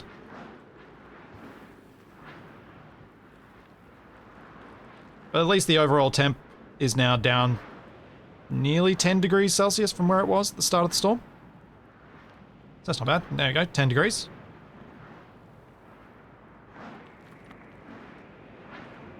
Outside temp is 93, that's pretty good. Oh, yeah, I could have rebuilt the tank, yes. That might have overpressured my windows and exploded my greenhouse though, so I'm glad I didn't do that.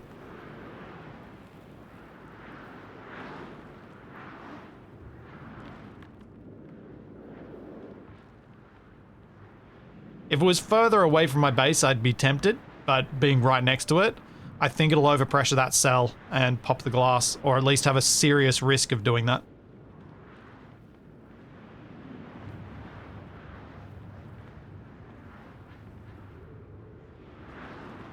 It's 20 degrees Celsius less. It's still, it's dropping pretty good.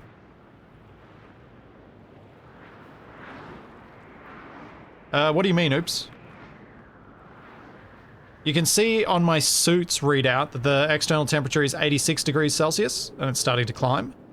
The tank temperature is 164, so if I keep sucking air in, it's going to drop it. At the start, when I came down here, the external temperature was higher than the tank, so I set the vent to blow air out.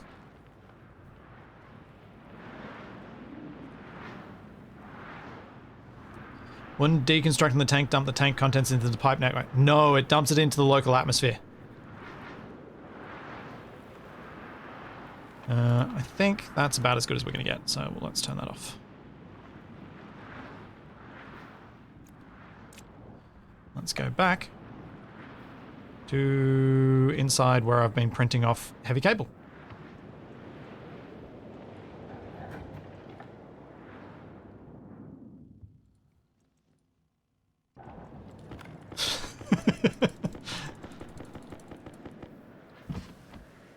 And we're out of power.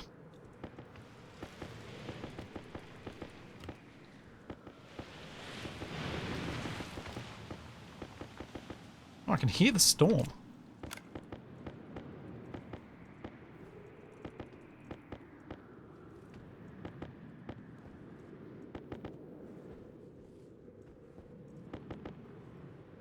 At least the panels are getting power, so they should start feeding through and hopefully turn things on soon. Hydration critical. When the storm goes away.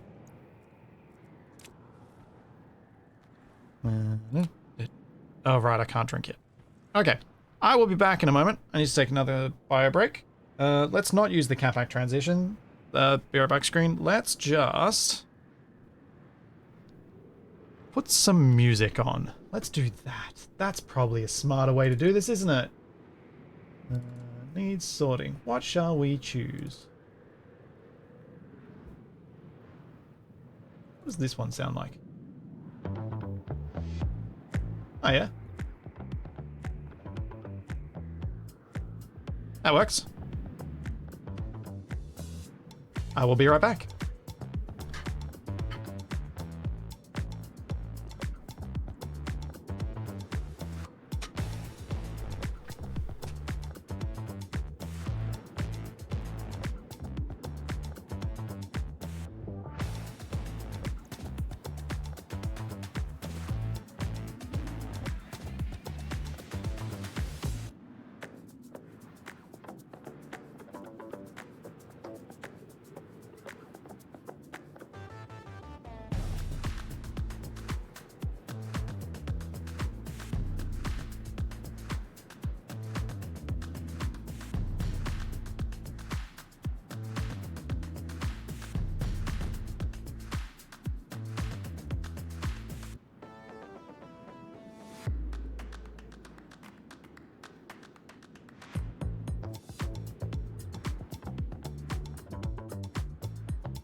I'm back. Oh, the song finished. That's rude. I should have had it on repeat. Yeah, that was a bit awkward. It was less awkward than not having it there at all, though.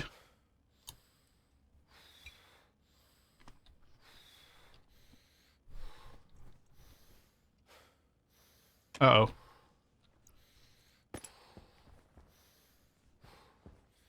Power low.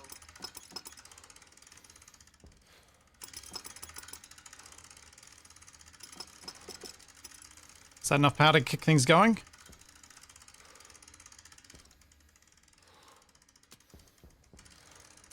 Just barely.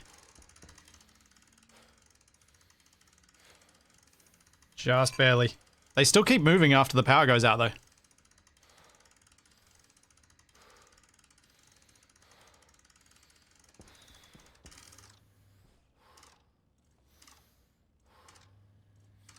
Oh, my power situation is not good.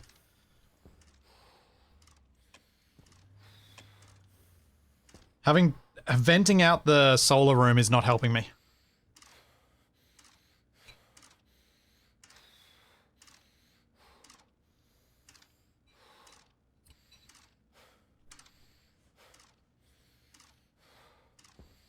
Because those vents that vent up there is constantly running. Can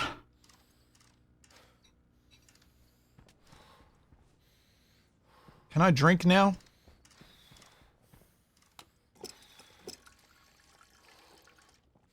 Good.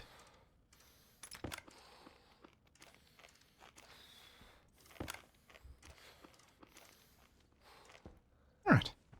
Let's go upstairs and do more of my cabling. And try and make a decision about what I'm going to do with the battery positioning.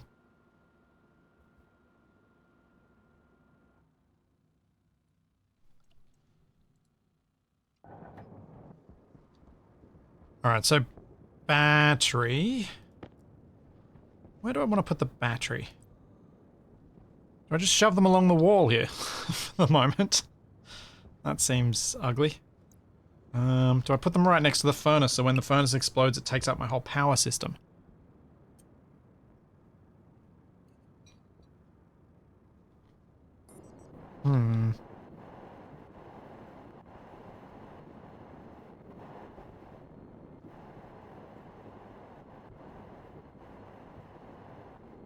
The water bottles are not full, no.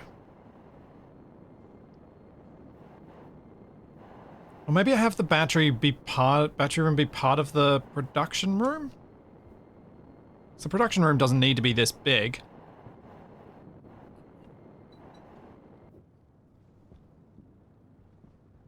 Especially being 2 blocks high.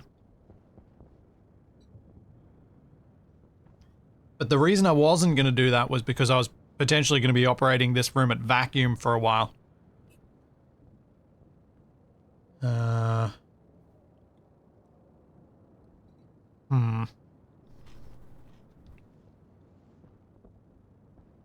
Yeah, I think maybe pop some frames down under the stairs and I can just stick them there, but I can leave it floating for the moment. We will add frames later.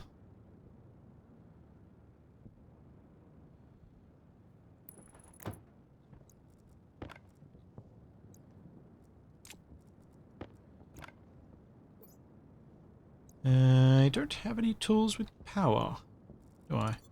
Oh no. There you go.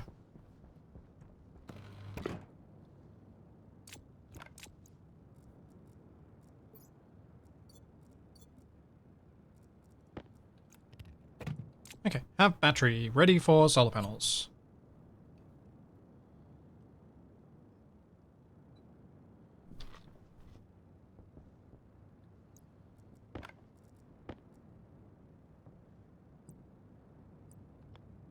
Hang them from the floor in the middle.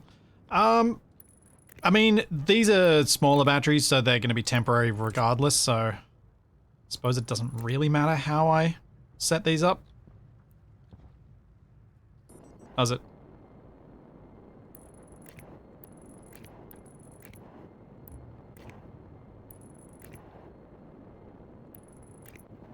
At least I didn't put the first one right in front of the window.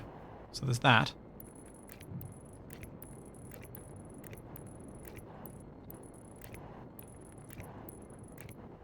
I'll come around and I'll go up the wall here. And then I can do the cabling inside.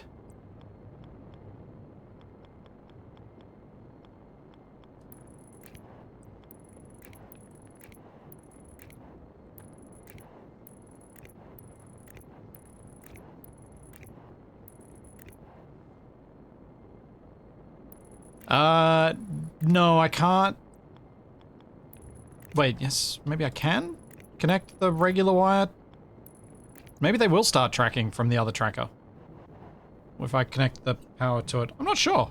I can't remember how I set it up.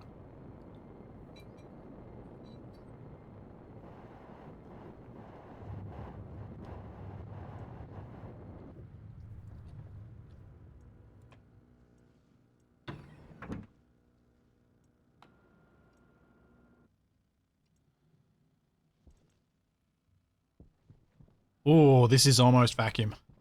Cool, cool, cool.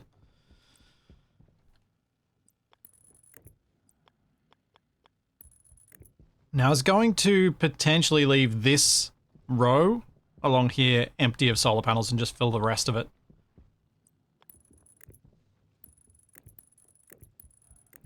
So I have some access way. Air tank low. Because I think I should be using other methods of power generation by the time I've got that many solar panels anyway.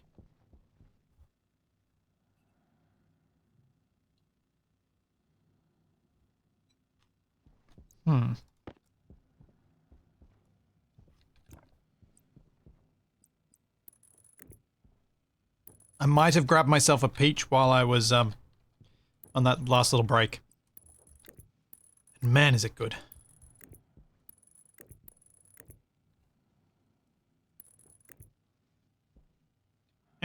Let me through.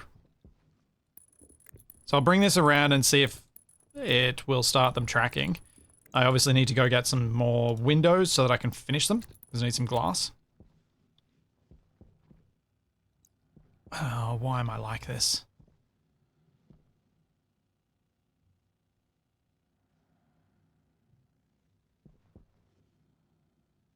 How do I want to bring the power there? So that I can get the tracking moving for the moment.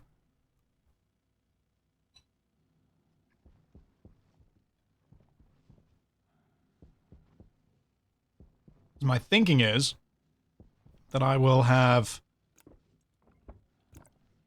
the data cables going around the top end, not this end. So maybe I should do that set up properly now. And I can just bring some power cable up to this end of the building to hopefully get them tracking before I move the tracker.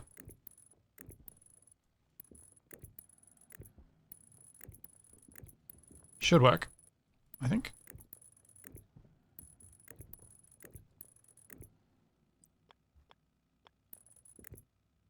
And do that, and then I'll be able to access that one. Rather than bringing it from the airlock. Because the airlock will actually be a bit tricky to do.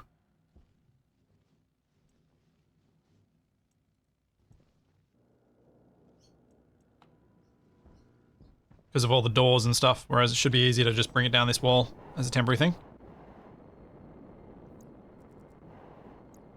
Oops, pressed the wrong buttons.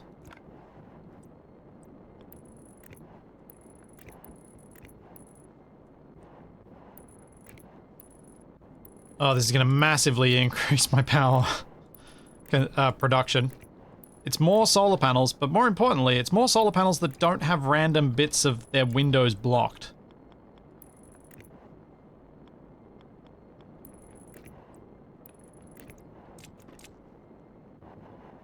They start tracking when they're not built? I thought they did. So I guess this isn't attached. I think the tracker might be on its own isolated network.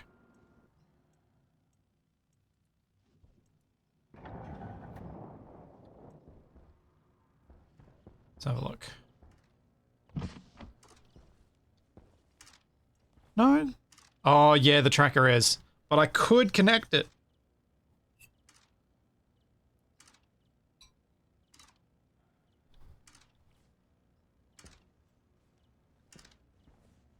If I just connect that up there, that should connect them. Let's see if anything blows up. Yep.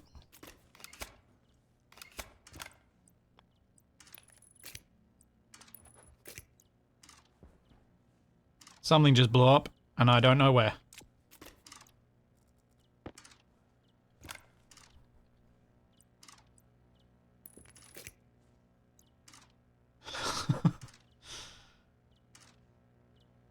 Is it that one?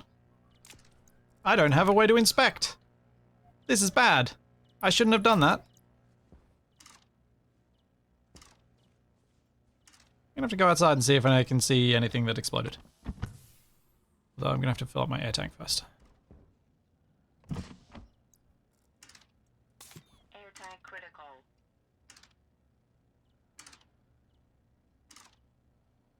No, I don't want to move the tracker to the new one until I've got it as my power source. But yeah, I probably should just do it at night and just not try and do what I just did, because I caused something to explode. That was pretty dumb, and I should know better.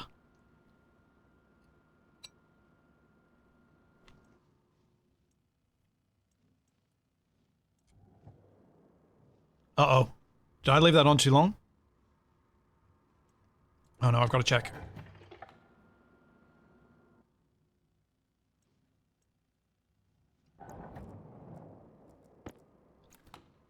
No, I polluted the room! Arrgh.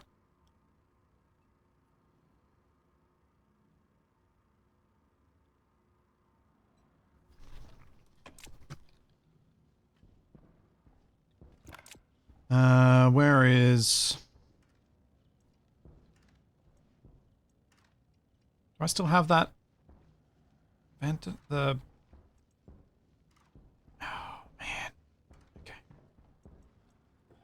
Okay, it's fine. I can fix this fairly quickly.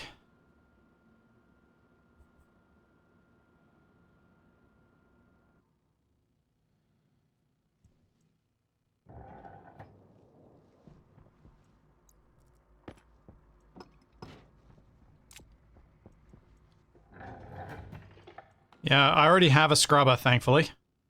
It's just not got an ability to connect to the general air in here.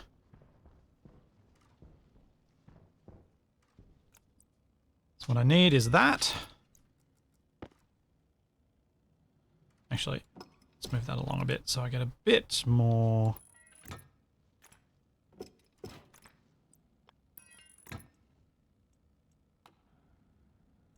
And when I have power, that can start scrubbing. Why?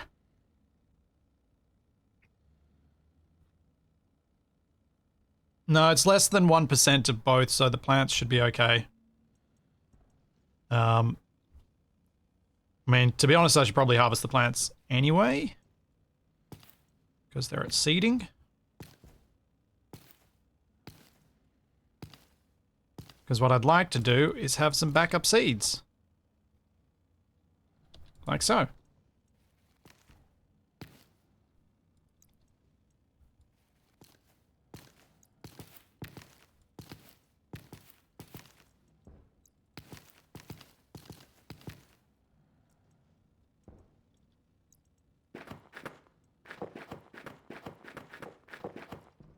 And do this. There we go. Now I have backup seeds. Woo!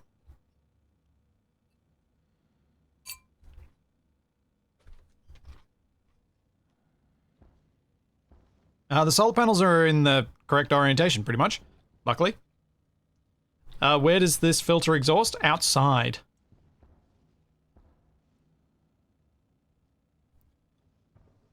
So it is fine to operate.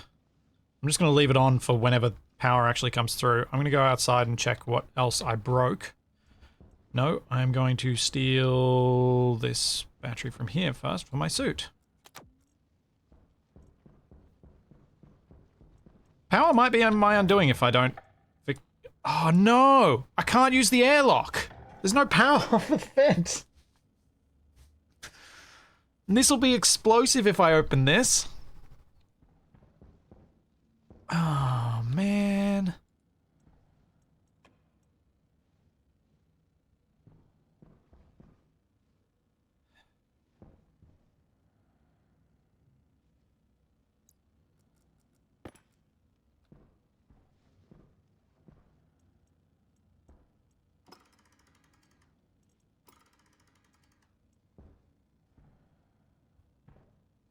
Are my solar panels even feeding power in now? I don't even know if they are.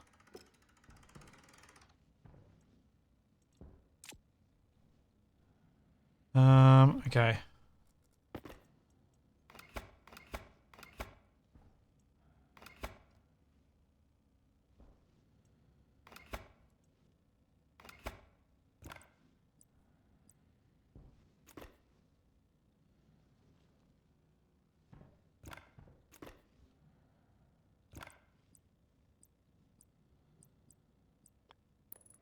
I do this.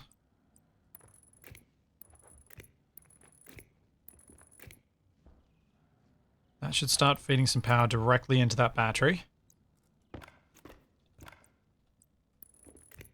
Which will hopefully get me enough power to operate the air vent, the airlock. And then get out of here somewhat safely.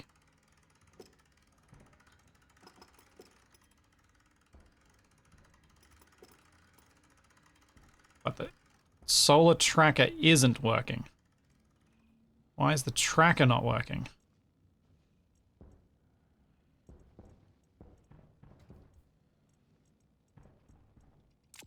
It's not on. Am I not getting enough power for that? Oh, man. That was getting power in. Where's the power going? Ah. Where does my cable go outside? It's all through the airlock. Can I cut it off here? Hydration critical. There we go. Now that's getting charged. Now the solar tracking is tracking. The power to get back in is the same power as getting out. They are one and the same.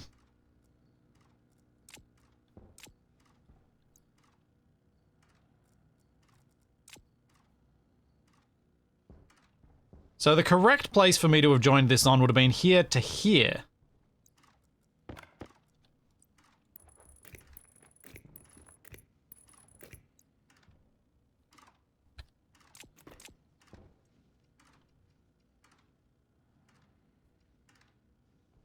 Alright. That's getting power. And now I'm going to empty my waste tank. Waste tank That's critical. more important. Oxygen low. Except now I'm going to have pollutant and volatiles in my suit. And it's going to go into my waste tank as well for a long time. So I'm going to need to do this. And this.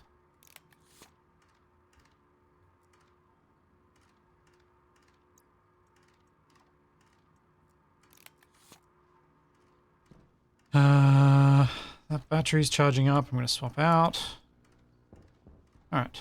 Let me turn off the pump. Close the door. Turn on the vent. That way the airlock won't explode.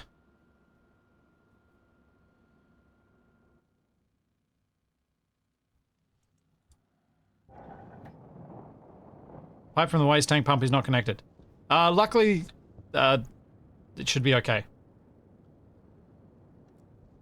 Where in the heck did that explode elsewhere?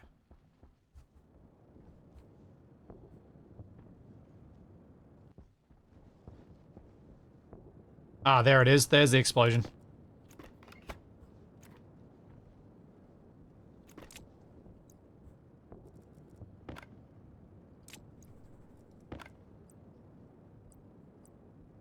Well, since this is dead anyway, let's see if those solar panels are tracking. Nope. Let's go get some silicon because I need more glass. But I don't have any battery to do that, really. Alright, silicon it is. Let's get that. What have I done to myself?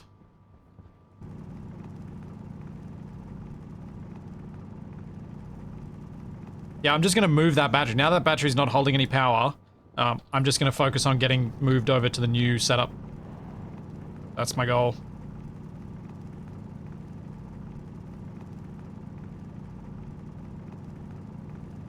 As I think it's probably the smarter option. Rather than repairing a mess that I'm going to be removing shortly anyway.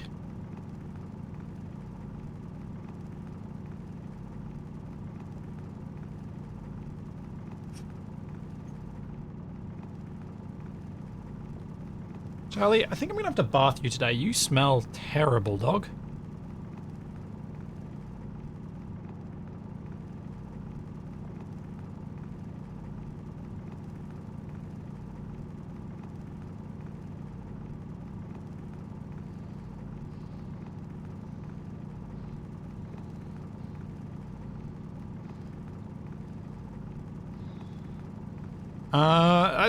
I think the pipe's gonna be fine for the moment. I don't think it's stressed. I didn't hear it being stressed.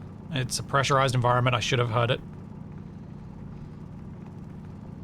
I think it'll be okay.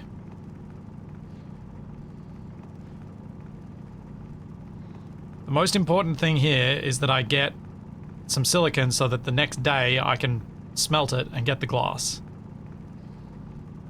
But I should be able to move over to the new setup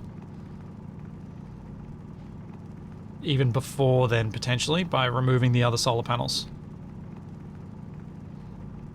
They get blocked for half the day anyway.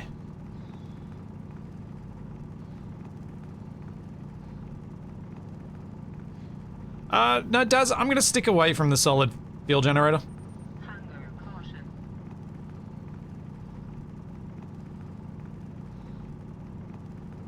I'm gonna steer clear of it. It's too much of a crutch. That just delays better solutions when it's in my hands. Alright, before the sun goes fully down, before the power is out and I can't actually evacuate the airlock, I should go back. No, the Sterling engine isn't made. The Sterling engine was me, in the title, was me reminding myself to talk about what longer term plans would be on this save. I didn't really anticipate being able to get it done today.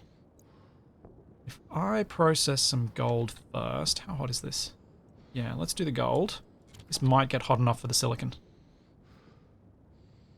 Or not.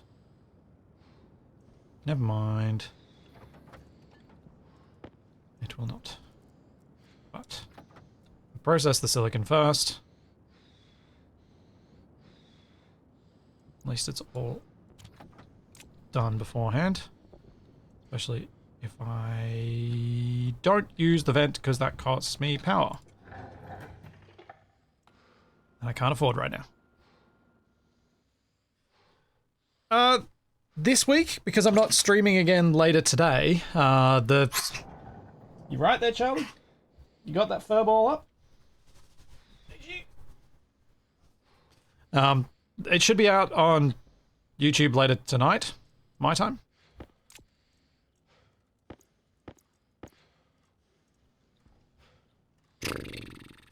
What am I doing?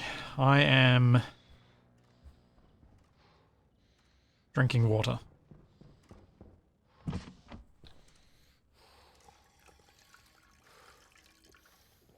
get rid of the horrible breathing. Cook potato. Whoa! Whoa! Uh-oh.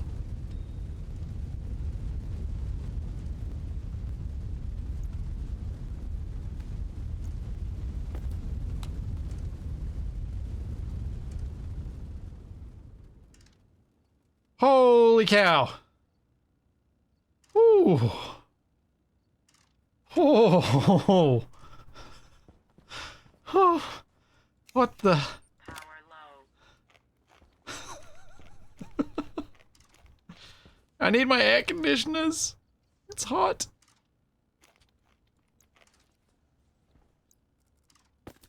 Oh. Well, I got rid of the volatiles. Now I just got to get rid of the pollutant.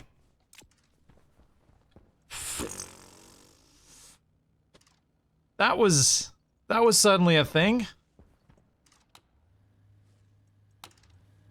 I gotta use up some of my power for this, unfortunately.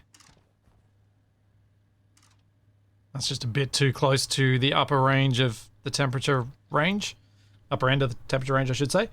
How to disinfect the vase, yeah. Oh, man. Oh, boy. That was a thing. Yeah, that's clippable, I think. That was a moment. Whew.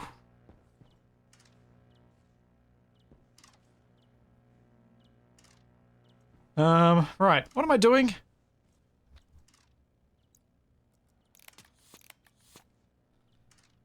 Whew. I've completely forgotten what I was doing. Oh, man. I need to go back outside. And I need to connect up the... I need to make glass. Do I have any silicon? Yes, I do. I have enough to make the glass. Alright, let's make glass. I believe it's 5 per solar panel.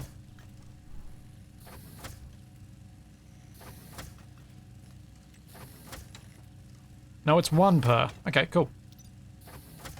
It's 5 just for the other ones. So that's enough glass. Let's go assemble those solar panels. And maybe disassemble these as well. Oh, no, I'll leave those for the moment. Until I've got it properly hooked up. Ooh.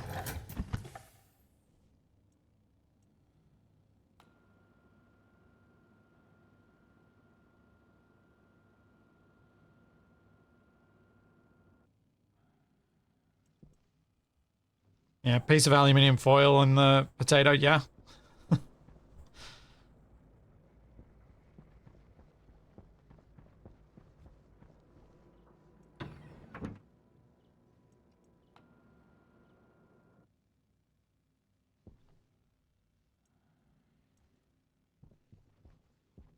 Still the tiniest bit of gas in here.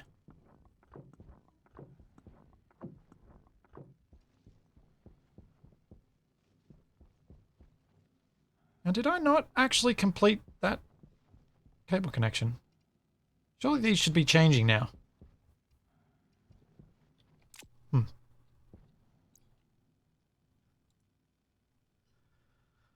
Alright, let's relive that moment of terror. Cook potato. Whoa! Whoa! Uh-oh. Also, I think I'm gonna have to apply some color correction to my my stream, because it's a bit washed out. Holy cow. Ooh. I think it's the backup capture card doing that. How can I tell if I've done enough or not?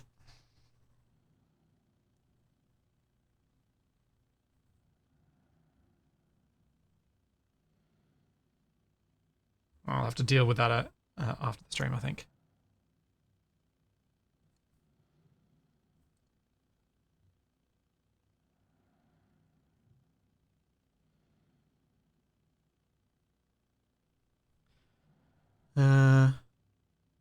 No, I didn't cut the connection at the airlock because the connection goes here and goes down.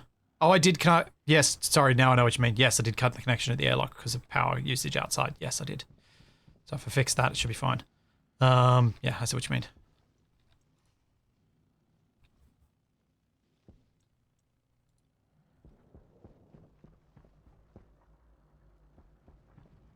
Yeah, the stream is slightly washed out, but I will endeavor to mess with that later, I think. I have to see what color correction I need to do in Premiere.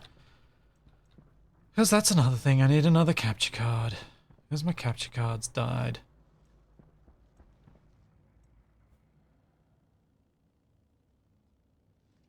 So, if we now connect this, does the tracking track? Am I out of power entirely? No, the tracking should track.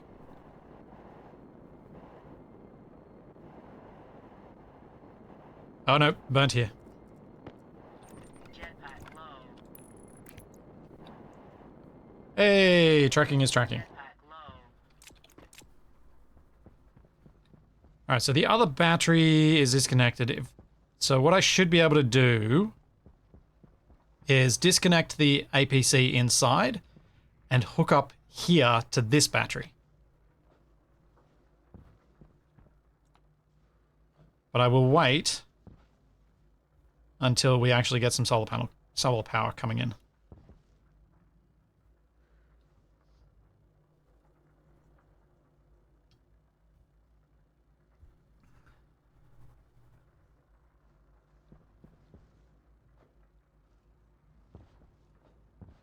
Because yeah, my whole base is connected, so I should be able to just disconnect from there, reconnect to here, and then remove this battery, which I can actually do now.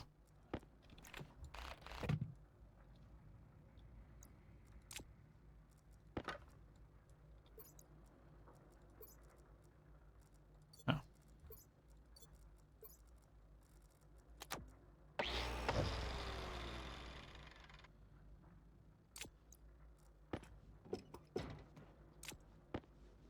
And I can hook this up.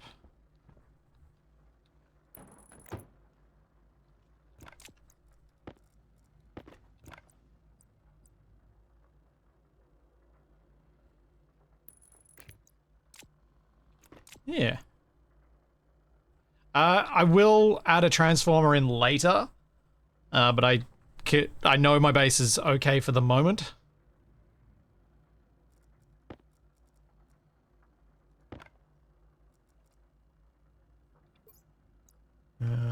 So I will worry about it at that point.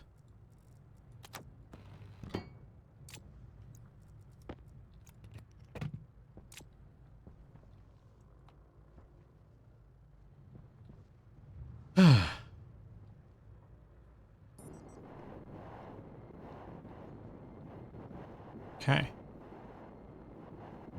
So we should have solar power coming here very shortly.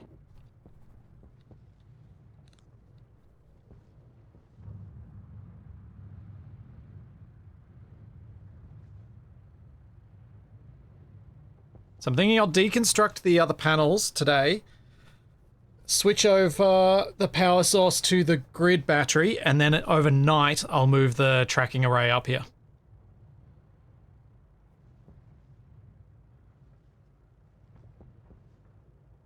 I just want to make sure that the new battery is actually getting some power in before anything, because I think I've run out in my old bit of the base.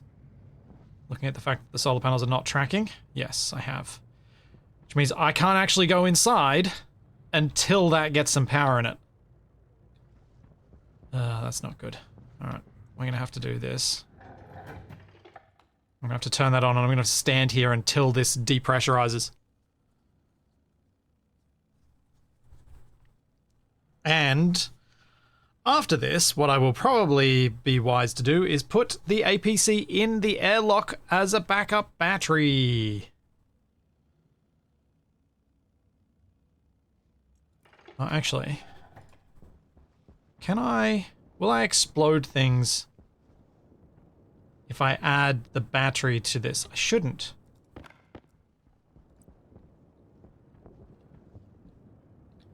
I hope.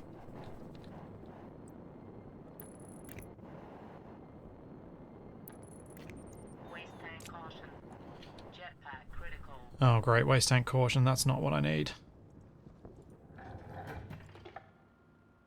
Yay! Jetpack low. Jetpack critical. Okay.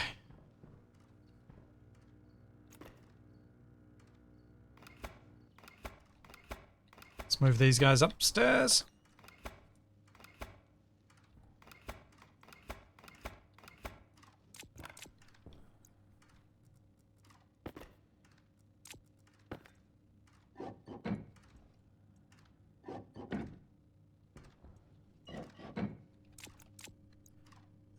Drill?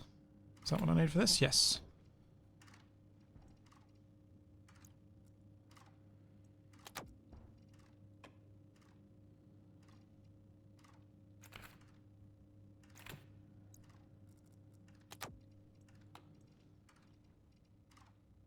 Oh, 5%, 3% is not enough charge.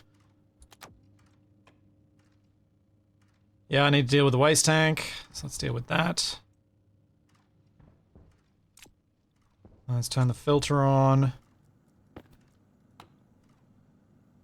0.26% pollutant. And that pipe volume is too small. So filtering this is going to take forever. Okay. I'll have to deal with that properly after.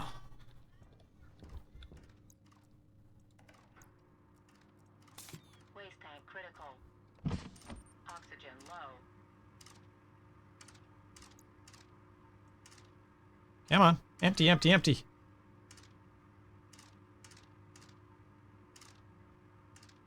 Hey, Drago.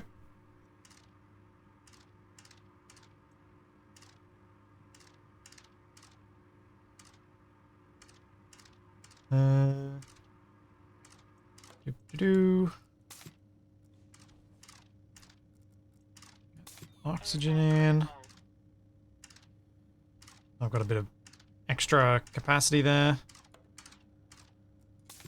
And now I should have enough power in this battery. Oh, 6%, really? That's all? Oh, I was looking at the wrong tool battery. Never mind.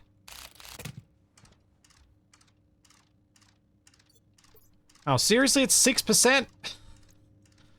Ugh. Do a single drill?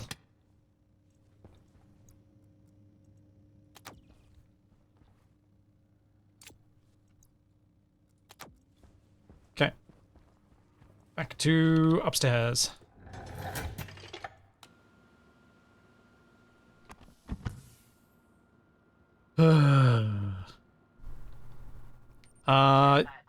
Yes, the auto lathe does use power if it's idle. And yes, I shouldn't have done that. And yes, I need to fix that. But now that I've already gone outside, it's kind of not ideal for me to try and fix it now. Jetpack low. Better for me to get these solar panels down.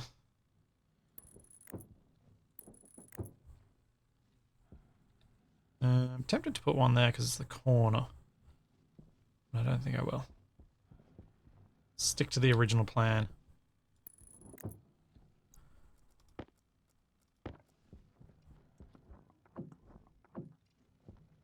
There's two more.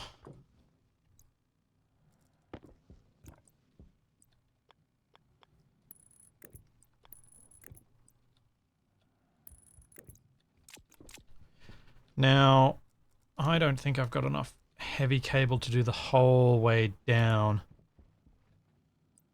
So I think I'm going to have to do a bit of temporary go across and not leave space for the next solar panels.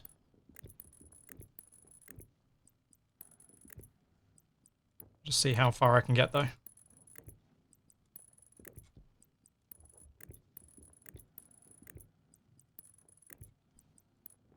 Though if I didn't do the T-pieces, maybe I would have enough. Oh!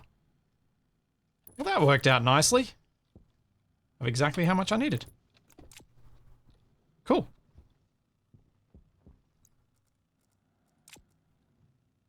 I now have more than double the solar panels I had before, and they get to track all day, and without obstruction. Hydration critical. It is reasonably likely Jetpack critical. that that will fix my power situation for a while.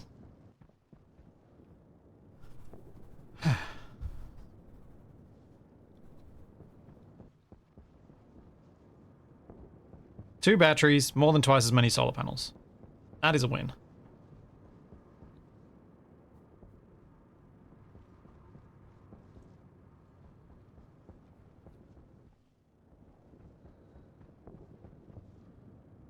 Did I mention... Did I keep the base one level? I thought last week I was talking about wanting to make it multi-level and making it tall.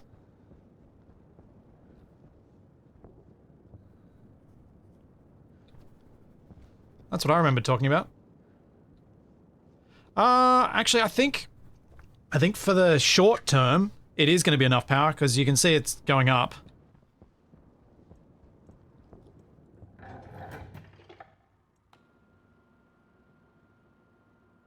Jetpack low.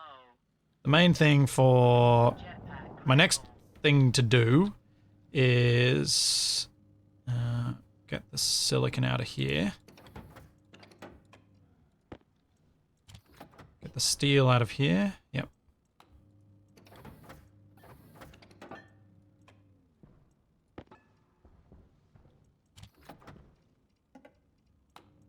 Make an insulated pipe utility kit.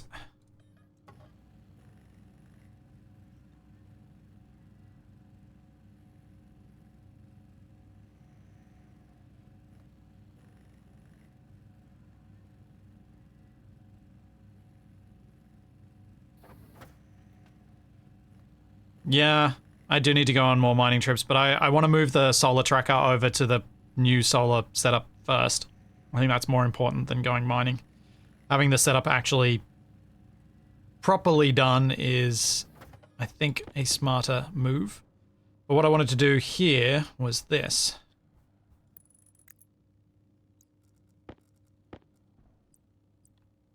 So then I can do this.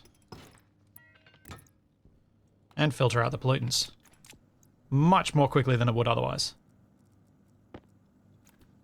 Because this doesn't actually get evacuated by the filter every tick.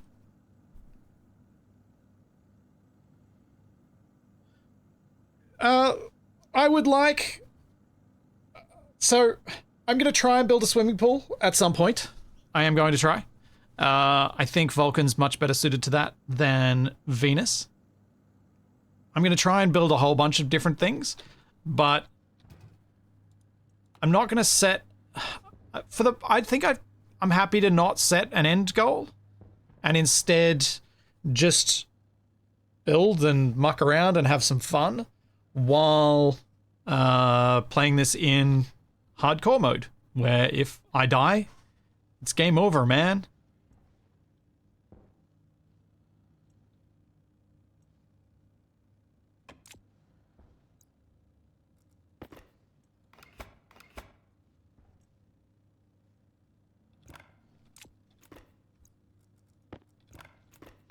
And then hopefully we get a terrain update before I die. And that I've been able to build some cool stuff. And try out some new aspects of the game that I haven't really messed with properly, or haven't messed with any time in the last couple of years. Because Stirling engines I just tried on Mars in a not ideal circumstance. I understand the game a lot better now. A little bit afraid of the microwave now.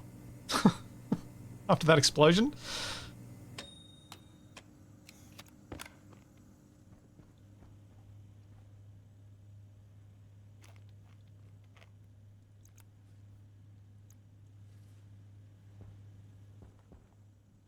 End goal is survive until terrain update. Yeah, that's not a bad way to put it. Look, 2 batteries with yellow. See how they are overnight after things getting cooled down, but I certainly think I'm in a not too bad spot now for the power consumption that I actually have. Just got to get these batteries charged up, that's all.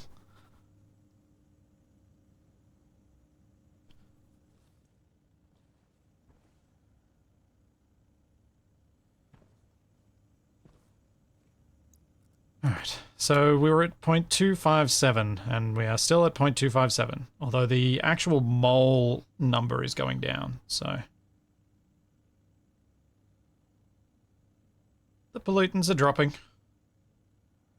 It's just going to be slow.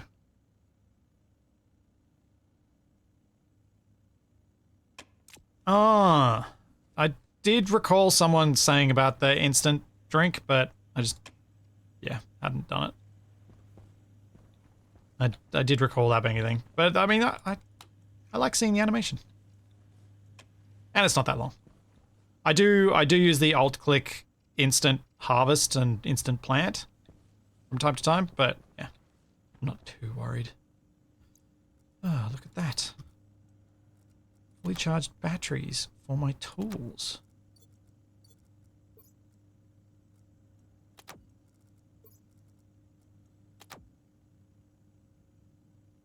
Where are the big oh, my other big batteries over here.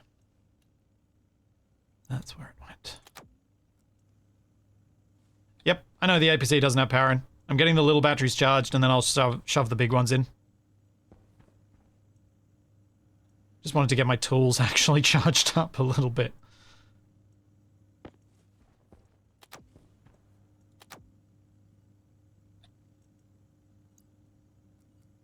That goes in there. That comes out of there and it goes in there. We can remove the APC. Now, I can remove these too.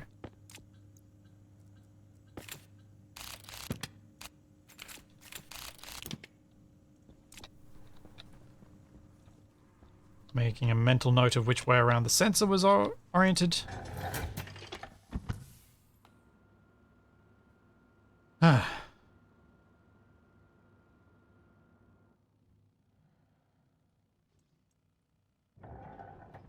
It's pretty funny that if I mess my airlock up, it'll explode, not just be bad.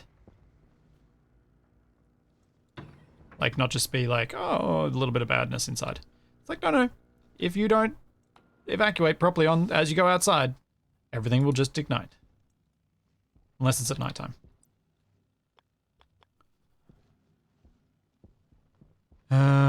Right. How do I want to... Oh yeah, over here's where... Perfect. This is where I can put it.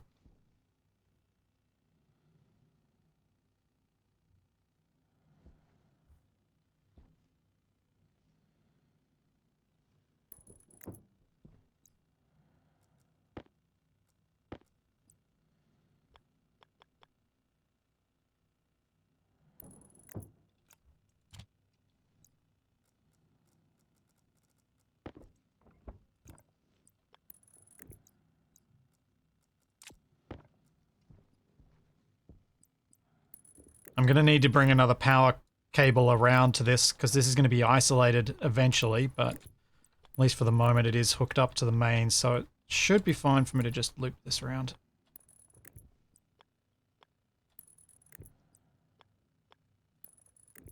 Like so.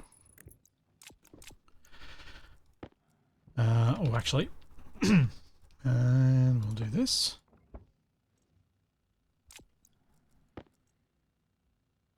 Set the sensor. So I don't have to figure out which one it is. Or I don't have to scroll through 10 million devices. And there we go. Tracking resumed.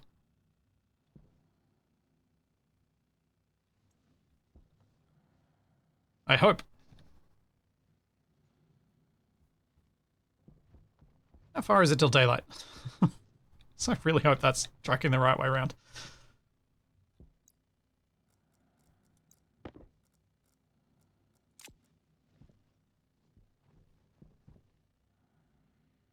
I did not put power on the wrong side, no.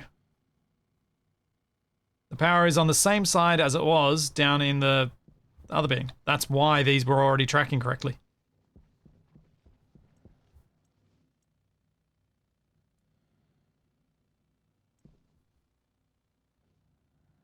There is power on the data cable because everything's combined right now. My whole network. I've got two networks.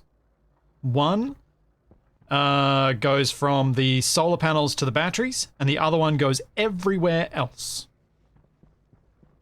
That's it. Just got those two networks. There's no other division. Because I don't have transformers, I don't have any of that stuff set up yet.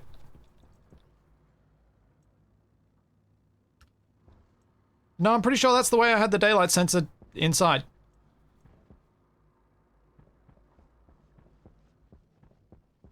That's what I was taking note of before I left. I hope I didn't mess it up. I'd intended not to. But we will see. Day should be starting soon.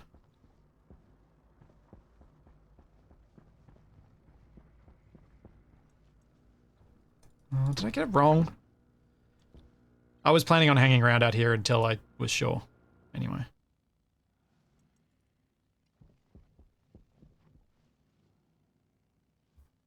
Yep. I got it wrong.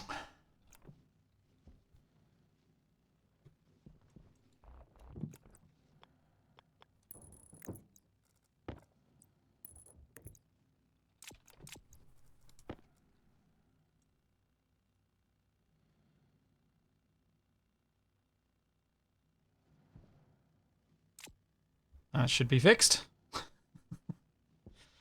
You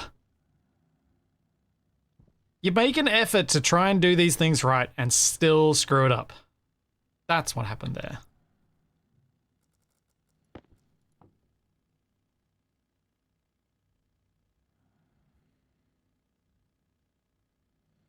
As the room very, very slowly empties.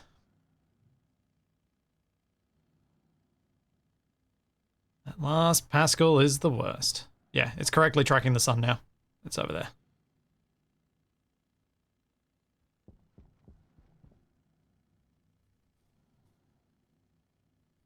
So that is good.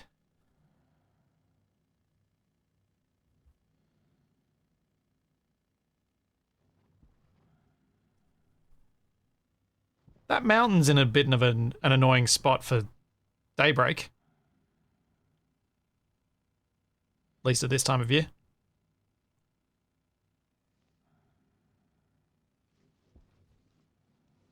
Well, my batteries did not run out overnight.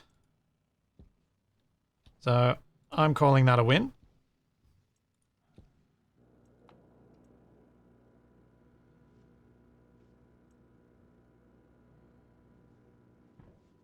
And the room can continue to empty a bit more. Because look at that. I had all my things turned on and it's still fine.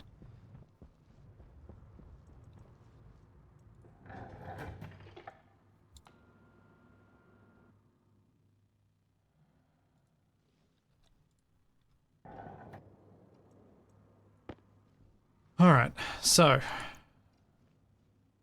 wind turbines. Need to get a couple of those in as backup.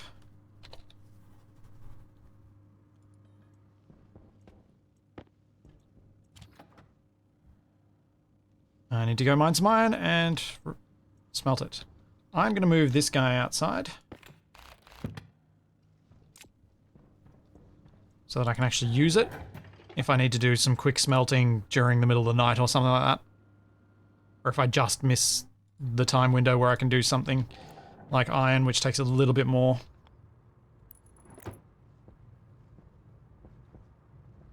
Let's go get some iron.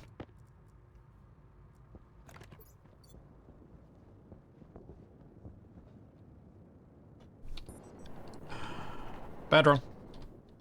Let's go get some jetpack juice.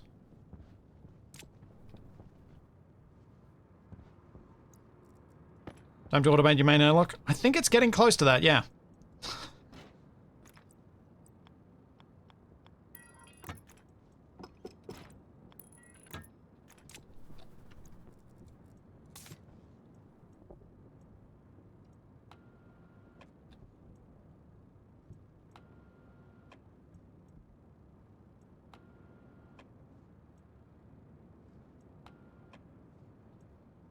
That'll do.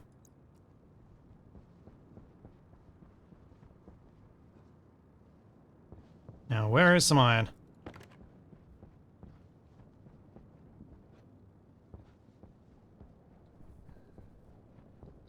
think that's some up here. Yep. No, that's copper. That's copper, copper, copper, copper, copper, copper. And gold. And iron.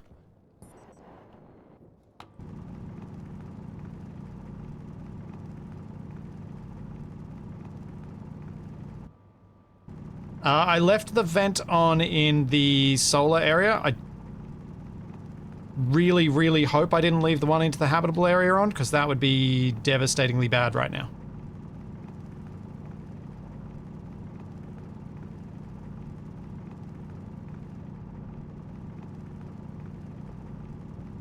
I have definitely killed my plants at this point, if I have done that. Power critical. And I've potentially killed myself.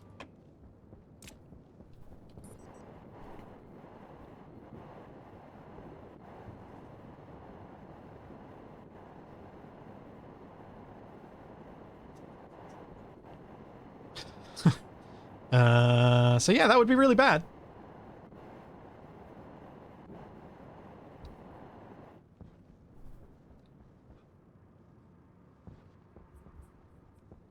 But I didn't. So it's okay.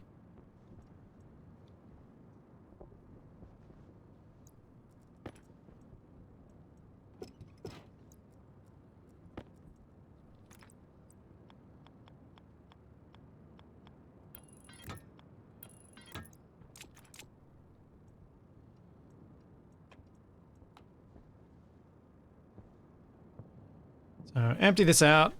Get the hot gas in as soon as the temperature gets high enough, although it's not actually getting that high. So I may want to just smelt the iron through here.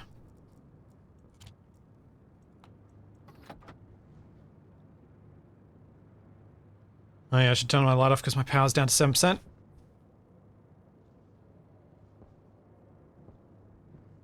least I'll be able to go in with the iron I needed for some wind turbines.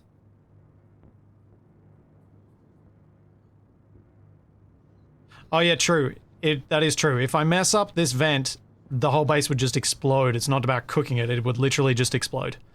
So yeah, I can be sure I haven't done that at times, if my base is still standing. Waste tank caution. There we go, got the silicon. Iron should drop out in a sec. I can go inside and it'll be fine.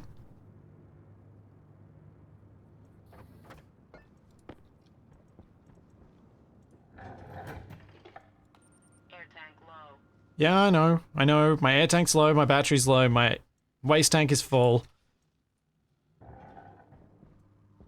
I know, suit lady. Everything's wrong.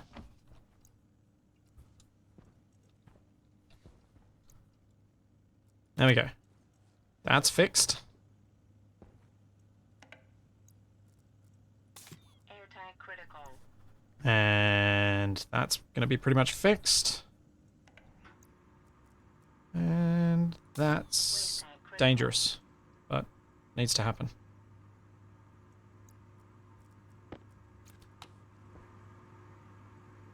Yeah, 11 megapascals. That's not too bad. Could be worse.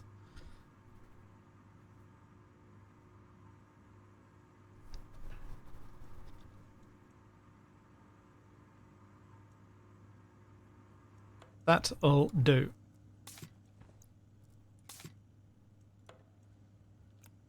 Okay.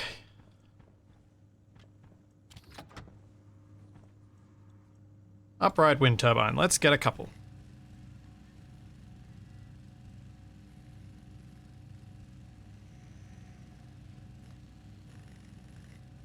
I'll be back in just a sec. I need to take another bio break. Let's see if I can actually loop the music this time.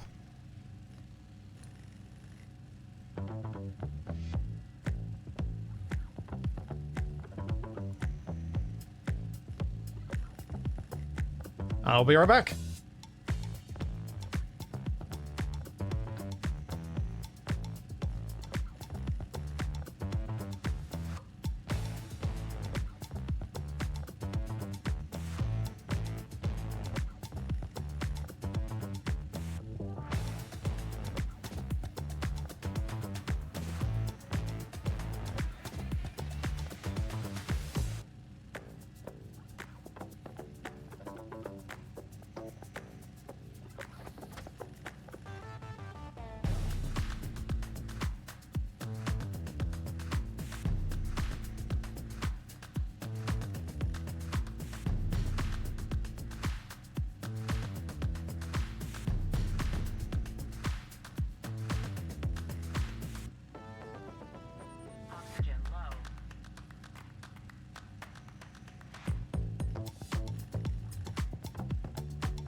And I'm back. How many turbines did we get? 1? No. I reckon 2 to 4 of these is probably a good idea. Especially as people are telling me that the black hole is going to be barely above the horizon at some point soon. Potentially. Leaving me with little solar input. Low pressure. Low pressure? Why is it low pressure in here?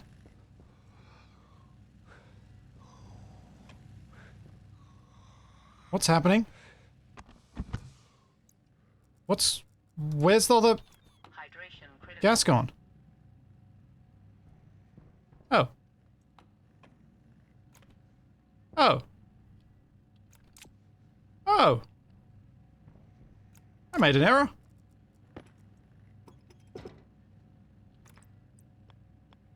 No, no, no, no, no.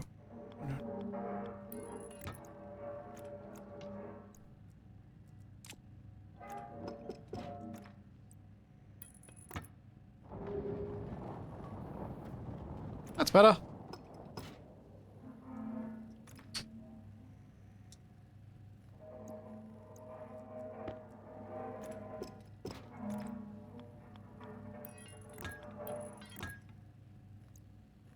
Hmm. That could have been really bad.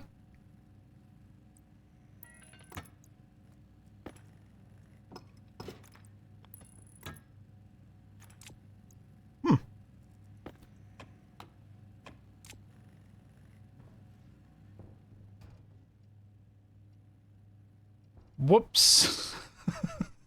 That was so close to catastrophe there. Yeah, there are seasons in the game, Namus. Yes.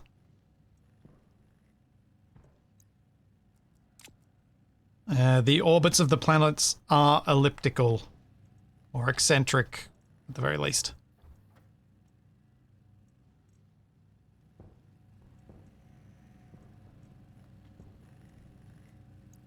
The pipe that I had there was unhappy.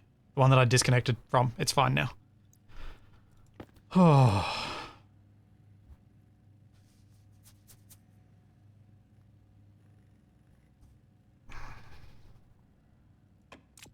That was that was so close to being an absolute disaster.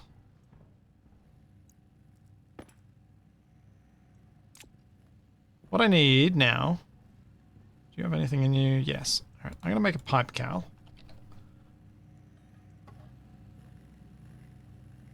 I'm gonna get that filter working again. Because what I need is a little pipe cowl up there, so that it's actual open loop. Not just filtering and putting all the good stuff into this tiny little network, which is what I'd done. Because I'm an idiot and wasn't thinking. Oh yeah, Ginocola, that makes so much sense. Yes, you're absolutely right. That's why the moles dropped without the percentage dropping. Yes. Yes.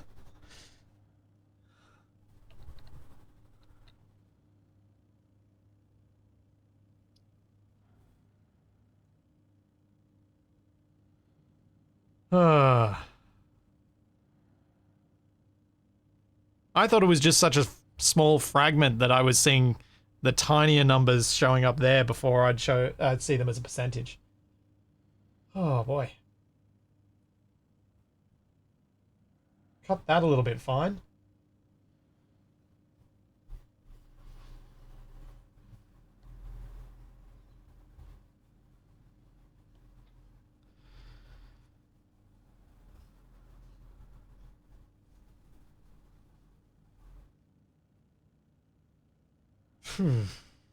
I think the orbital behavior of the planets is actually quite realistically modeled, from what I understand. I haven't looked into it, but I think it is, or can be, fairly realistically done within Stationeers. Someone might know better. Look at this space that I have to move around. I've got room. Nowhere that I can actually use it, but I have room. Yeah, it's funny how close how close these things have come since I said, yeah, this is hardcore now.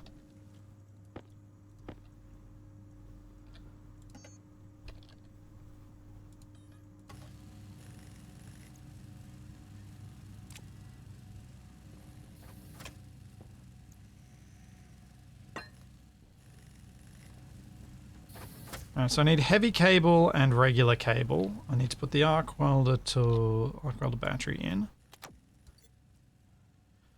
And that's it. Where am I going to put wind turbines? I guess maybe on the far side of the building there. So if I print off a few frames.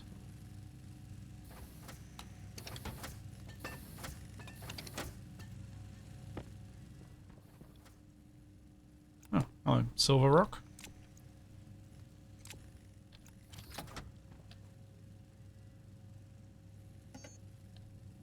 Steel frame, so I need at least 5, and I don't think it's 5 across, so yeah, we'll do 5.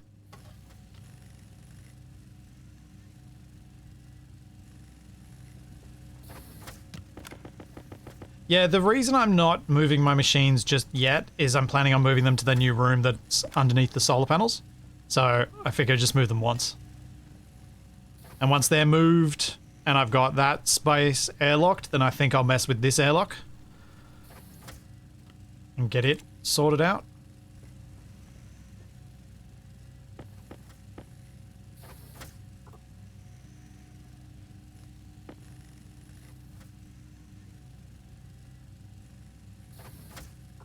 Yes, thanks, Louie. Yes, put them in the wind. I've been silly, but I'm not that silly. Without... when I actually have the information available to make not silly.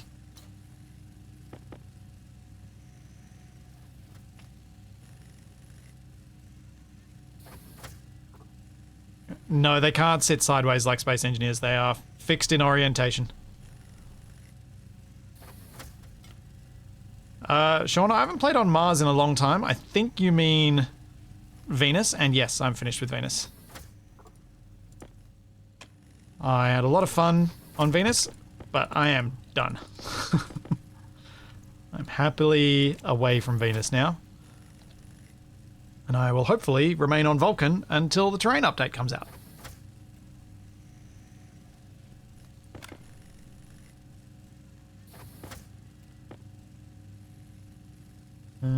Just a couple more should be enough for what I need. 'Cause these don't need anything fancy.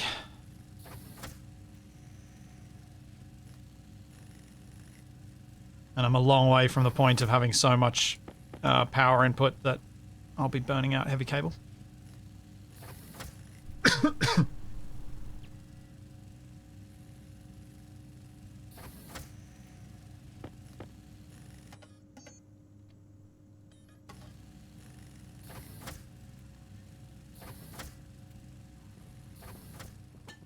I do have some frames out here. I have one.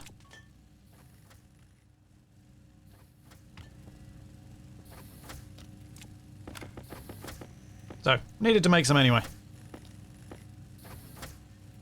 Do I need light cables for what I'm doing? I don't think I do. I think I just need the heavies for the wind turbines.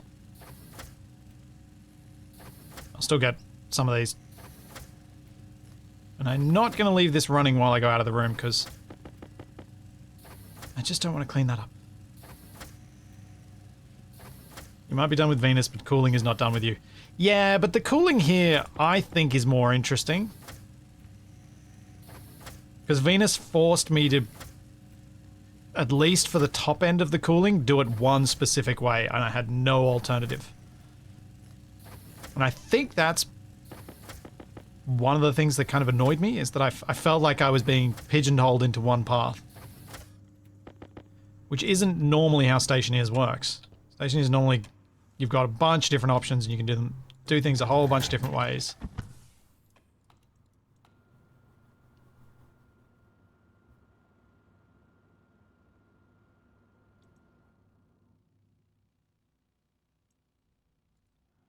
Yeah, here there's plenty of options for cooling.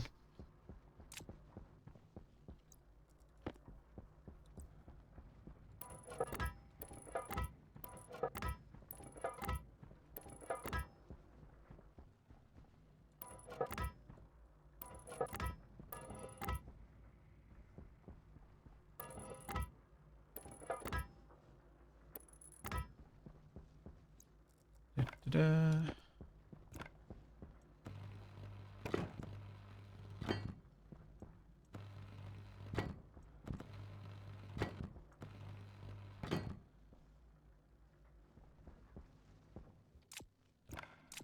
Because yeah, the way Venus is, that top end of your cooling basically has to be done with lots of air conditioners. Now, is it going to be annoying? Probably.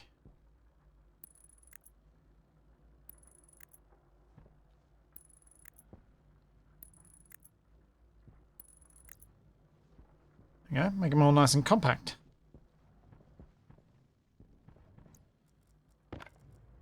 About to say, is it going to be annoying putting the cable along against the wall? And my feeling is yes, that would be annoying. So I'm going to run it here instead.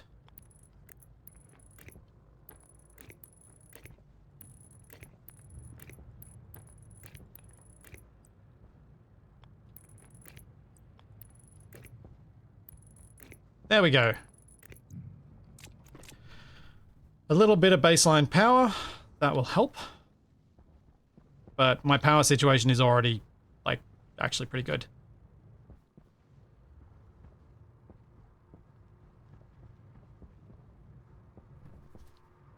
So now I can get back to trying to finish off this room. And yeah, I think what I'd like to do, I'm going to send away this trader because honestly, I haven't done anything with it, and trying to deal with its water, like for 3 liters of water, it's not really worth it. I've got enough time that it should be fine for me to not do that. I could sell the volatiles, but then I've got to cool them. I'm not really in a position to want to do that now. So I'm going to send them away. And I'm going to hope that I get an ore trader to make a bit of money.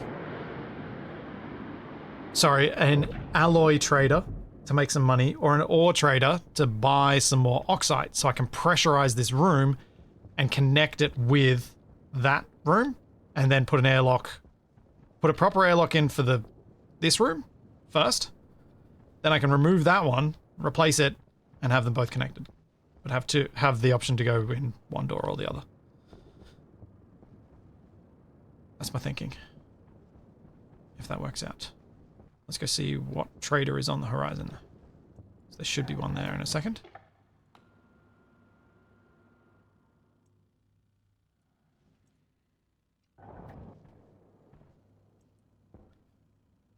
Yeah, I think if Venus was 150 degrees cooler than it is, you'd be able to just do everything with phase change.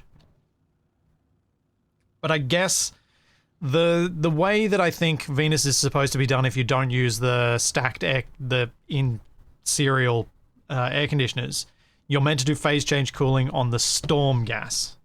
But the storm gas doesn't even get really that cold enough for that to be reliable to me.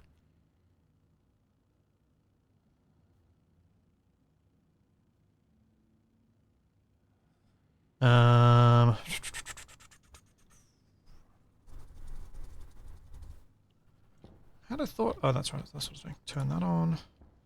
Turn that on. We've got Star Smelter, which is probably an alloy trader.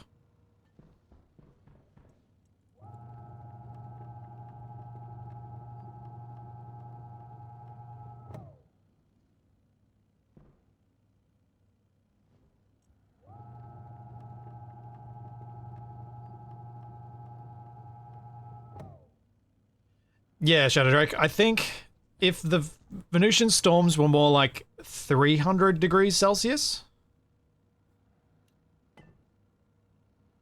I feel like then you'd be able to collect enough for it to work. For phase change cooling from storms.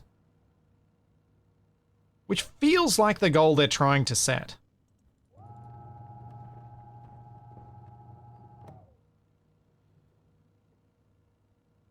Well, let's see what this is actually at before I push this any further. So I think I might have gone too far.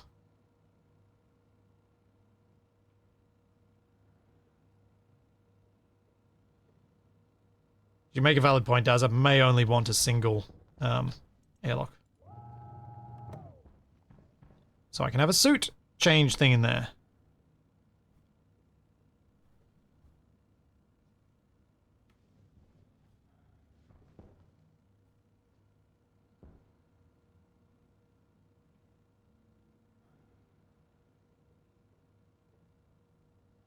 That was worse. Okay.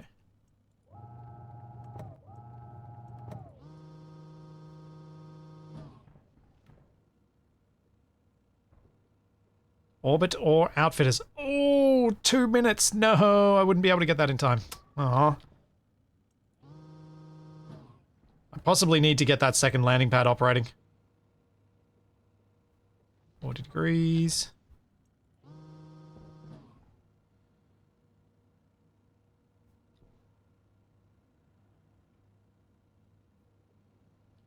$36.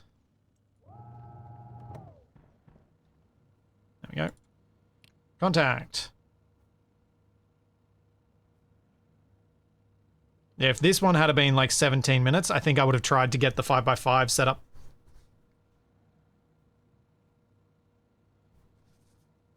But, alas, that is for the future.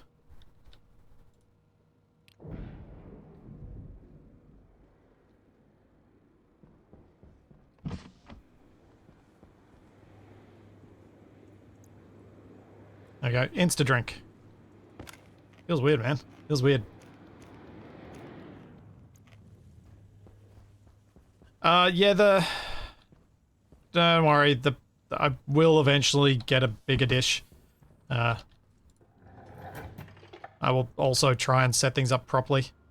And, you know, I've got to put transformers in around the place, which I haven't done yet. Because everything's still just running direct on cables.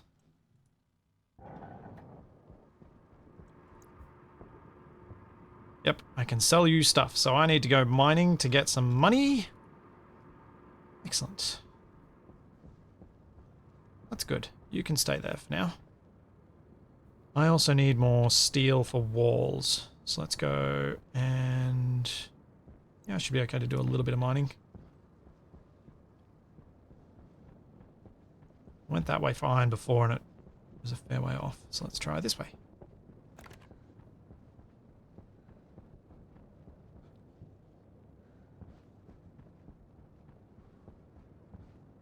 That's iron over there.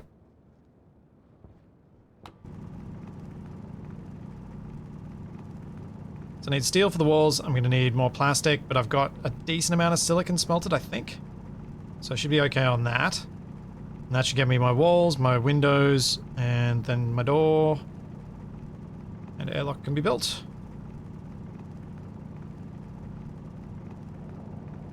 Oh yeah, true, I can make a mining backpack now, can't I? Because I made the tool printer. That's a good point. Forgot about that.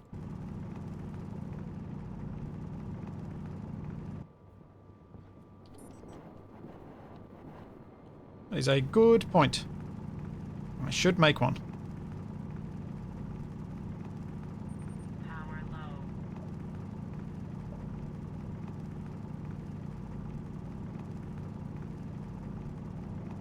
Because it will make this a lot more... a lot easier. And I'll waste a lot less space.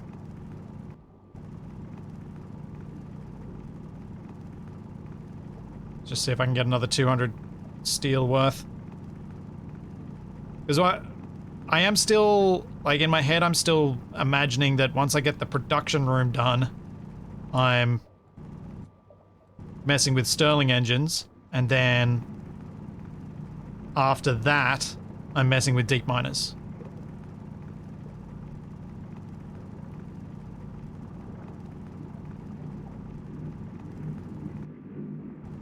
That's my mental plan.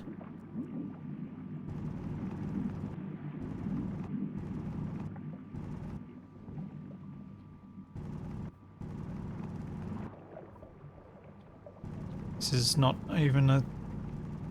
This is a little bit of a harrowing place to be mining.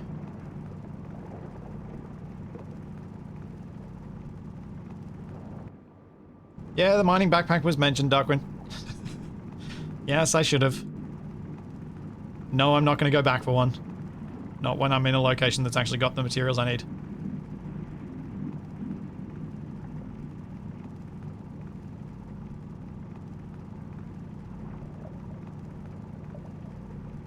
Hey, Nab. Welcome, Raiders. What were you up to today, Nab?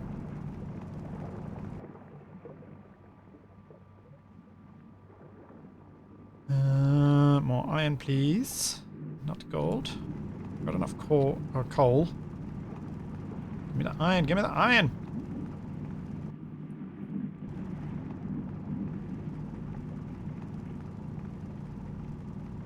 That's more iron over here.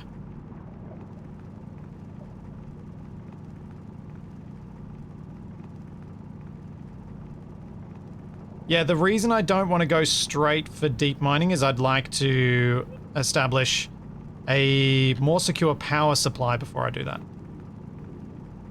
But maybe that's back to front because the deep mining takes time. I don't know. Ah, Stardew.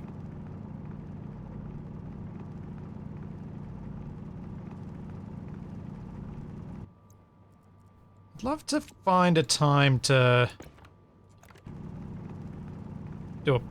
play through that again.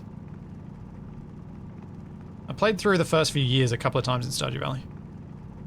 And it's one of my...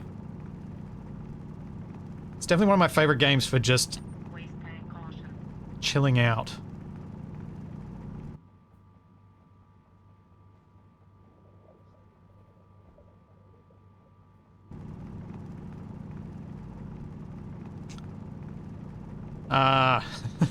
Talking about mushy things now, I understand. Valentine's Day, yes. One of my things I need to do after this stream is go and buy some ingredients for making dessert tonight.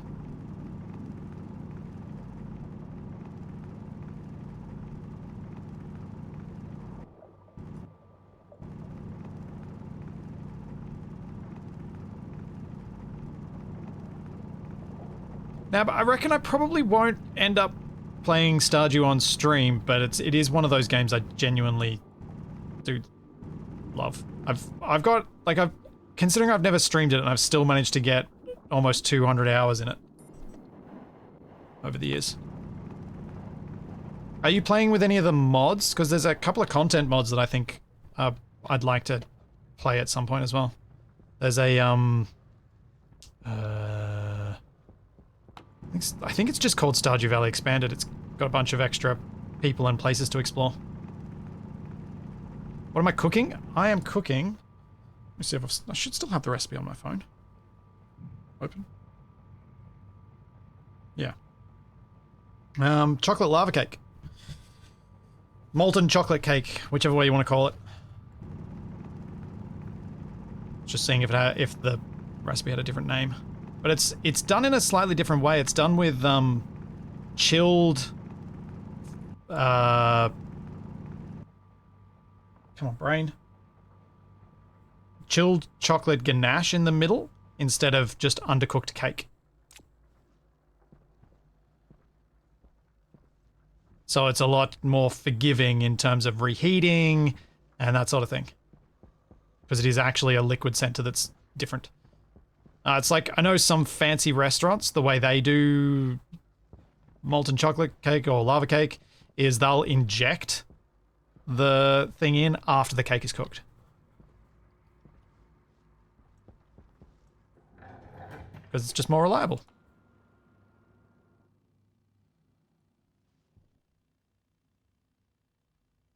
Why am I going inside?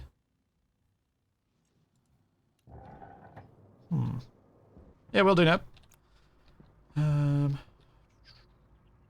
I want to smelt steel. It is not hot enough. Guess I prep for the steel.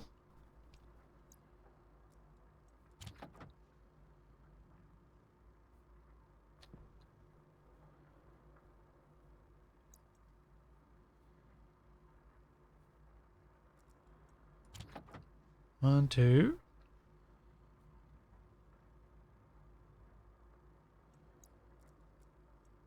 Yeah, no, but I always wanted to figure out a way that I thought Stardew could work as something I could actually play on stream, but yeah, sadly for me, I don't think it will. Because yes, very much a game I like. A game I've played a lot of. Oh yeah, waste tank. I should probably deal with that. That is probably important. Perhaps.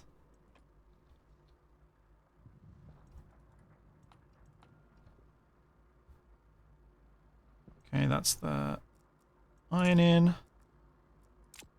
And I will just smelt this iron, because I need some basic iron as well. Okay, cool. Let's set that outward, empty it out, and then in the middle of the day, hopefully it's hot enough.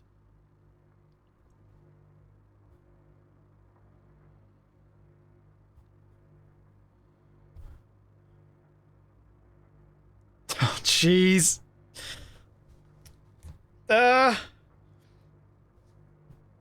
MKG, I think that makes it Schrodinger's lava or magma, because until you cut into it, you don't know if you've got a liquid center, and as soon as you cut into it, it's then lava, so therefore it is a chocolate lava cake?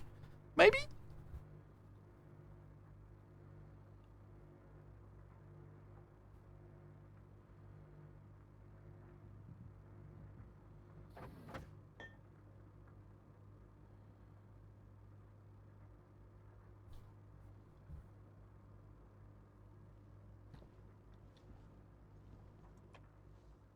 Because you're supposed to do it. You're supposed to make it so that it oozes out. Didn't I also go mining to sell to the trader? Yes, I did. Thank you for the reminder. Let's sell some of this stuff to the trader.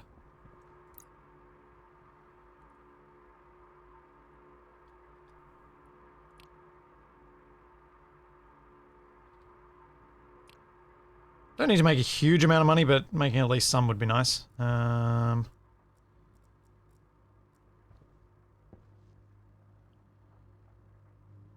I mean, I know I could possibly put the silver in there and ignite this to get the steel now, but I'll just wait.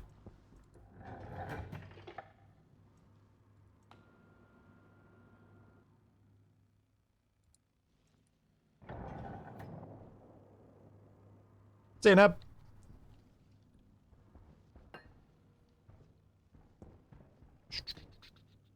So, what do I need? I need walls. How much steel do I have left? Oh. None. That's right. Poop. Oh,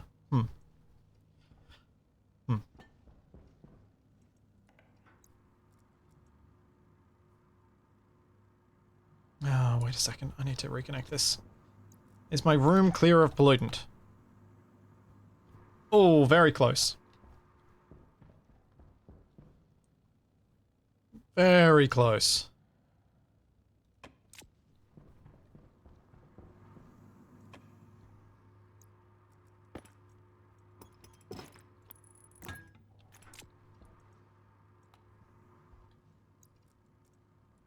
Waste tank critical. Pop that in there, pop that on, fill my oxygen bottle. Air tank critical. You can't read magma without also doing the Dr. Evil voice. Yeah, magma. It is a satisfying word to say with more emphasis and enunciation. Oh, my battery is a bit low. Let's replace that. I don't see any point in moving the battery charger to the airlock when that's not going to be my airlock for very long. Whether it's correct on whether it's not going to be my airlock for very long is up for debate. Also, did I just... I did just vent that out into the space. Oh well.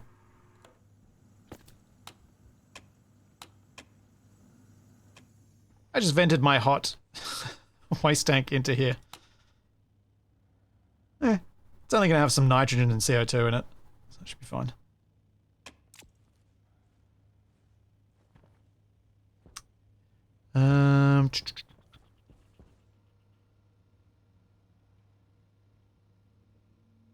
What am I doing? What am I doing? What am I doing? What am I doing? Steel. I'm waiting for steel. What else am I waiting for? Got the wind turbines. I don't really need to print off any more solar panels right now because my power situation is grand. It's like, you can see one battery's completely full and the other one's nearly full. So, and that's with everything on. Like, I'm being super inefficient.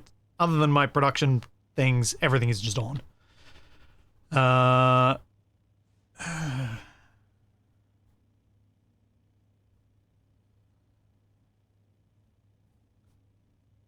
So what I need is...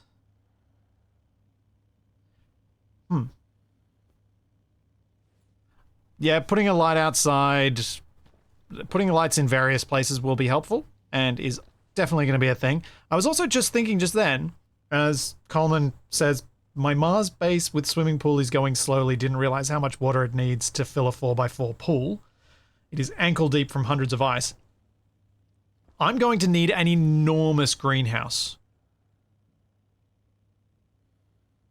with lots and lots of plants producing oxygen. Plus rockets, potentially, bringing even more oxide back in order to convert that with a hydrolyzer thingamajiggy into water. Yeah, I want the 5x5 pad, but I'm not in a rush to that. I think I need to use my steel for other things first. I can make the mining backpack. I guess I may as well do that after I eat and drink. I should probably de-suit now that it's light enough and just try and get a little bit of hygiene back.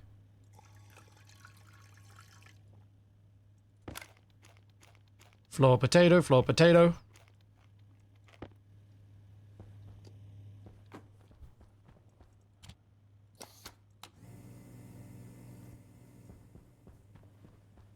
Yeah, 1 cube being 8,000 liters. It's a lot of water.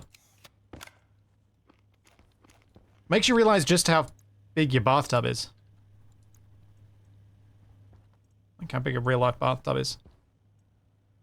It's yellow, hygiene. I think I'm just going to accept that. Where'd my helmet roll to? Helmet! Helmet? Helmet. Where is helmet? Oh, there it is.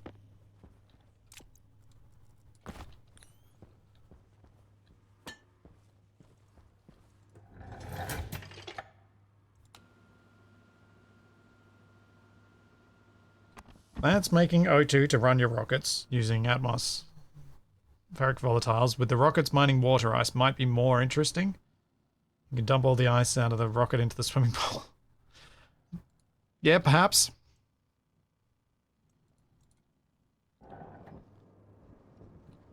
We're up to 488. Need to get up to 600. So I guess, while I'm waiting for that, let's just do some regular old mining of whatever, and I'll sell whatever I can to this guy, because I think he buys silver. Does he? No. Iron, copper, silicon, gold, coal. So he doesn't buy silver.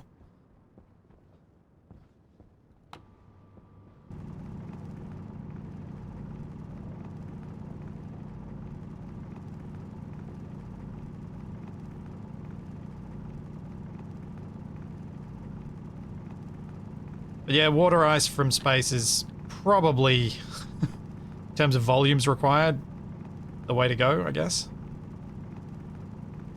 But it is nice having a large... It's kind of fun having a gigantic greenhouse when you've got volatiles in the atmosphere. Feels like it would be safe. I was also thinking of another potential thing that I should try and do in this save that I have never done before, which is a pressurized hangar for the traders, and see if I can get any of the really long distance traders.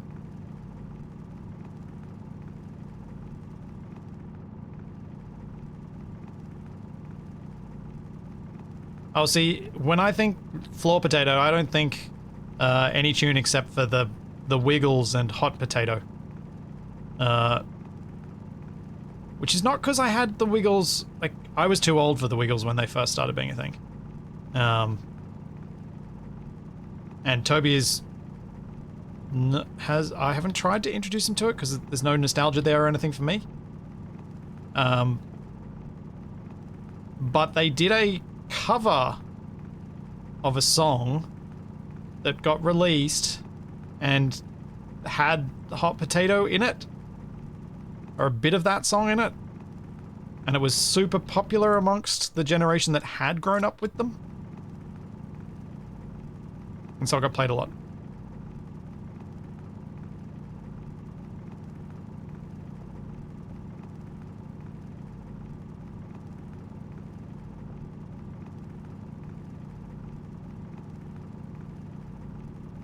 Storing ice is not actually all that tricky because you can just put it in a regular old silo. Just don't use windowed, just don't use the windowed conveyor block things. Chutes.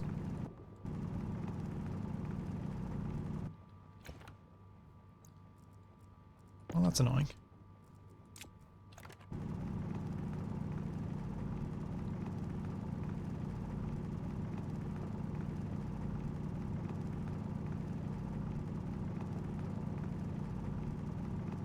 Should have made the mining backpack before I came down here. I was like, I'm not going to mine that much. It'll be fine. Don't need to do that. I was wrong.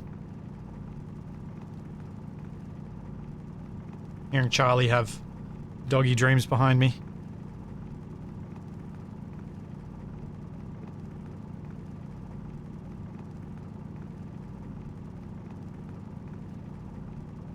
Alright, that'll do.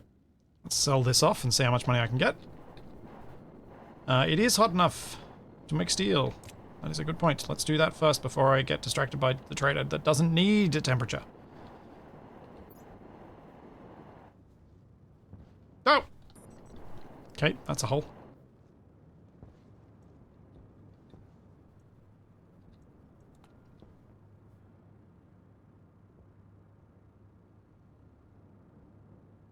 I might let this get really full. Because if I can get it full, I might be able to get to hold its temperature for a bit longer as I process other things.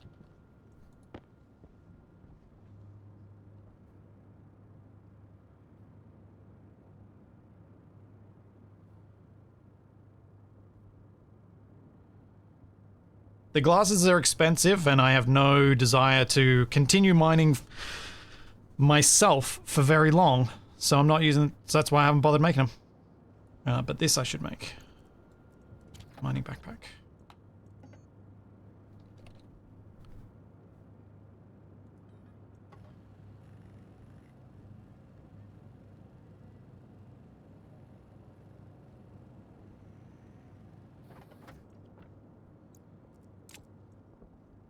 Alright, so that's something. Kind of want to smelt this silicon because I'm going to need more glass. So I'm going to smelt it and see if I can get it. Oh, it still dropped enough. Okay, never mind. That was a waste. I'll sell off the iron and copper though.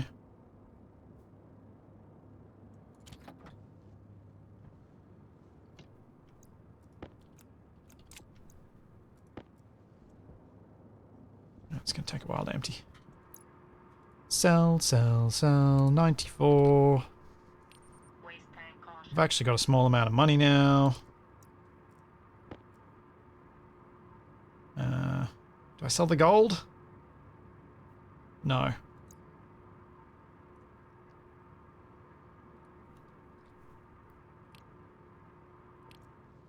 I will not sell my gold.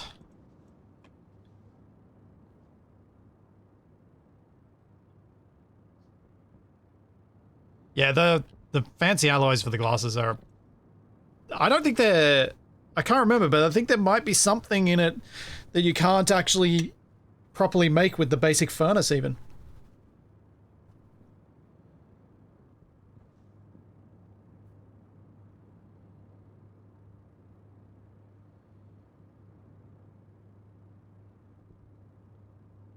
All right, turn that off.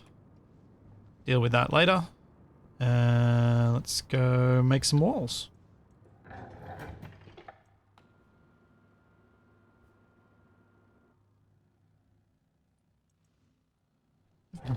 See if I can get this room done.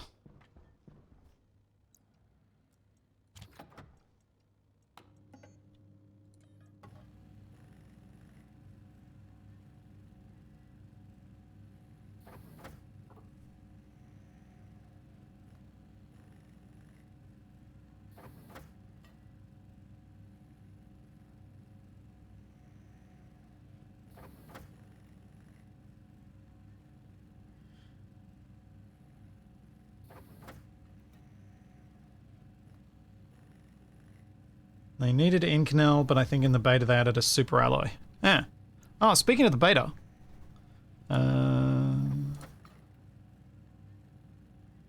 Those who haven't seen it. Oops. Here's what they've got for the terrain so far. Apparently, they're trying... Oh. I think this is buffering on my end. That's not low frame rate. Apparently, they're looking at potentially halving the voxel size for the terrain to get rid of some of these jaggy bits.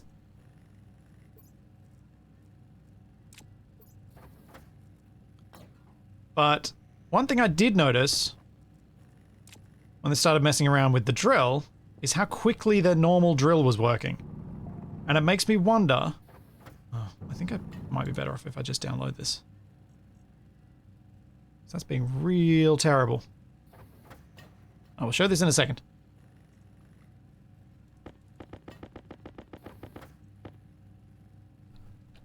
And it's especially annoying thinking of how slow that's being, given the fact that the NBN is patting themselves on the back for how many people they've hooked up to fiber in the last year. Not me, though! I'm still waiting.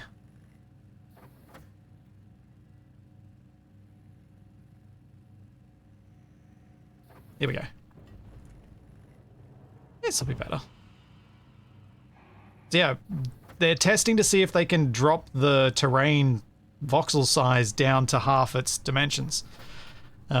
Be cool if they can manage to pull that off. But yeah, I do wonder if the drilling is dev setting, but also how quickly it's working. Does show how much more... Because I presume some of the slowness with mining is from a performance impact perspective.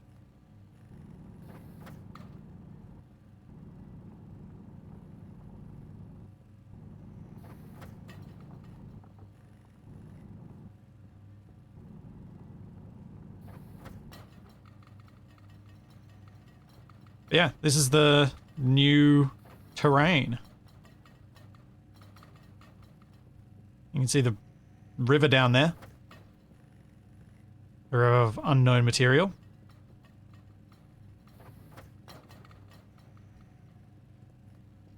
I'm hearing tinkling noises. I should probably go back to the game. Or I get brained by a wall.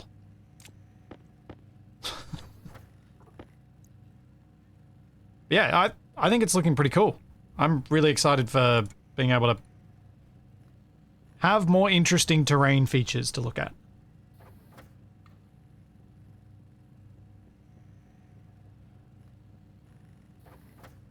Yeah, Caveman Tree, it's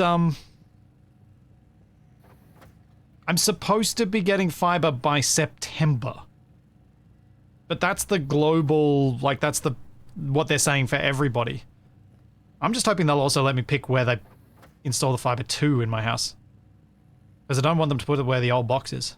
It's actually in a terrible spot.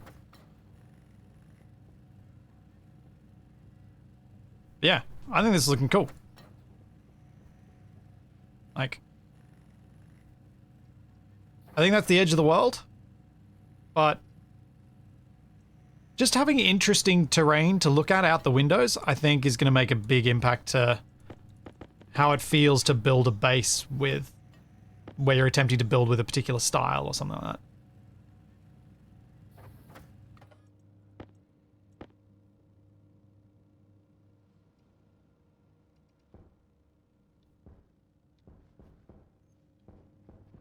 No. Yes, I presume you called them, not caked them. Kasik, I don't think NBN deserve any cake.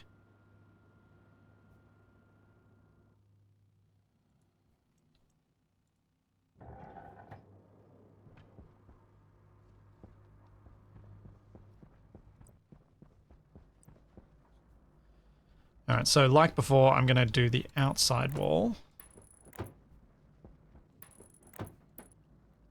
Because I want to try and make the buildings look nice this time. I want to actually put some time and effort into making things at least pristine and white and tidy, even if not colorful and interesting.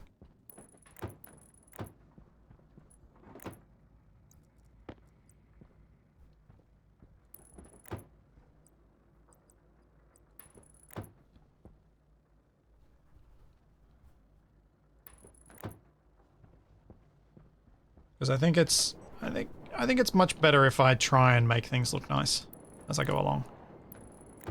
It also makes it feel a lot less disappointing being stuck in a room if it's a bit nicer.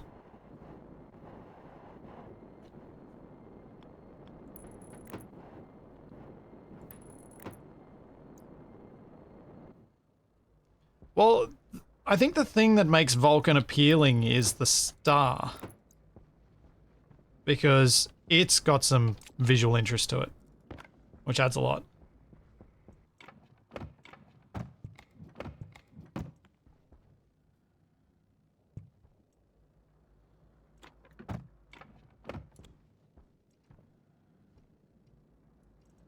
Alright, so I need a ton of plastic.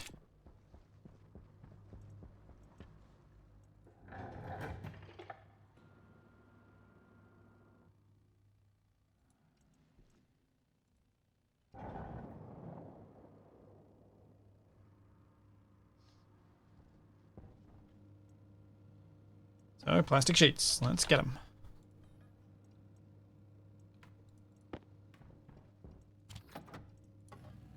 Any plastic, any glass. Half tempted to send that trader away now that I've got 280. Should probably do at least one more mining trip. Which now that I've got a mining thing, I could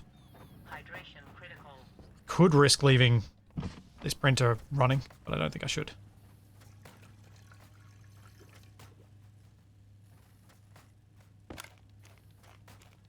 Is the terrain on Vulcan really that interesting? Like, I mean, the lava looks nice, but the terrain itself, it's hills. It's just hills of black and occasional bit of glowy.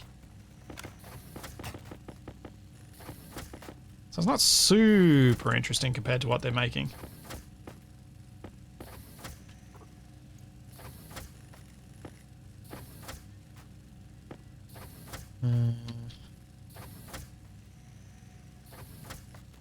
Trying to think roughly how much I need. I think I'm going to need like 100 of these.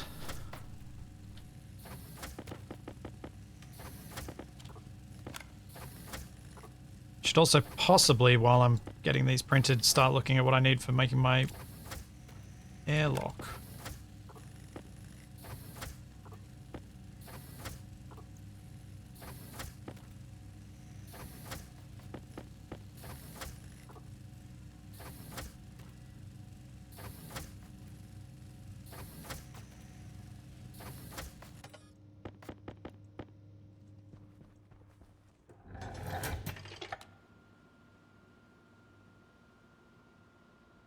Yeah, I mean, yeah, Oxygen low. Low pressure. it's fair that Vulcan compared to the other ones available is somewhat interesting. Which kind of goes to show how much they are going to benefit from working on this. Waste tank critical. In terms of giving us more interest.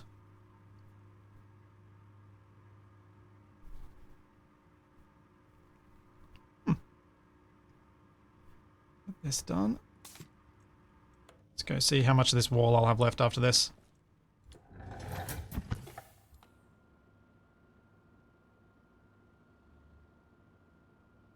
Oh yeah, I would definitely consider, depending on how long I survive here, I would definitely consider having a glass floored room with lava pit.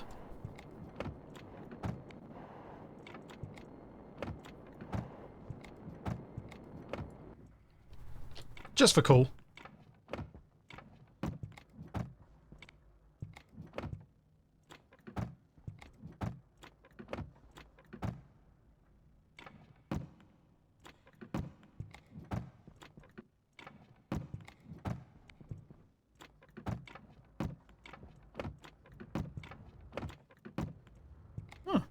That actually went further than I thought it was going to.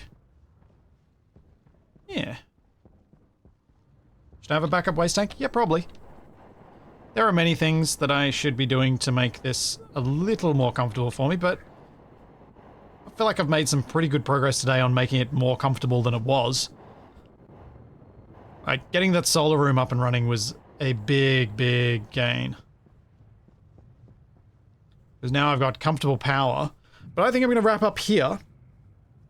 I'll be back here on Twitch on Sunday for what is likely to be an extra long stream. The first part will be probably similarly manic to what it was last week with me and Shaq.